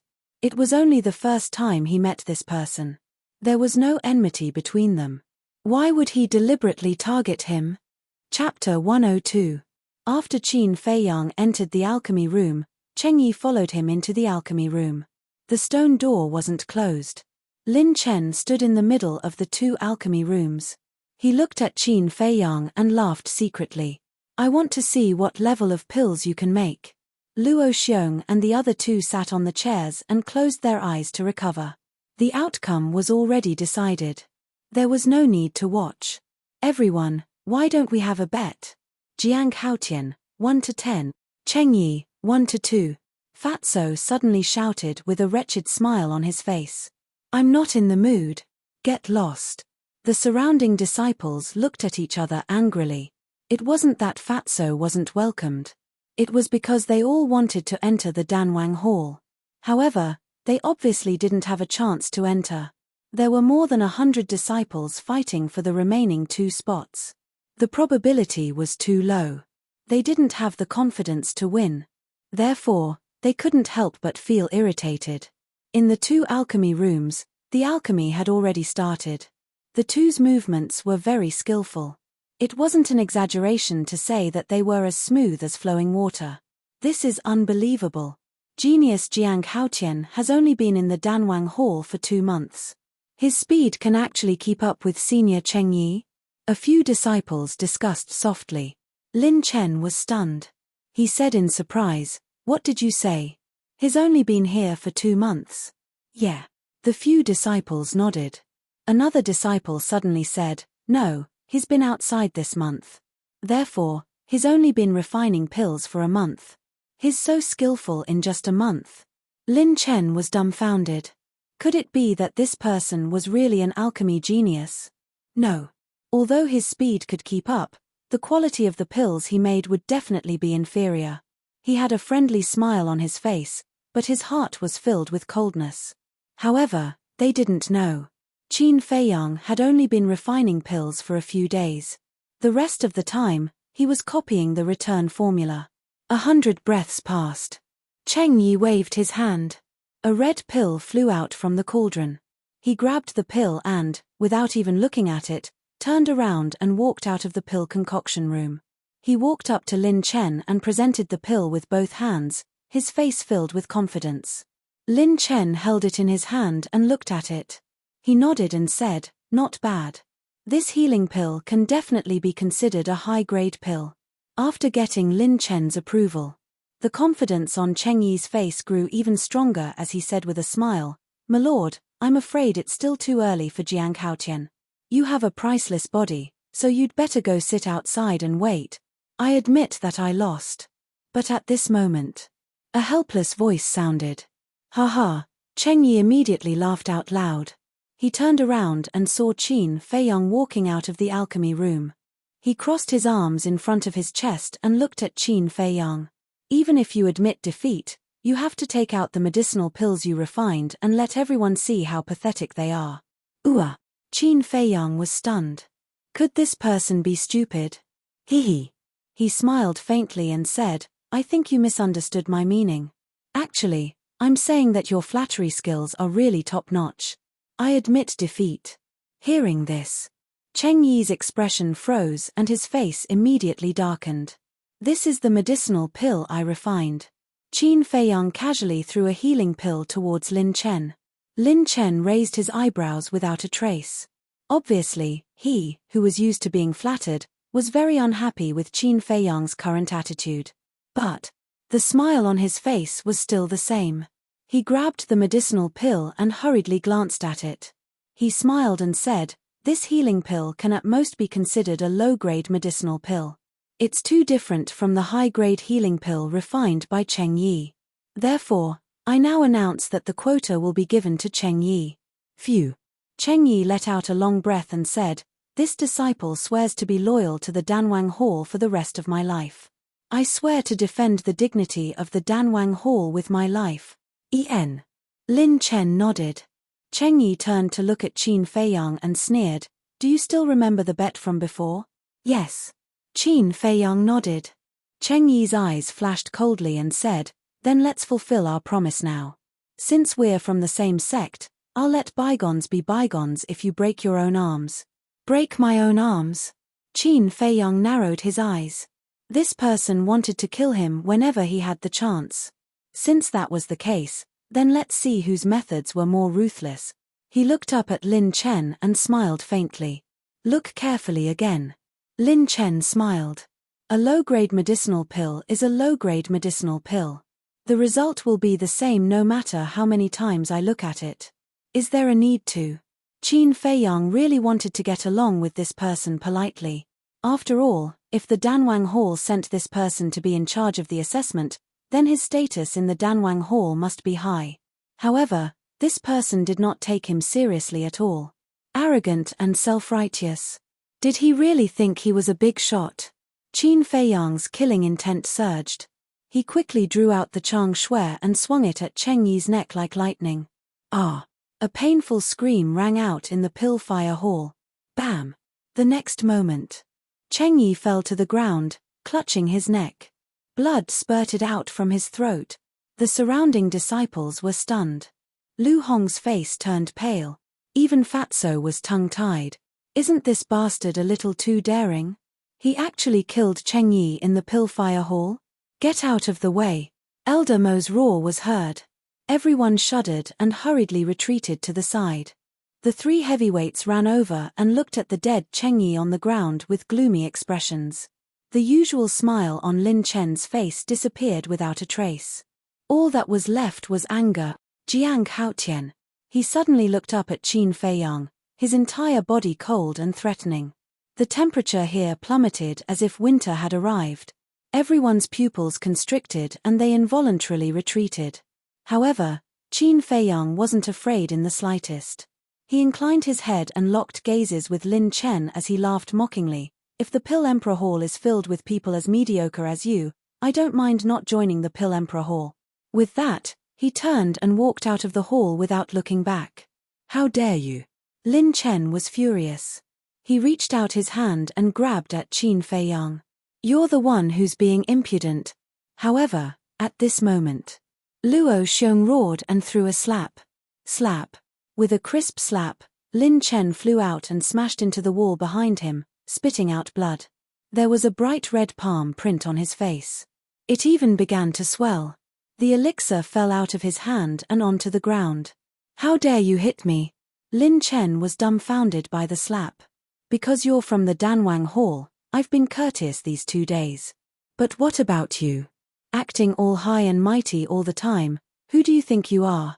Hitting you is still light. I'll kill you now. Luo Xiong took a step forward, murderous. Hallmaster, don't be rash. Let's talk things over. Seeing this, Feng Cheng and Elder Mo's expression changed. They quickly ran up and grabbed Luo Xiong's arm, anxiously persuading him. Let go of me right now. Luo Xiong shouted. Although he usually looked very amiable, once he was angry, even Feng Cheng and Elder Mo did not dare to act rashly. The two hurriedly let go. Luo Xiong strode in front of Lin Chen, lowered his head, and coldly looked at Lin Chen. When his eyes met Luo Xiong's, Lin Chen could not help but feel cold all over. Do you think I'm blind? Can't tell that you've been deliberately targeting Jiang Haotian? Just because I didn't say anything, it doesn't mean you can do whatever you want. Now, open your eyes wide and look clearly for this highness. Just what grade of medicinal pill is the medicinal pill that he refined? Luo Xiong shouted. Lin Chen's body trembled. He hurriedly opened his hand, only to find that the elixir was gone. It's beside your feet. Luo Xiong shouted. Lin Chen trembled. He quickly grabbed the elixir and looked at it carefully. What? This is, when he saw the elixir patterns on the elixir, it was as if he was struck by lightning. His body and mind trembled. It was actually a supreme grade elixir with elixir patterns. Do you see it clearly now? If you see it clearly, then shout it out. Hurry. Luo Xiong shouted coldly. This healing elixir is... Lin Chen's face was filled with disbelief. He could not accept this terrifying fact. Do you need me to say it again? Luo Xiong's tone was low and cold. Lin Chen quivered and shouted, This is a supreme grade elixir. As soon as he said that, the crowd was in an uproar. Jiang Haotian can actually refine a supreme grade elixir. How long has he been in the pill hall? If that's the case, the supreme grade elixir that Fatso sold previously was refined by Jiang Haotian? Too awesome. He's simply a genius in the alchemy world. No, only monstrous is enough to describe him. No wonder the hall master and the two elders like him so much. Looking at it now, Cheng Yi really overestimated himself. The shock in everyone's heart could no longer be described with words. Especially Lu Hong. She kept muttering the words supreme grade elixir. All of a sudden, she felt that she, Cheng Yi, Ling Yang, and Ji Jin were like clowns. They thought that they were so great. They always mocked others and said that they got in because of connections. In reality, they didn't even put them in their eyes. How comical. Luo Xiong glanced at everyone and sneered, the ones who got in because of connections can actually refine supreme grade elixirs. Is it funny? Anyway, I think it's funny, but you're the one who's funny. Luo Xiong looked at Lin Chen again and sneered, you didn't even see it clearly and you jumped to a conclusion. I don't understand why the Danwang Hall would send trash like you to be in charge of the assessment. Trash. Lin Chen's heart was filled with anger. He roared, even if he can refine supreme grade elixirs, the fact that he killed Cheng Yi cannot be erased. You still dare to roar at me. If you didn't target him, would he have killed Cheng Yi out of anger? We're not deaf. Just now, he asked you to take a closer look. But because of your arrogance, not only did you not look, you even spoke rudely and maliciously hurt him. Now tell me, whose fault is this? Luo Xiong said sternly. Lin Chen immediately lost his temper. A person who can concoct a supreme grade elixir, especially one who just started learning how to concoct a supreme grade elixir, is extremely important to the pill hall. I don't need to tell you. You should be very clear about it. I still remember that in order to persuade him to join the pill hall, I, Old Feng, and Old Mo put in a lot of effort. But now, because of you, he doesn't want to go to the Danwang Hall. What do you think we should do? Let me tell you, if you can't make him change his mind, I can only report this matter to the Grand Hall Master. At that time, I'd like to see what will happen to you. Luo Xiong sneered and didn't stay any longer. But when he turned around, he said, don't smile in the future. Otherwise, people will hate you. Old Feng, Old Mo, you two stay and supervise the assessment. Understood. Feng Cheng and Old Mo nodded. Chapter 103. After Luo Xiong left, Lin Chen collapsed on the ground powerlessly, his face full of horror. If this matter really reached the ears of the chief pavilion master of the county of Yang, he would be skinned even if he didn't die. Suddenly, he looked at Feng Cheng and Elder Mo with a pleading expression and said, Elder Feng, Elder Mo, you must help me. This is not easy to help. Whoever tied the bell should untie it. Go find Jiang Haotian yourself. The two of them did not look happy. Fatso went up and chuckled. Master Lin Chen, who won now? The surrounding disciples rolled their eyes. Was there a need to ask? Of course it was Jiang Haotian. If even a person who could refine a supreme grade pill lost, then there must be an inside story. Fatso continued, Master Lin Chen, you agreed to the bet between Jiang Lao Da and Cheng Yi, right? What are you trying to say? Lin Chen glared at him.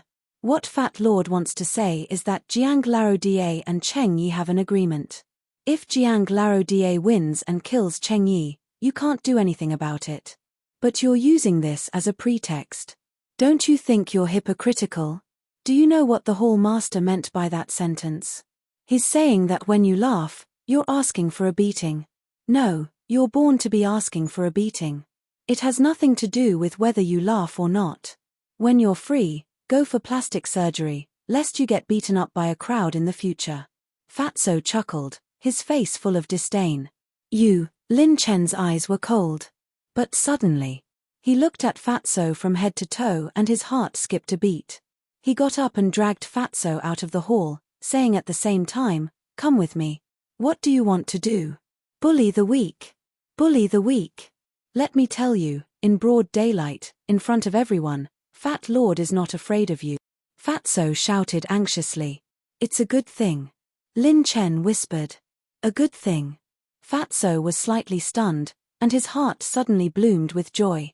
Qin Feiyang sat alone in a pavilion. He couldn't figure it out. How did he offend this Lin Chen, to the point of making things difficult for him? So you're here, Jiang Larodie. Soon. Fatty ran over and said with a sinister smile, you've finally killed Cheng Yi. You must be feeling great right now. Indeed. Qin Feiyang nodded and asked, did the Hall Master say that he would hold me accountable? No. You're the Pill Palace's most popular person now. How could the Palace Master hold you accountable for a dead person? But Lin Chen was the of the Pill Palace of the Hall of the Hall? Of the Hall of the Palace of the Hall. You didn't see how furious the Palace Master was earlier. If it weren't for the two elders holding him back, Lin Chen would have already gone to see the King of Hell. Fatty said of S. When Luo Xiong flipped out, he hadn't left the Pill Fire Hall, so he heard it. Fatso went to Qin Feiyang and asked sneakily, Jiang Larodie, are you really not going to the Danwang Hall? Yes. Qin Feiyang nodded and said, I want to go to the Martial Emperor Hall now. With my strength, it shouldn't be a problem. What? To the Martial Emperor Hall. Fatso couldn't sit still anymore. Jiang Larodie, to tell you the truth, Lin Chen asked me to persuade you. He said that as long as I can make you change your mind, he will let me go to the Danwang Hall too. Boss, once you're the boss, you'll be the boss forever. You can't leave your little brother alone. I'm not like you. Whether it's martial arts or alchemy, I'm not as good as others. I have no hope of entering the Danwang Hall. This is such a good opportunity. Boss, you have to help me. Fatso hugged Qin Feiyang's arm, crying and acting like a spoiled child. Qin Feiyang's sleeve was covered with his snot and tears. Get out of my way. Qin Feiyang's face darkened as he hurriedly pushed Fatso away. This scene was too intimate. If he was seen by others, they would definitely misunderstand him as a homosexual. Fatso said, promise me and I'll let go. Okay, I promise. Qin Feiyang nodded helplessly. Thank you, boss. Fatso was overjoyed and said in a coquettish voice. Get out. Qin Feiyang roared and kicked Fatso away. Then, he hurriedly got up and took off his shirt with a look of disgust. He took out a new linen shirt and quickly put it on. You hit me so hard. Do you still have a conscience? Fatso rubbed his chest and walked over, staring at Qin Feiyang bitterly. Damn Fatso, you're too disgusting. I'm going to cut ties with you. Qin Feiyang had goosebumps all over his body and hurriedly ran away. Cut ties? No way. Fat Lord has made up his mind to pester you for the rest of his life. You have to take responsibility for it. Fatso chuckled and quickly chased after him. Qin Feiyang felt powerless. Despicable people were probably talking about this kind of person. Fatso ran to Qin Feiyang's side with a wretched face and said, Boss, when are you going to see your fiancé? Fiancé? Qin Feiyang was stunned. Fatso was stunned and asked, don't you know? Your fiancé also came to Black Bear City. Wait, what do you mean? When did I have a fiancé? Qin Feiyang frowned. Elder Feng's granddaughter, Fatso said. Ah. Qin Feiyang was stunned and shook his head, saying, she's not my fiancé. It's just a joke. The fatty said disdainfully, keep pretending. Everyone in Black Bear City knows about this. I won't talk to you anymore. Lord Fatty will go to the Pill Fire Palace first. Although Lin Chen opened the back door for me, I still have to put on a show. Let's chat again when we have time. Qin Feiyang said, when we go back, don't say that I've already agreed. I'm still thinking about it. I understand. Fatso chuckled and ran toward the Pill Fire Palace. Fiancé. Qin Feiyang shook his head and smiled bitterly. It seemed that this joke had gone too far. After calming himself down, he changed direction and walked toward Luo Xiong's courtyard. Bastard, this is too infuriating. Luo Xiong sat alone on a stone bench, his face full of anger. A moment later, Qin Feiyang came to the door and cupped his hands, saying, Hall Master, I have something to ask of you. Luo Xiong was stunned and hurriedly said, come in. Qin Feiyang pushed the door open and walked to Luo Xiong's side. He lowered his head and said, "Hall Master, I was wrong just now. I shouldn't have killed Cheng Yi. Please punish me." Luo Xiong was silent for a moment and looked up with a smile, saying, "This matter is over, but you must go to the Danwang Hall." This, Qin Feiyang hesitated. Luo Xiong asked, "Are you worried that Lin Chen will take revenge on you?" Qin Feiyang nodded. "Sigh. To be honest, I'm worried too. With your talent in alchemy, you will definitely attract attention if you enter the Danwang Hall. But it's easier to dodge a spear in the open than a stab in the dark. After all, Lin Chen is not only a core disciple of the Danwang Hall, but also a member of the Lin family of Swallow City." Luo Xiong said. The Lin family of Swallow City. A cold light flashed in the depths of Qin Feiyang's eyes. Luo Xiong thought he was afraid and comforted him, saying, "Don't be so nervous. Before you go to the Danwang Hall, I will use the image crystal to inform the Grand Hall Master of Swallow City." Qin Feiyang said, "I will think about it." Luo Xiong frowned and nodded, saying, "All right, think about it carefully." "Oh right, why are you here?" Qin Feiyang said, "I want to ask if the pill hall has the recipe for the crimson fire-colored glass pill." The crimson fire-colored glass pill. Luo Xiong's eyes trembled as he asked, "Did you find the crimson fire-colored glass tree?" "No." Qin Feiyang shook his head. "Then why do you want the recipe?" Luo Xiong was puzzled. "I am just curious." Qin Feiyang said calmly. "The recipe." Luo Xiong thought for a while and shook his head, saying, "Everyone knows how precious the crimson fire-colored glass pill is. Therefore, only the Danwang Hall has the recipe. In that case, I will not disturb you any longer." Qin Feiyang cupped his hands, turned around, and strode out of the courtyard. He was sure that the pill hall had the recipe. He knew what Luo Xiong was thinking. Luo Xiong wanted him to go to the Danwang Hall. Therefore, it was useless to continue. He went to an empty corner and entered the castle. He began to copy the fifth stroke of the Huan character formula. In the evening, the Pill Fire Hall's test was finally over. The remaining 2 spots were taken by Lu Hong and Fatso. This result caused the disciples to be rather shocked. Lu Hong had level 5 mental power and her talent in alchemy was not bad. It was not strange for her to win a spot. However, Fatso's talent was not good and he did not work hard. How could he win? However, this was the result announced by Lin Chen himself. Feng Cheng and Luo Xiong were supervising, so no one dared to question it. Perhaps this fatty was just like Jiang Haotian, pretending to be a pig to eat a tiger. After the test ended, the disciples dispersed. The news of Qin Feiyang refining the supreme grade pill spread like wildfire in Black Bear City. So the supreme grade pill was refined by Jiang Haotian. No wonder Luo Xiong wanted Jiang Haotian to join the pill hall by hook or by crook. The whole city was in an uproar. All the leaders were shocked. The city lord's mansion. What? The supreme grade pill was refined by this little bastard.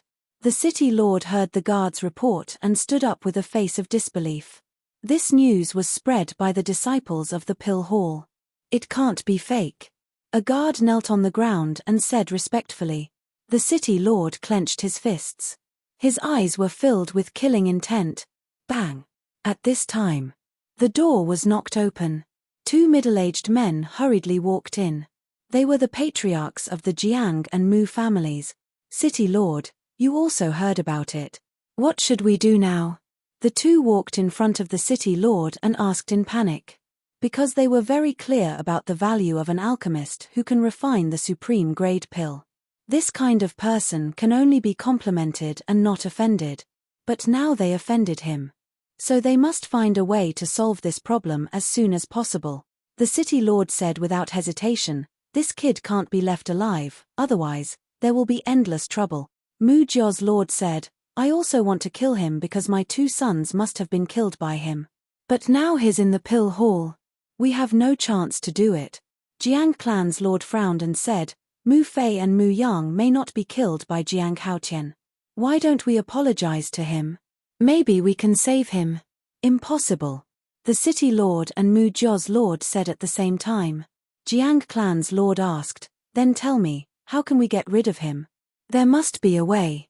A cold light flashed in the city lord's eyes. He turned his head and looked at the guard next to him. He ordered, "Take some people to monitor the pill hall.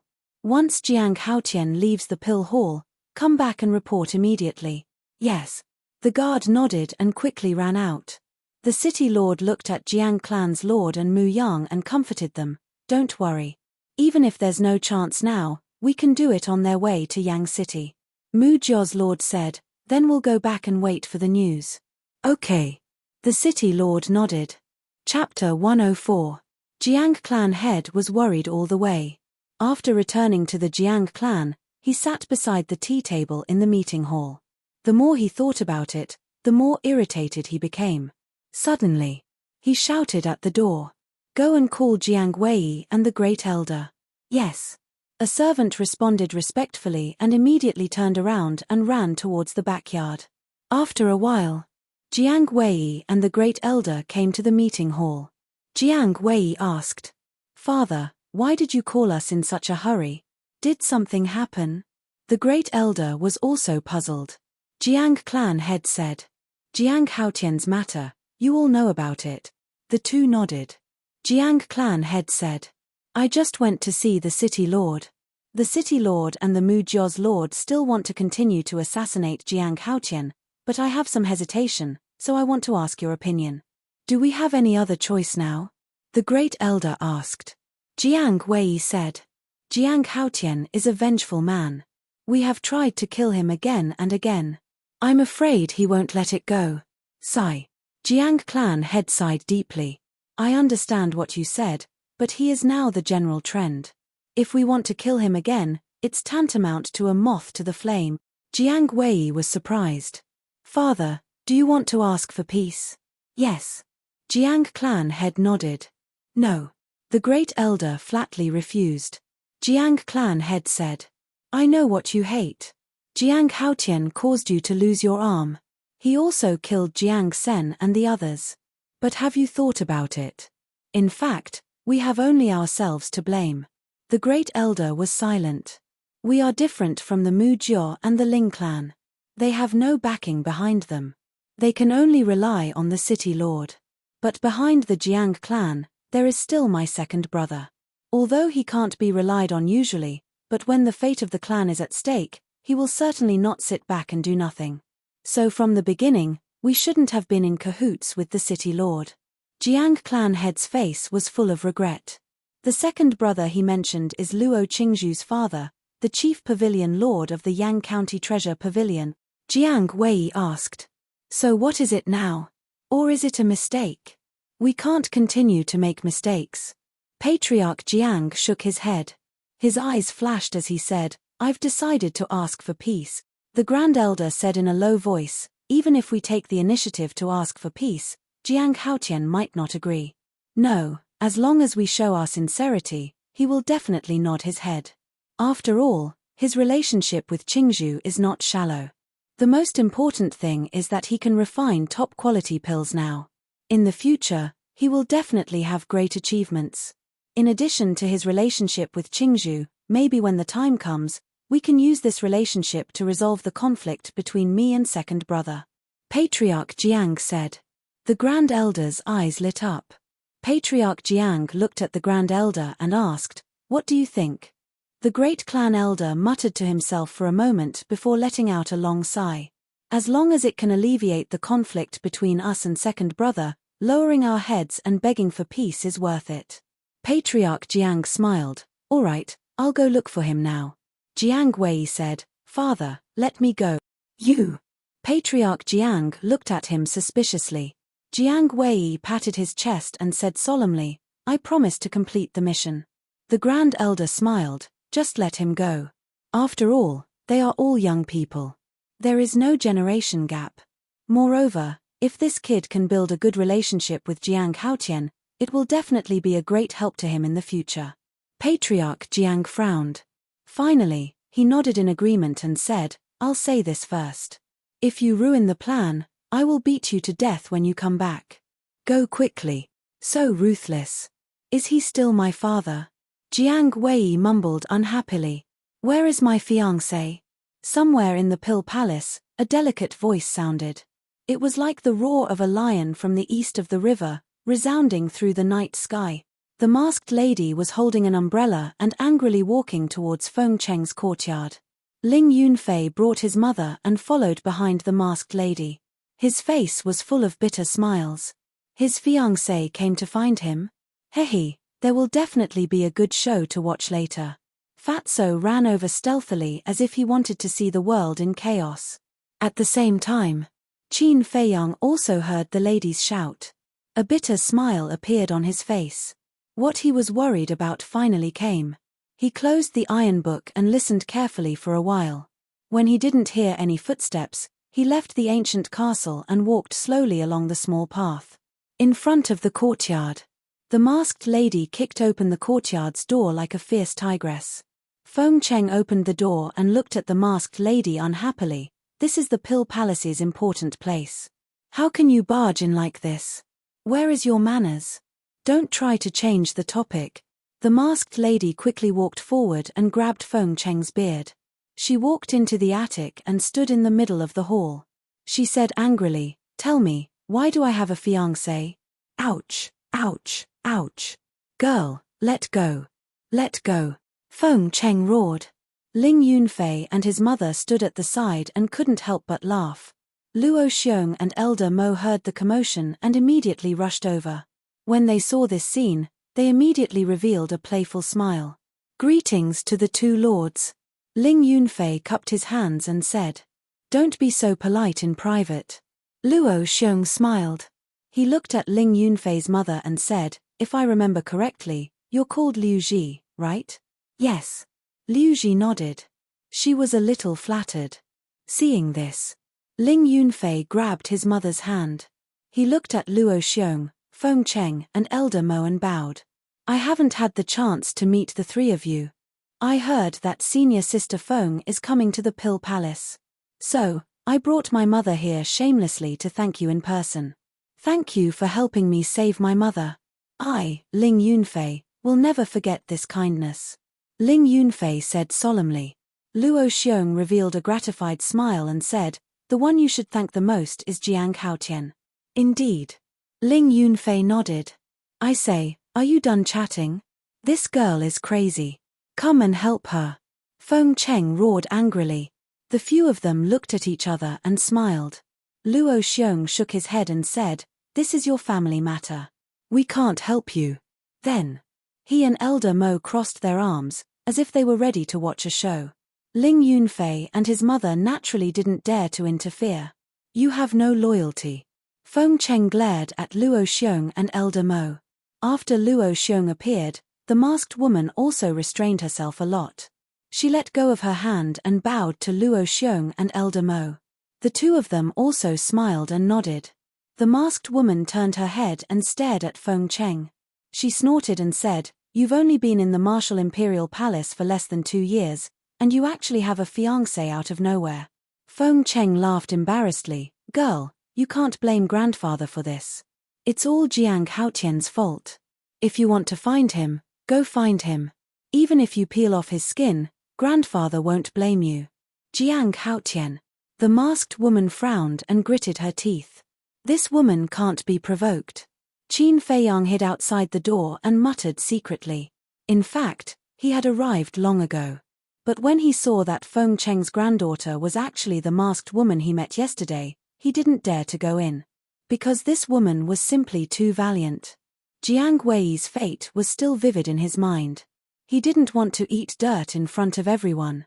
"Call Ling Yunfei out and let's go."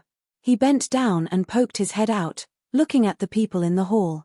At this time, Fatso sneaked into the courtyard like a thief. Seeing Qin Feiyang acting sneakily at the door, his eyes brightened. He quietly walked over to Qin Feiyang's back and stuck his head out to look inside. So many people. He scratched his head and patted Qin Feiyang's shoulder. He asked, "What are you doing hiding here? Don't you want to go in and see your fiancé?" Qin Feiyang's body stiffened. This damn Fatso, when did he come? The people in the hall all turned their heads to look at the door. When they saw Qin Feiyang and Fatso, they couldn't help but be stunned. Qin Feiyang smiled embarrassedly. He had never felt so awkward before. He stood up straight and stared at Fatso fiercely. What's going on? Fatso was a bit confused. I'll deal with you later, Qin Feiyang snorted coldly. He turned around and walked into the hall. He smiled and said, That. Hello everyone. We're very good. Luo Xiong nodded. There was a trace of an evil smile on his face, as if he was saying, Kid, you're in big trouble this time. Qin Feiyang's smile froze. But it instantly recovered. He turned his head to look at the masked woman. His eyes met with that pair of cold eyes. His body tensed up. He smiled embarrassedly and said, Miss, this is a misunderstanding. Let me explain. Without waiting for him to finish, the masked woman said, There's nothing to explain. If I didn't remember wrongly, the pill hall has a pig cage, right? Go to the pig cage and stay there for a few days.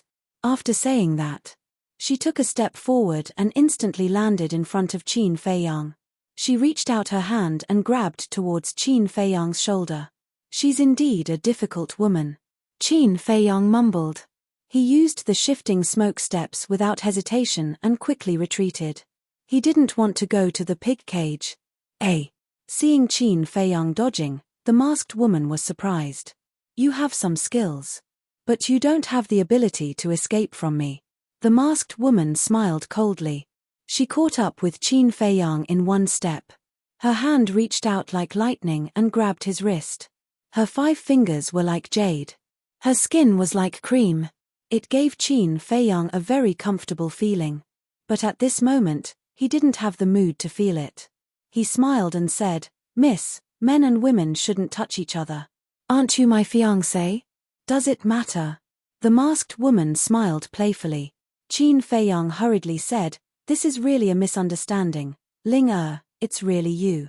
However, at this time, a pleasantly surprised voice came from outside the door. Everyone looked over and saw Lin Chen running over in large strides.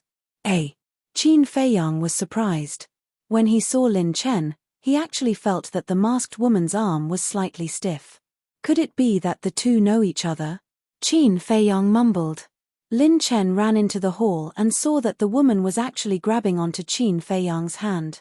A hint of ruthlessness flashed across his eyes. This time, Qin Feiyang clearly caught it. He suddenly came to a realization. If he didn't guess wrong, Lin Chen definitely liked this tigress. Therefore, when he heard those rumors, Lin Chen regarded him as a love rival and targeted him everywhere. Thinking of this, Qin Feiyang was angry and wanted to laugh at the same time. He didn't expect that a casual sentence would actually lead to an unexpected disaster. Chapter 105. However, Lin Chen's arrival gave him a glimmer of hope. Lin Chen concealed it very well. His face was instantly filled with smiles. He took a step forward and stood between Qin Feiyang and the masked woman. The masked woman had no choice but to let go of Qin Feiyang. Lin Chen asked, Ling what are you doing in Black Bear City? The masked woman frowned. Is it related to you? Lin Chen laughed. If you had told me in advance, we could have traveled together. No need, I know the way. The masked woman said indifferently. It was obvious that she didn't like this person. But Lin Chen didn't mind at all, and laughed. How about we return to Yang City together tomorrow? We'll talk about it tomorrow. The masked woman said coldly. During the conversation, Qin Feiyang gave a look to Ling Yunfei and Fatso. The two of them understood. Thus, the few of them sneaked away. But just as Qin Feiyang stepped out of the door, the masked woman noticed and shouted, Jiang Haotian, where do you want to go? You guys chat, I still have things to do, so I'll be leaving first. Qin Feiyang said without turning his head, then used Luo Yang's steps and ran outside as if he was running for his life. Bastard, stop right there. The masked woman shouted and was about to give chase. But at this time, Lin Chen's eyes flashed. He stood in front of her and laughed. Ling this is my first time in Black Bear City. I'm unfamiliar with this place. You grew up here, so you must be very familiar with this place. Why don't you take me around? Ling Yunfei looked at Lin Chen, then turned to look at Luo Xiong and the other two, cupping his hands and saying, 3 seniors, this junior will also take his leave. Fatso followed. This disciple will not disturb you any longer. Then, Ling Yunfei brought his mother and Fatso and quickly left the courtyard, chasing after Qin Feiyang. The masked woman frowned and wanted to go around Lin Chen, but Lin Chen stood in front of her and laughed. Ling let's go for a walk. This time. The masked woman was furious and shouted, walk your sister, can't you see that it's raining outside? If you want to go shopping, you can go by yourself. Lin Chen smiled. Walking in the rain is more romantic. Who wants to be romantic with you? The masked woman cursed angrily. What the hell? Why was she so unlucky to run into this idiot? Beside him, Feng Cheng was also frowning. He appeared to be in a bad mood. Luo Xiong and Elder Mo looked at each other and remained silent. However, there was a playful look in his eyes. On the small path. Looking around, Fatso chuckled, Jiang Laro Da is really lucky to find such a ferocious fiancé. I'm really worried for him in the future. You're gloating. Ling Yunfei rolled his eyes and shook his head. However, this woman is indeed not someone an ordinary man can handle. Yunfei, you can't talk about him like that. After all, Miss Ling is your senior. In the future, you'll have to rely on her to take care of you in Danwang Hall. What's more, Miss Ling only has a bad temper. She's still quite kind. Ling Yunfei's mother reprimanded. You're right, mother. Ling Yunfei hurriedly nodded. I'm here. At this moment, Qin Feiyang's voice suddenly sounded. Fatso and the other two turned around and couldn't help but laugh.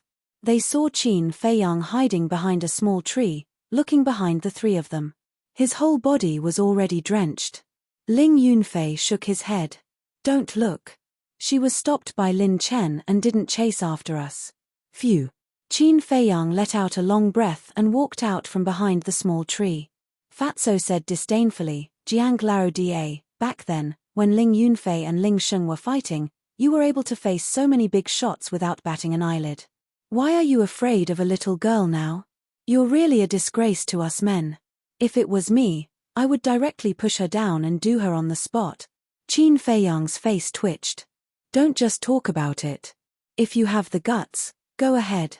Fatso's face immediately turned green. He laughed dryly and said, Fat Lord wants to, but there's no other way. Who told her to be my future sister-in-law? This difficult task should be completed by you. Qin Feiyang rolled his eyes at him and looked at Ling Yunfei's mother. He smiled and said, Hello, Auntie. I made a fool of myself just now. Liu Ji smiled and said, Don't say that. Young people have their frivolous moments. Frivolous? Qin Feiyang was stunned and couldn't help but smile bitterly. Liu Ji asked, Can I call you Hao Tian? Of course. Qin Feiyang nodded. Liu Ji said, Hao Tian, Yunfei told me about how you helped us. I'm really grateful to you. It's Yunfei's greatest fortune to be able to meet a friend like you. Qin Feiyang smiled and said, Auntie, you're too serious. It's just a small matter. Sensible and polite. You're really a good child.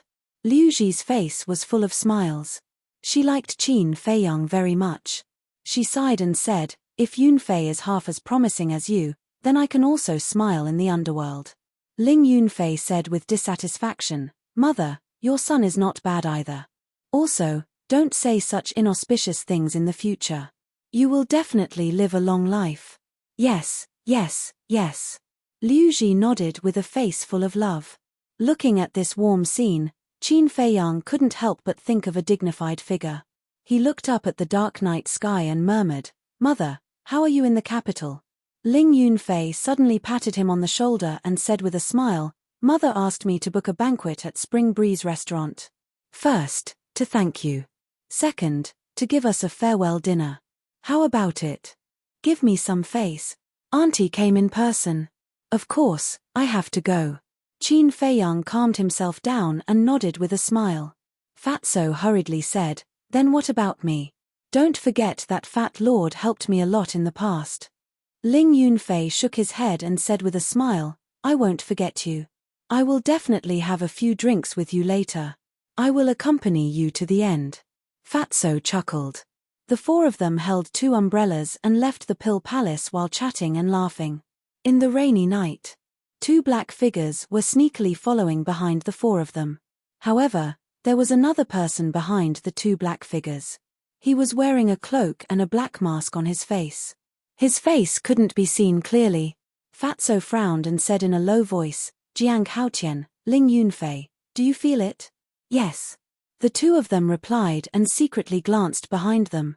There was actually someone on the street in such a heavy rain. Moreover, he was following behind them. No matter how they looked at it, it didn't seem normal. What's wrong? Liu Ji was puzzled and turned to look. Ling Yunfei hurriedly pulled her and said with a smile, Mother, it's nothing. Let's go. After saying that, he gave Qin Feiyang and Fatso a look. The two of them nodded. Ling Yunfei did this because he didn't want his mother to worry. After a while, the four of them finally arrived at Spring Wind Restaurant. This was the largest, most luxurious, and most high-class restaurant in Black Bear City. Of course, the cost was also the highest. The people who came in and out were basically the children of wealthy families. Now, Qin Feiyang and the other two were also considered famous people in Black Bear City. When the restaurant waiter saw them, he immediately greeted them warmly and said with a smile, The four of you, please come in. Ling Yunfei asked, Where is the private room I booked? The waiter smiled and said, It's on the second floor. Give me the umbrella first. Qin Feiyang and Fatso kept the umbrella and passed it to the waiter. At the same time, Qin Feiyang turned his head and looked outside. He saw the two black shadows standing across the street, looking at them. Seeing him look, the two hurriedly turned their heads and walked forward. Qin Feiyang raised the corner of his mouth and a cold light flashed through his eyes. After the waiter put the umbrella on a shelf outside the door, he ran in and led the four of them to the second floor and into a private room. At the same time, the two black shadows turned back and stood outside the door of Spring Wind Restaurant, looking up at the second floor. They were two big men. About 40 years old. Their bodies were very sturdy, and there was a scar on their face, which looked a little hideous and scary. A waiter at the counter saw the two of them and came forward with a puzzled look, asking, The two of you, would you like to eat? The two of them retracted their gaze, ignored the waiter, and turned away. It's really strange. The shop assistant was taken aback. He scratched his head and mumbled before continuing to work. Inside the private room, Qin Feiyang glanced around. The decoration here was quite luxurious and the space was very large. Not only was there a restaurant, but there was also a separate tea room. The waiter asked, What would you like to order? Ling Yunfei said, Give me one of your special dishes, 3 bottles of wine, and a glass of juice. Okay. The waiter shouted, turned around and walked out of the private room, and closed the door. At this time, the masked man, after taking off his cloak, also walked into Spring Wind Restaurant. Why are there so many strange people today? The waiter behind the counter saw the masked man, frowned slightly, and asked, Sir, do you have a reservation? I have an appointment with someone. The masked man said. The waiter said, What's the number of the private room? I'll take you up. No, I can go up by myself. The masked man waved his hand and went straight to the second floor. He came to Qin Feiyang's private room and directly pushed the door open. Immediately, 3 cold gazes landed on him. The masked man felt a chill on his back. After closing the door, he hurriedly turned around and saw Qin Feiyang and the other two standing in front of him, their eyes all flashing with cold light. He looked at Qin Feiyang and waved his hand, Don't do it, it's me. Huh? Why does this voice sound familiar? Qin Feiyang and the other two looked at each other with a trace of doubt on their faces. The masked man took off the black mask on his face, revealing a familiar face. It was Jiang Wei. Ling Yunfei frowned and said, Why are you following us sneakily? Fatty shouted, Tell me, is there some kind of scheme or something? Let me tell you, Fat Lord is not to be trifled with. No, no, no. Jiang Wei waved his hand and smiled flatteringly. If I have any conspiracy, I won't break in directly. In fact, I have something to discuss with my brother. Fatso was stunned and wondered, Who is your brother? Jiang Haotian. Jiang Wei chuckled. Fatso said in surprise, Ah, you're actually half-brothers? Stop talking nonsense. Qin Feiyang rolled his eyes at him and said to Ling Yunfei in a low voice, It's a bit strange tonight. Take your mother out and arrange another private room. It's best if it's far away from here so that she won't be frightened. Okay. Ling Yunfei nodded and turned to whisper a few words to Liu Ji. Liu Ji looked at them in confusion and didn't say anything. Chapter 106. Fatso, close the door. Qin Feiyang said. Fatso quickly ran to close the door, then turned around and stared at Jiang Wei maliciously. Brother Fatty, believe me, I really don't have any evil intentions, I came with sincerity. Jiang Wei looked panicked and kept retreating. Sincerity? Qin Feiyang's eyes flashed, he shouted. Fatso, don't mess around. Fatso smirked. You better not have any evil intentions, otherwise, Fat Lord promises to make your chrysanthemum bloom. Jiang Wei immediately clenched his legs, like a frightened mouse. Qin Feiyang sat at the table and said, Show me your sincerity. Jiang Wei quickly turned around and said, The City Lord and the Mu Jiao's Lord want to assassinate you tonight. The two people behind you just now are the City Lord's confidants. The fatty shouted, Preposterous. Are they done yet? Qin Feiyang raised his eyebrows and said, Why did you tell me? You and your family are so kind. Jiang Wei smiled bitterly. To tell you the truth, it was my father who asked me to make peace with you. Make peace? Qin Feiyang was surprised. Jiang Wei said, To be honest, my father is regretting it now. He asked me to get your forgiveness no matter what. Fatso reminded him. Jiang Lao Die, be careful, this may be a trick. No, why don't you believe me? I'm really here to make peace. Jiang Wei was incomparably anxious. He looked at Qin Feiyang and pleaded, Even if you don't give face to the monk, give face to the Buddha. For the sake of my cousin, can we reconcile? If you still don't believe me, I'll let my father and the elders come in person to help you deal with the City Lord and the Mu Jia. He added. Qin Feiyang was silent for a while and nodded. Okay, I'll believe you this time. Jiang Wei breathed a sigh of relief. Qin Feiyang lowered his head and pondered. Although he was about to leave Black Bear City, he had to get rid of this City Lord. Otherwise, the consequences would be endless. Originally, he was still worried that he wouldn't be able to find an opportunity. However, he didn't expect that the Jiang family would help him. However, they still needed a perfect plan. Because there was only one chance, failure was not an option. Suddenly, he noticed that there was a window to the side and behind him. He got up, walked to the window, and gently pushed it open. Torrential rain poured down, and a cool breeze blew against his face. Qin Feiyang craned his neck to take a look. Below him was a very narrow alley. This was the back alley of the restaurant. Not to mention a rainstorm, even if it was a sunny day, very few people would come here. Looking down at the alley, Qin Feiyang's eyes flashed. He turned to look at Fatso and spoke in a deep voice, Do me a favor. Go and look for the Hall Master, Martial Arts Hall Master, and Treasure Pavilion Master immediately.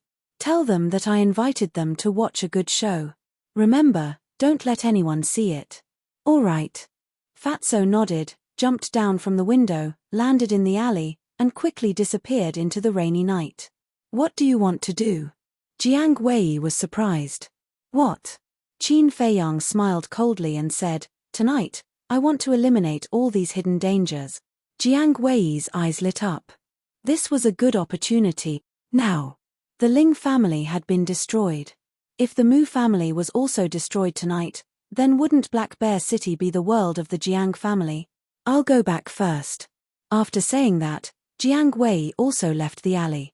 At this time, Ling Yunfei entered the private room and asked doubtfully, Where's Jiang Wei? What is he doing here? Let's talk about it later. Go and follow him first. See if he really went back to the Jiang family. Go down from here. Qin Feiyang pointed to the window. Ling Yunfei was stunned and quickly jumped down from the window and ran in the direction of the Jiang family. Dong dong. At this time, there was a knock on the door. Who is it? Qin Feiyang frowned. Young Master Jiang, it's me. I'm here to deliver wine and food. The waiter's voice came from outside. Send it to another private room. Qin Feiyang said. Okay. The waiter replied. Wait a minute. Qin Feiyang suddenly said. Young master, do you have any other orders? The waiter asked. Qin Feiyang got up and opened the door. The waiter was standing outside the door with a tray. Qin Feiyang went out and took the 3 pots of wine on the tray. He smiled and said, You can go now. By the way, don't disturb us without my orders. Yes. The waiter respectfully responded and turned to leave. Qin Feiyang returned to the private room, closed the door and windows, put the 3 pots of wine on the table, and took out the tranquil bag. With a wave of his hand, the corpses of 2 beasts suddenly appeared on the ground. It was the corpses of the beasts that the Black Bear King had given him. He had originally thought that he would no longer be of any use. But he didn't expect that it would finally be useful today. Next, he took out the Chang Shui and began to get busy. In the private room, a pungent smell of blood quickly filled the air. Soon, Qin Feiyang made 2 blood bags. And he also made 2 animal skin tops. Next, he picked up the 2 animal skin tops and put them out of the window to let the rain wash them. After a while, the bloodstains on the animal skin tops were washed clean. He shook it hard to shake off the excess rainwater, and then carefully looked at it. Although the workmanship was rough, he was quite satisfied. Next, he washed the bloodstains on the 2 blood bags again. Then, he put away the corpses of the 2 beasts and went to the tea room to find a rag. After wiping the blood on the floor, he directly threw the rag out of the window. After a while, Fatso led Luo Xiong, the martial arts hall master, and the treasure pavilion master in through the window. The treasure pavilion master glanced at the private room, then looked at Qin Feiyang and said unkindly, Kid, did you see that? We have all become drowned rats. If you don't have a good show for us to watch later, then don't blame me for being hostile.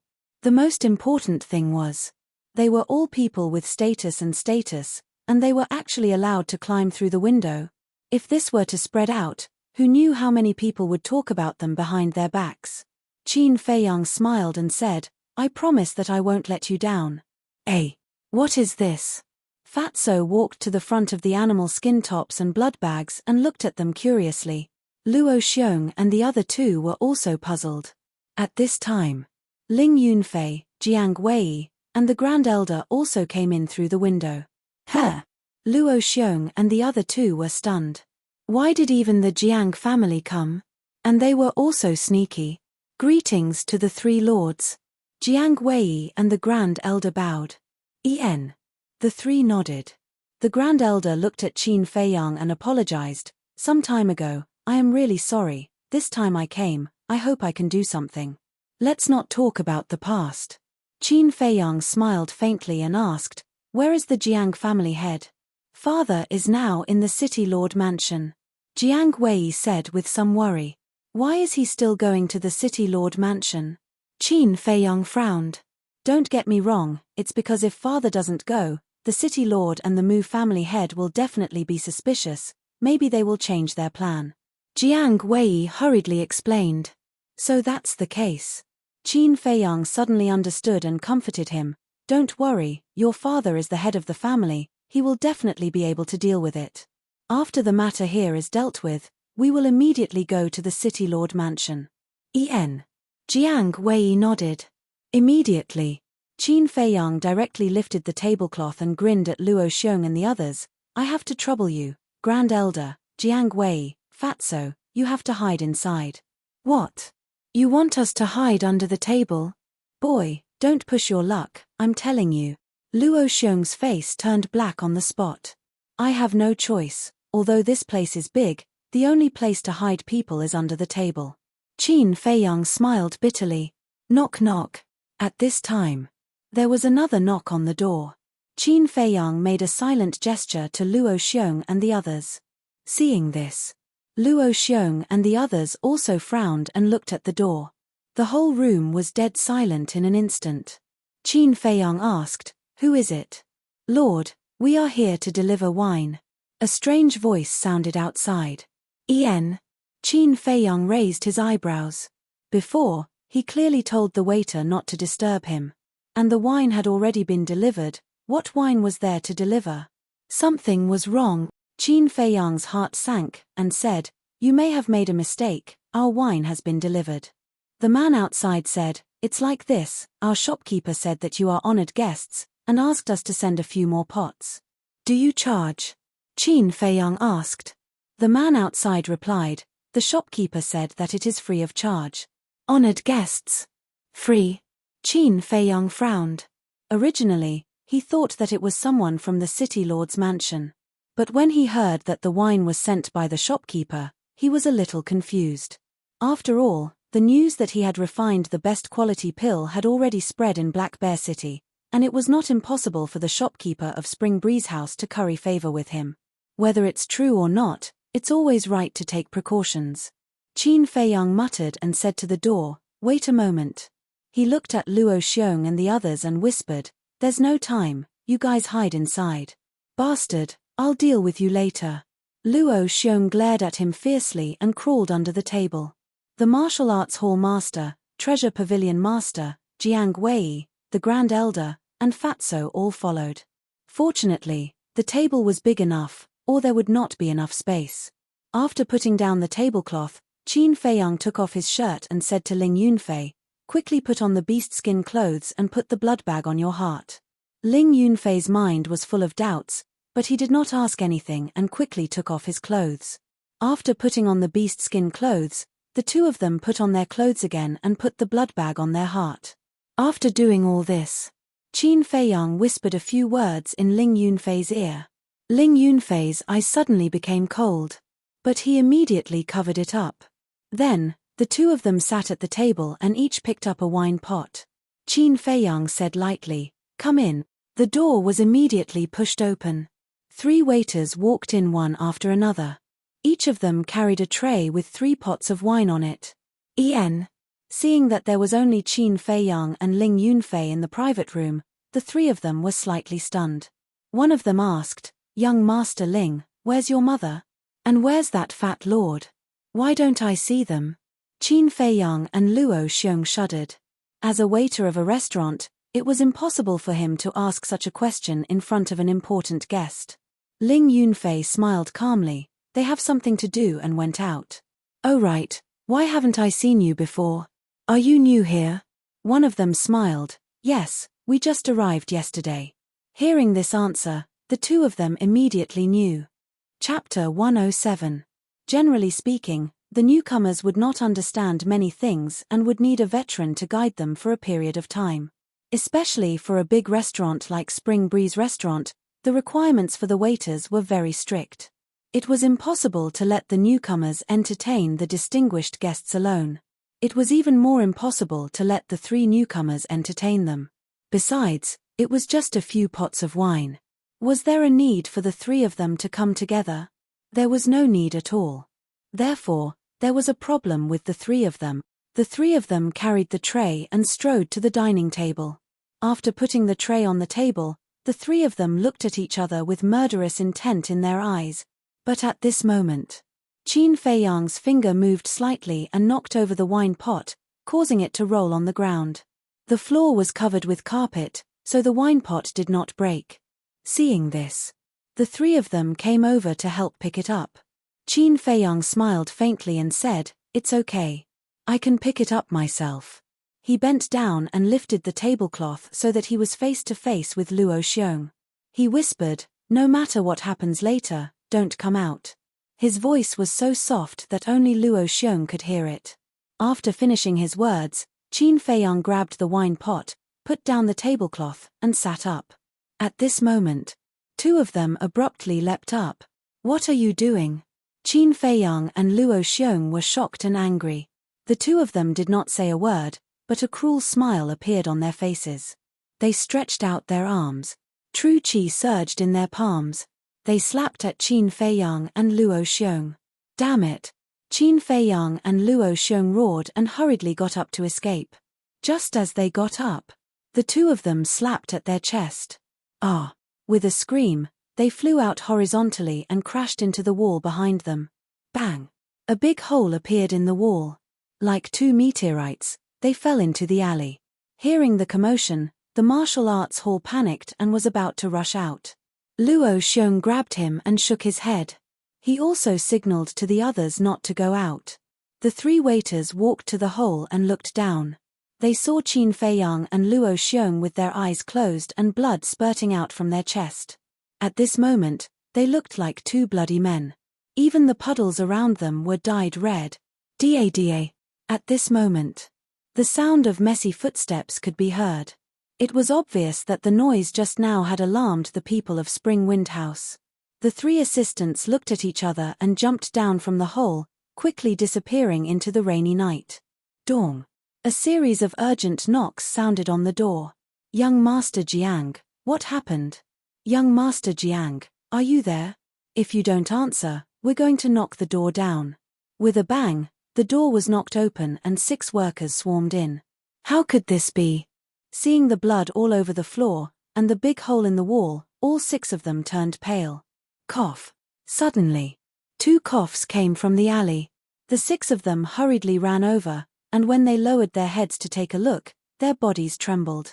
The waiter who served Qin Feiyang and Ling Yun jumped down and landed beside Qin Feiyang and Ling Yun, asking anxiously, Young Master Jiang, Young Master Ling, are you all right?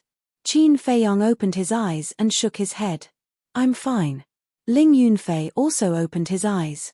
The 2 of them weren't putting on an act. They were seriously injured. They were really unconscious just now. But now was not the time to recuperate. After paying such a big price, it would be a waste if they did not bring down the city lord. Qin Feiyang stood up and shouted, Hall Master, you can come out now. Luo Xiong and his group immediately came out from under the table and jumped beside Qin Feiyang and Ling Yun. Caught off guard, the 6 workers knelt on the spot. Luo Xiong's face darkened. He was about to reprimand Qin Feiyang and Ling Yun when Qin Feiyang spoke first. Hall Master, you can reprimand us later. Take us to the City Lord's mansion first. Go to the City Lord's mansion? Luo Xiong and the others frowned. Fatso, you stay behind to deal with the aftermath. Jiang Wei, Grand Elder, you don't need to go either. I will bring Patriarch Jiang back. Hall Master, hurry up. I will explain to you on the way. Qin Feiyang urged. Let's go. Luo Xiong grabbed Qin Feiyang and shouted in a low voice. His feet didn't touch the ground as he rushed towards the City Lord's mansion. The martial arts hall master grabbed Ling Yunfei. The owner of the Precious Treasure Pavilion followed closely beside them and asked, What is going on? Qin Feiyang said in a deep voice, Ling Yunfei and I were killed several times because of the City Lord, the Mu clan, and the Jiang clan, including this assassination. The martial arts hall master said, So, the 3 people just now are also the culprits. Qin Feiyang nodded. Yes, they are the City Lord's confidants. Luo Xiong asked, What about the Jiang clan? I don't know. Maybe they found their conscience, or maybe they are afraid, so they took the initiative to apologize to me. But this time, it is all thanks to them. Qin Feiyang immediately narrated the entire matter in a clear and simple manner. Damn it. Such a despicable person is not worthy of being the city lord. Hearing this, Luo Xiong and the martial arts hall master were furious on the spot. The treasure pavilion master sighed. In fact, I already know that the city lord is a villain, but I didn't expect it to be so bad. But this time, you are really too reckless. Since the Jiang clan has already realized their mistake, why don't you just let them testify? No. If we do this, with the despicable character of the city lord, he will definitely bite the Jiang clan. Coupled with the help of the Mu clan, no one will believe the Jiang clan's words. Instead, it will put us in an awkward position. So, we must catch them red-handed and let the city lord and the Mu clan's lord have nothing to say. As for the mess, to be honest, this time I really didn't mess around. Look at this carefully. Qin Feiyang took out the broken blood bag and handed it to the treasure pavilion master. It's actually the skin of a martial ancestor-level beast. The treasure pavilion master took a closer look and was shocked. I see. There are 2 layers of beast skin in the blood bag, plus the beast skin jacket, a total of 3 layers. The defensive power of 3 layers of beast skin can indeed block the full blow of a martial ancestor, but it's still too dangerous. In the future, don't do this kind of thing again. Luo Xiong reprimanded. Qin Feiyang and the treasure pavilion master smiled bitterly. If it's not a last resort, who would joke with their life? They are right in front, the martial hall master suddenly said. They raised their heads and saw the three workers running as fast as lightning in the rain. The direction they are going is the city lord's mansion, Qin Feiyang whispered. Don't follow too closely, lest they find out. We are also Battle King realm warriors, can't you have some confidence in us? Luo Xiong and the other two rolled their eyes. This brat is looking down on us too much. After 100 breaths, the three men entered the city lord's mansion. Qin Feiyang originally thought that Luo Xiong and the other two would climb over the wall and sneak in. But they didn't. Old Pei, help me take care of Yunfei. After handing Ling Yunfei over to the pavilion master of the precious treasure pavilion, the martial arts hall master's speed suddenly increased. Like a spectre, he swiftly ran over and knocked out the 4 guards at the entrance before they could even react. Following that, he barged into the city lord's mansion with great fanfare. Wherever it passed, the guards fell one after another, not even making the slightest sound. Qin Feiyang and Ling Yunfei looked at each other, and could see a trace of desire in each other's eyes. If they were Battle King, would they need to work so hard? They would directly charge into the city lord's mansion. Who would dare to block their way? Luo Xiong laughed. Don't be envious, with your talent, becoming Battle King is only a matter of time. 10 breaths later, a dazzling hall entered their line of sight. That was the city lord's mansion's assembly hall. On both sides of the door, there were 2 guards guarding it. After exchanging a few words with the 2 guards, the 3 workers walked in. This time, they didn't break in directly. Instead, they went to the left side of the assembly hall and hid under a window. Qin Feiyang's heart moved, and he whispered, Hallmaster, did you bring the image crystal? I left in a hurry just now and forgot to bring it. Luo Xiong shook his head. I brought it. The martial hall master whispered. Qin Feiyang said, then quickly turn on the image crystal and record their conversation. The image crystal could not only transmit sound from 1,000 miles away, but it could also record the conversation or images. Back in Ionox town, Lin Yi's father opened a crystal in a secret room. Lin Han's phantasm immediately appeared, and the two talked across the air. That crystal was the image crystal. However, the image crystal was very expensive, and ordinary people couldn't afford it. Moreover, small cities like Black Bear City didn't sell it. If people here wanted it, they had to go to Yang City or Star Moon City to buy it. As for the Lin family in Ionox town, it was naturally given by the Lin family in Yang City. In the assembly hall, the city lord sat on the main seat at the top. Mu clan head and Jiang clan head sat side by side below. The 3 men were kneeling in the center of the assembly hall at this moment. The city lord looked at the 3 and asked, Did you kill them? Yes. The 3 nodded. Are you sure? The city lord frowned. At that time, they didn't take any precautions at all. We attacked with all our strength and directly slapped their hearts.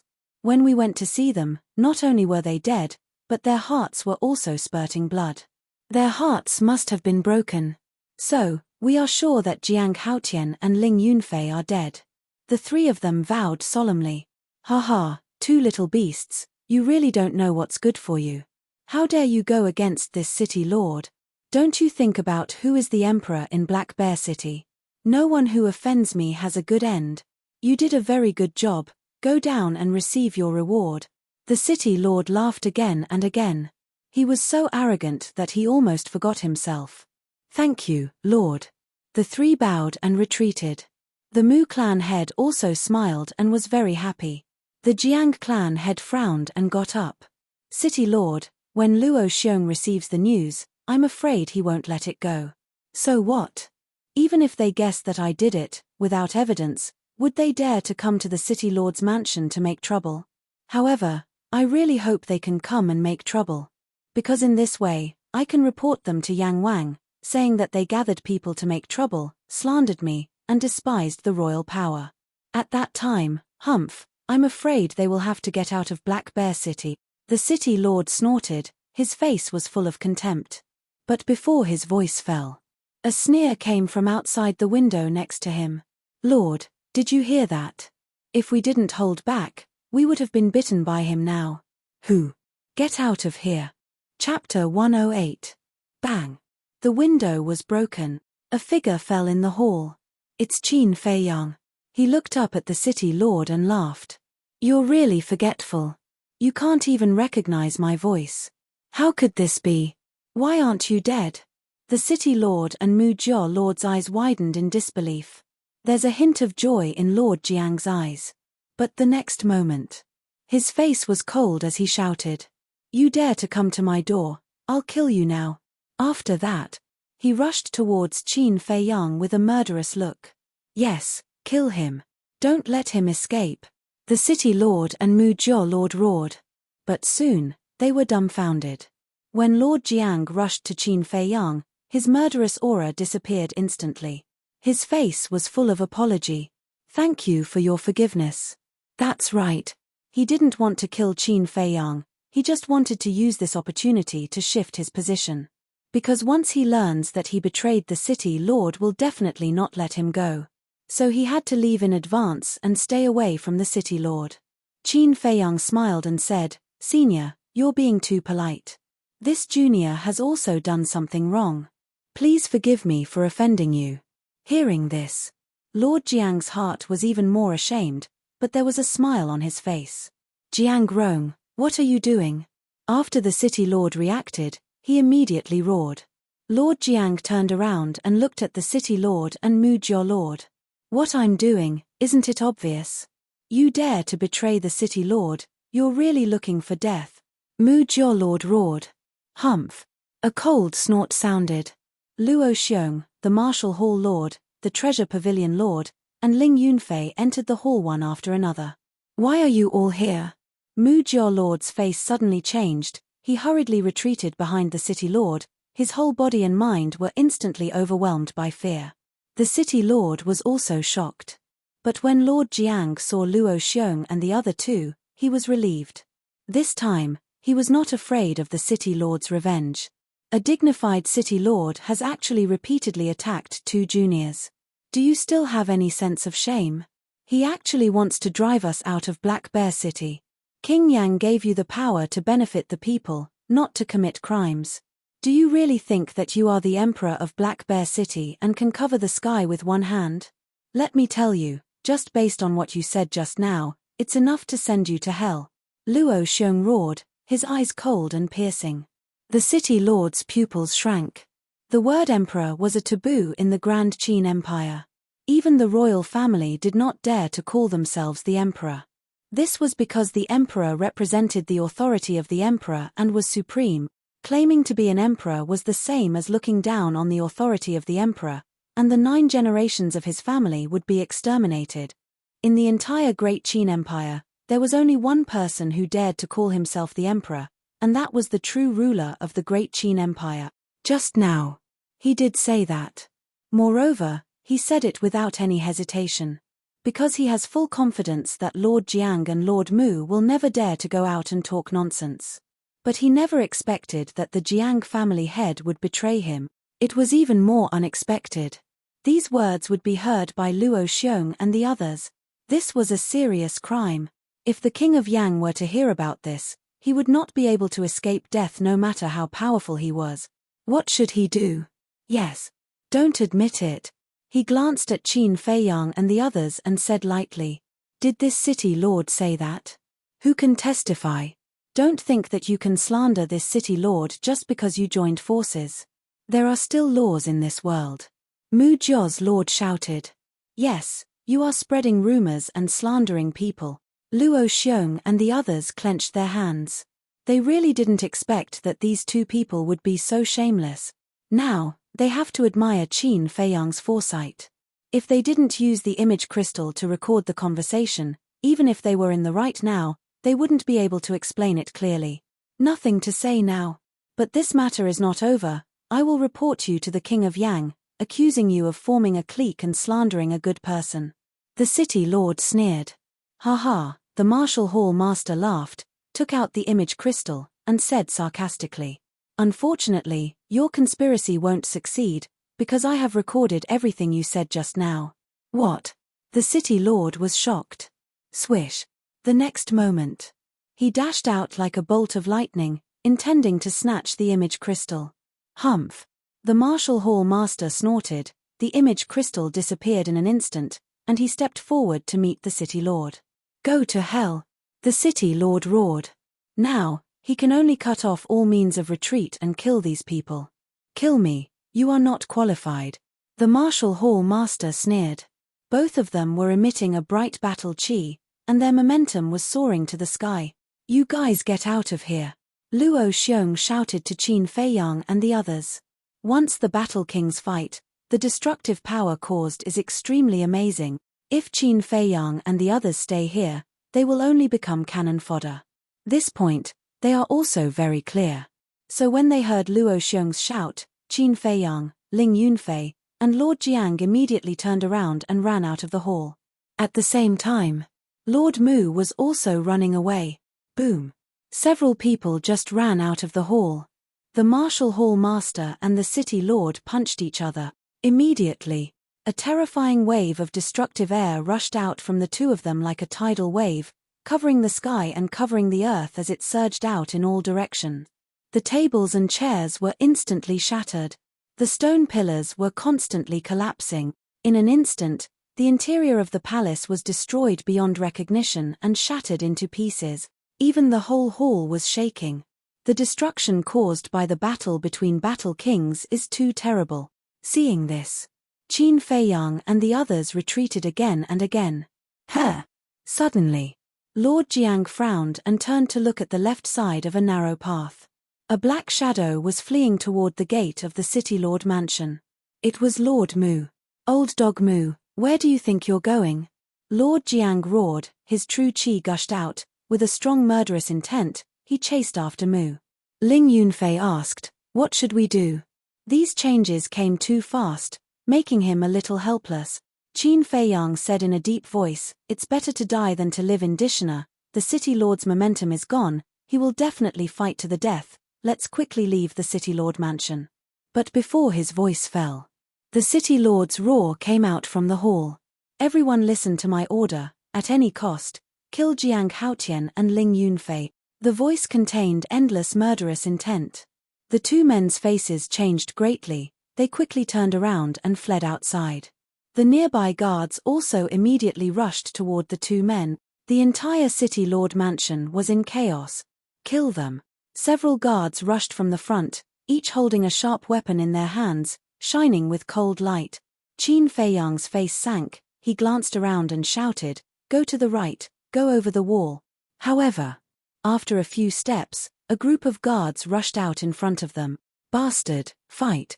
Qin Feiyang was full of hostility. He pulled out the Chang Shui and rushed directly, waving his big hand. Clang. Sparks burst out. The weapons in the hands of the guards were all broken on the spot. Kill. At the same time, Ling Yunfei roared and punched a guard in the chest. The guard screamed and was directly blown away, falling to the ground and dying. However, two guards took the opportunity to attack Ling Yunfei with their palms. But before they got close, Qin Feiyang flew over, the Chang Shui burst out cold light, a knife into the man's back, piercing his heart. Then, he pulled out the Chang Shui and pounced on another person. But at this time, a guard rushed over like lightning, stabbing his chest with a sword. Qin Feiyang couldn't dodge in time, and his chest suddenly hurt. Hey! His eyes were full of surprise. The sword didn't hurt him. He looked down, it turned out that it was the animal skin coat that blocked the sword and saved his life. The guard showed a face of disbelief. Die. With the animal skin coat protecting his heart, Qin Feiyang calmed down and waved his hand. The Chang Shui cut through the air, cutting the man's throat. Without the slightest pause, he and Ling Yunfei killed a bloody path side by side. These guards were at least 5-star martial masters, and their strength was not bad.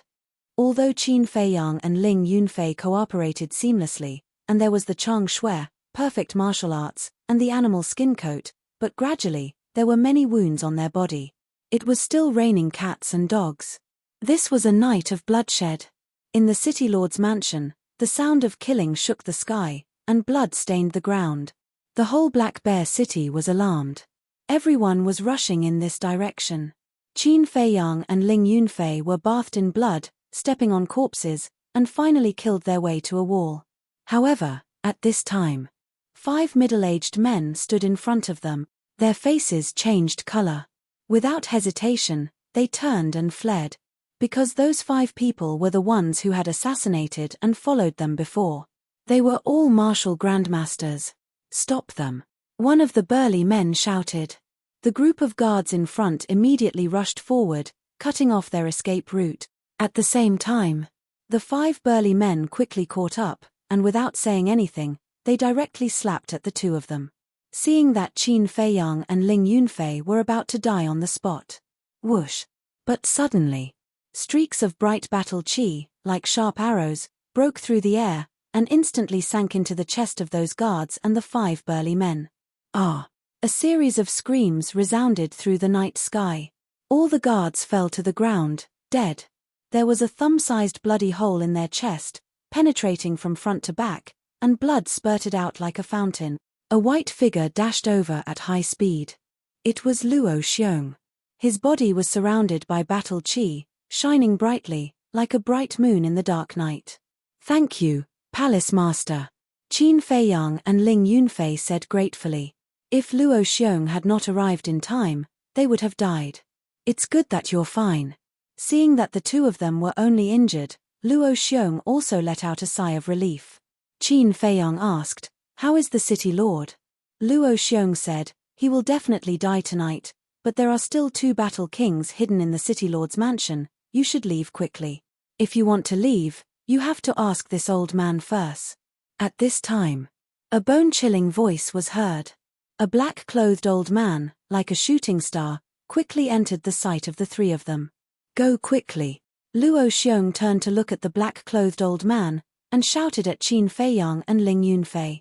The 2 of them quickly turned and rushed towards the city wall. "You want to leave? In your dreams." The black-clothed old man's eyes were filled with killing intent, his old hand waved in the air, and battle chi emerged, turning into a raging wave, and pressed towards Luo Xiong. At the same time, he stepped out, avoiding Luo Xiong. In the blink of an eye. Chapter 109. "Old thing, how dare you!" Luo Xiong was furious. He punched out. That battle chi dissipated on the spot. Following that, he turned around and turned into a ray of light, chasing after the 2 battle chi that shot towards Qin Feiyang and Luo Xiong. Cold moon. But at this moment, the old man in black shouted in a low voice. Behind him, a full moon rose slowly, as if it was condensed from ice, emitting a mighty aura. The rain in the sky, the water on the ground. It was all rapidly freezing at this moment. "Kill." The old man in black pointed at the sky. The cold moon trembled in the air and cut through the sky, whistling towards Luo Xiong. This aura, Qin Feiyang's body stiffened. This was a battle art. It was another supreme divine ability that surpassed martial arts. Only by stepping into the War King could one cultivate it. However, Luo Xiong's expression was extremely gloomy. If he continued to save Qin Feiyang and Luo Xiong, he would definitely be severely injured by the cold moon.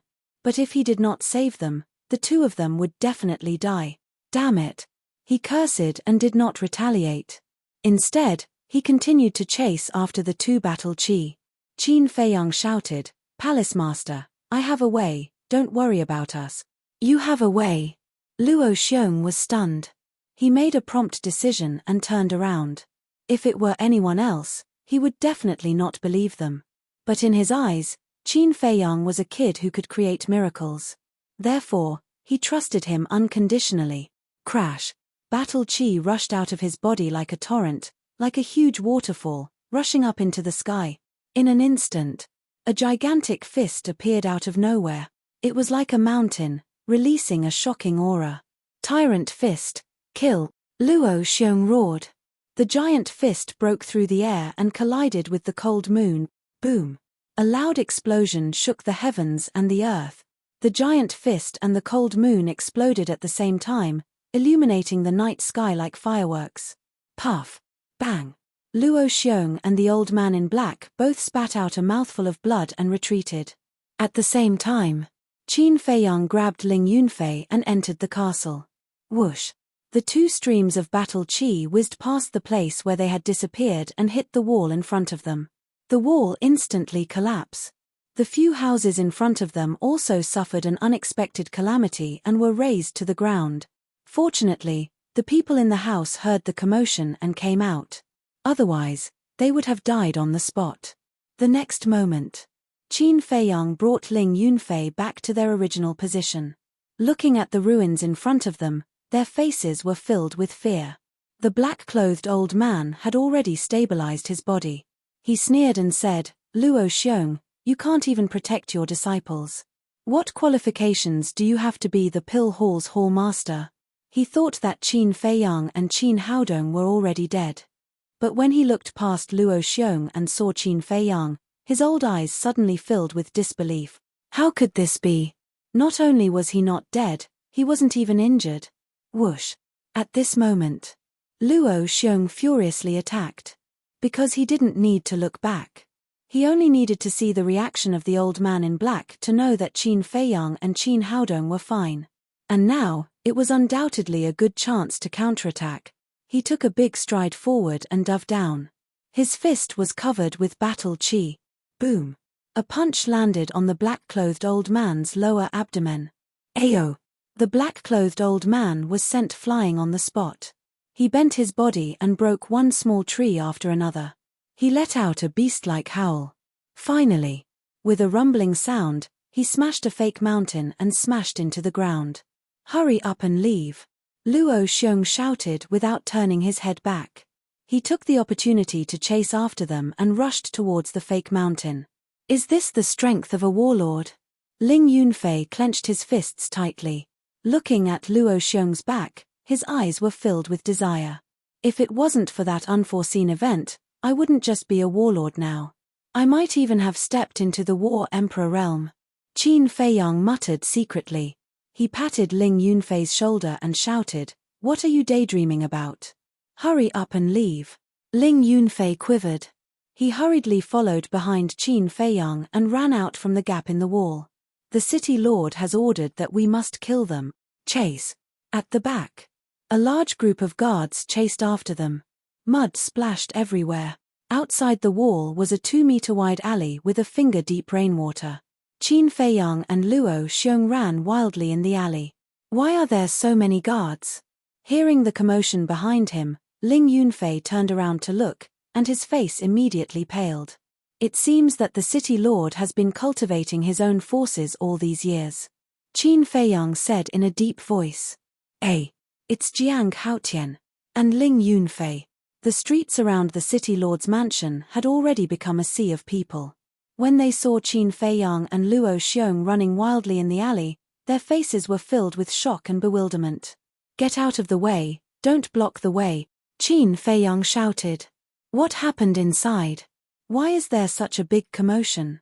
Everyone blocked the exit of the alley, asking questions at the same time. "What should we do?" Ling Yunfei said anxiously. Qin Feiyang looked up and shouted, "Go to the roof." The two of them suddenly stepped down, and with the help of the force, they jumped several meters high and landed steadily on the roof next to the city lord's mansion. The guards followed them and jumped up one by one. Qin Feiyang turned around and shouted, "This is a good chance, don't be soft." The two guards had just jumped up when they were kicked away by him on the spot. They crashed into the opposite wall and howled in pain. Ling Yunfei also turned around immediately, holding a dagger in his hand. Seeing a guard climbing up, he quickly ran over and stabbed him. The tip of the dagger sank into the guard's forehead. The guard screamed and fell down, dying on the spot. What the hell is going on? Seeing Qin Feiyang and Luo Xiong crazily killing the city lord's mansion's guards, the hearts of the people on the street were set off by stormy waves at this moment. Were the two of them crazy? Did they not know that they were seeking their own deaths? In just a dozen breaths, more than 20 guards had died under Qin Feiyang and Luo Xiong's hands. At this moment, many guards had already climbed up to the roofs and pounced towards Qin Feiyang and Luo Xiong's direction. "Retreat!" Qin Feiyang waved his hand, turned around and quickly ran away. After Ling Yunfei got rid of a guard, he quickly followed up. Some houses were high. Some were low. However, the two of them were as agile as monkeys. Their speed was not affected at all. The group of guards behind them were also as anxious as shooting stars. They chased after them madly. The roof tiles kept breaking. Ling Yunfei said in a low voice, "We can't go on like this." Qin Feiyang's eyes flashed and said, "Feng Cheng and the others should have heard the commotion. They are running towards the Pill Palace." The two of them changed their direction. After running for a few steps, Ling Yunfei shouted, "Not good, there are two people chasing after us." Qin Feiyang glanced behind him. Indeed, there were two guards, one tall and one short, quickly approaching them. The short guard held a big iron bow in his hand and carried a quiver of arrows on his back. The weapon in the tall guard's hand was two big iron hooks that looked like eagle claws. The tip of the hooks shone with cold light. It was extremely terrifying. His heart sank. Black Bear City did not have any auxiliary martial techniques. The people who could catch up with them must be martial great masters. He did not expect that there would be so many martial great masters in the city lord's mansion. The tall guard sneered, "Let's see where you can escape to today." At the same time, the short guard pulled out two arrows with a backhand motion. Whoosh!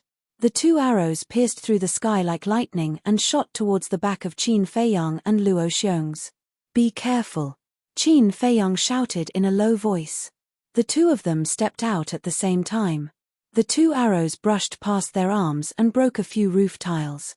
They directly penetrated the wood of the roof. Kai kai! Wisps of black smoke rose into the air. "What? It's poisonous." Seeing this scene, Qin Feiyang and Luo Xiong's scalp exploded. The tip of the arrow was smeared with poison. "Go down," Qin Feiyang shouted. The two of them jumped down and landed on the street. They quickly ran into an alley. The two guards also followed into the alley. The alley was connected in all directions. The four of them chased crazily inside. Because there were too many intersections, Qin Feiyang and Luo Xiong had a chance to catch their breath. A moment later, the two of them stopped in the middle of an intersection. Ling Yunfei looked at the alley on the left. His eyes lit up and said, "There's a garbage dump over there. Let's hide there." "Hide in the garbage dump?" Qin Feiyang was stunned and hurriedly shook his head. He could not do such a thing. He looked at the alley on the right. More than 10 meters away, there were a few baskets piled together. Inside the baskets, there was some waste paper. It was just that the waste paper had been dissolved by the rain. It looked a bit disgusting. But it was better than hiding in the garbage dump. Qin Feiyang ran over without hesitation. Ling Yunfei also quickly followed. As soon as the two of them hid, the two guards came to the middle of the intersection. Seeing Qin Feiyang and Luo Xiong run away, the tall guard shouted angrily, "Otherwise, there are too many intersections. We would have killed the two little bastards." The short guard's face was also livid. He pulled out an arrow and shot at the garbage dump over there. Then he pulled out another arrow and turned around to aim at the pile of basket. "Damn it!" Qin Feiyang secretly shouted. "Don't shoot." Ling Yunfei prayed in his heart. Whoosh! However, the short guard finally shot the arrow. "Go!" Qin Feiyang shouted. The two of them lifted the baskets hard and ran to the other side without looking back. Seeing this, the short guard was overjoyed. He quickly pulled out two arrows and shot the arrows in one breath. The two arrows were like two poisonous snakes, shuttling rapidly in the rainstorm. With a puff, they sank into Qin Feiyang and Luo Xiong's shoulders. At that moment, blood splashed in the sky. "Take the antidote pill and play dead," Qin Feiyang shouted in a low voice. Ling Yunfei took out two antidote pills secretly and handed one to Qin Feiyang. They were facing the two guards with their backs, so the two guards didn't see their little movements. After taking the antidote pill, the two of them fell to the ground and lay motionless in the rain. "Now it's time for them to die," the short guard sneered.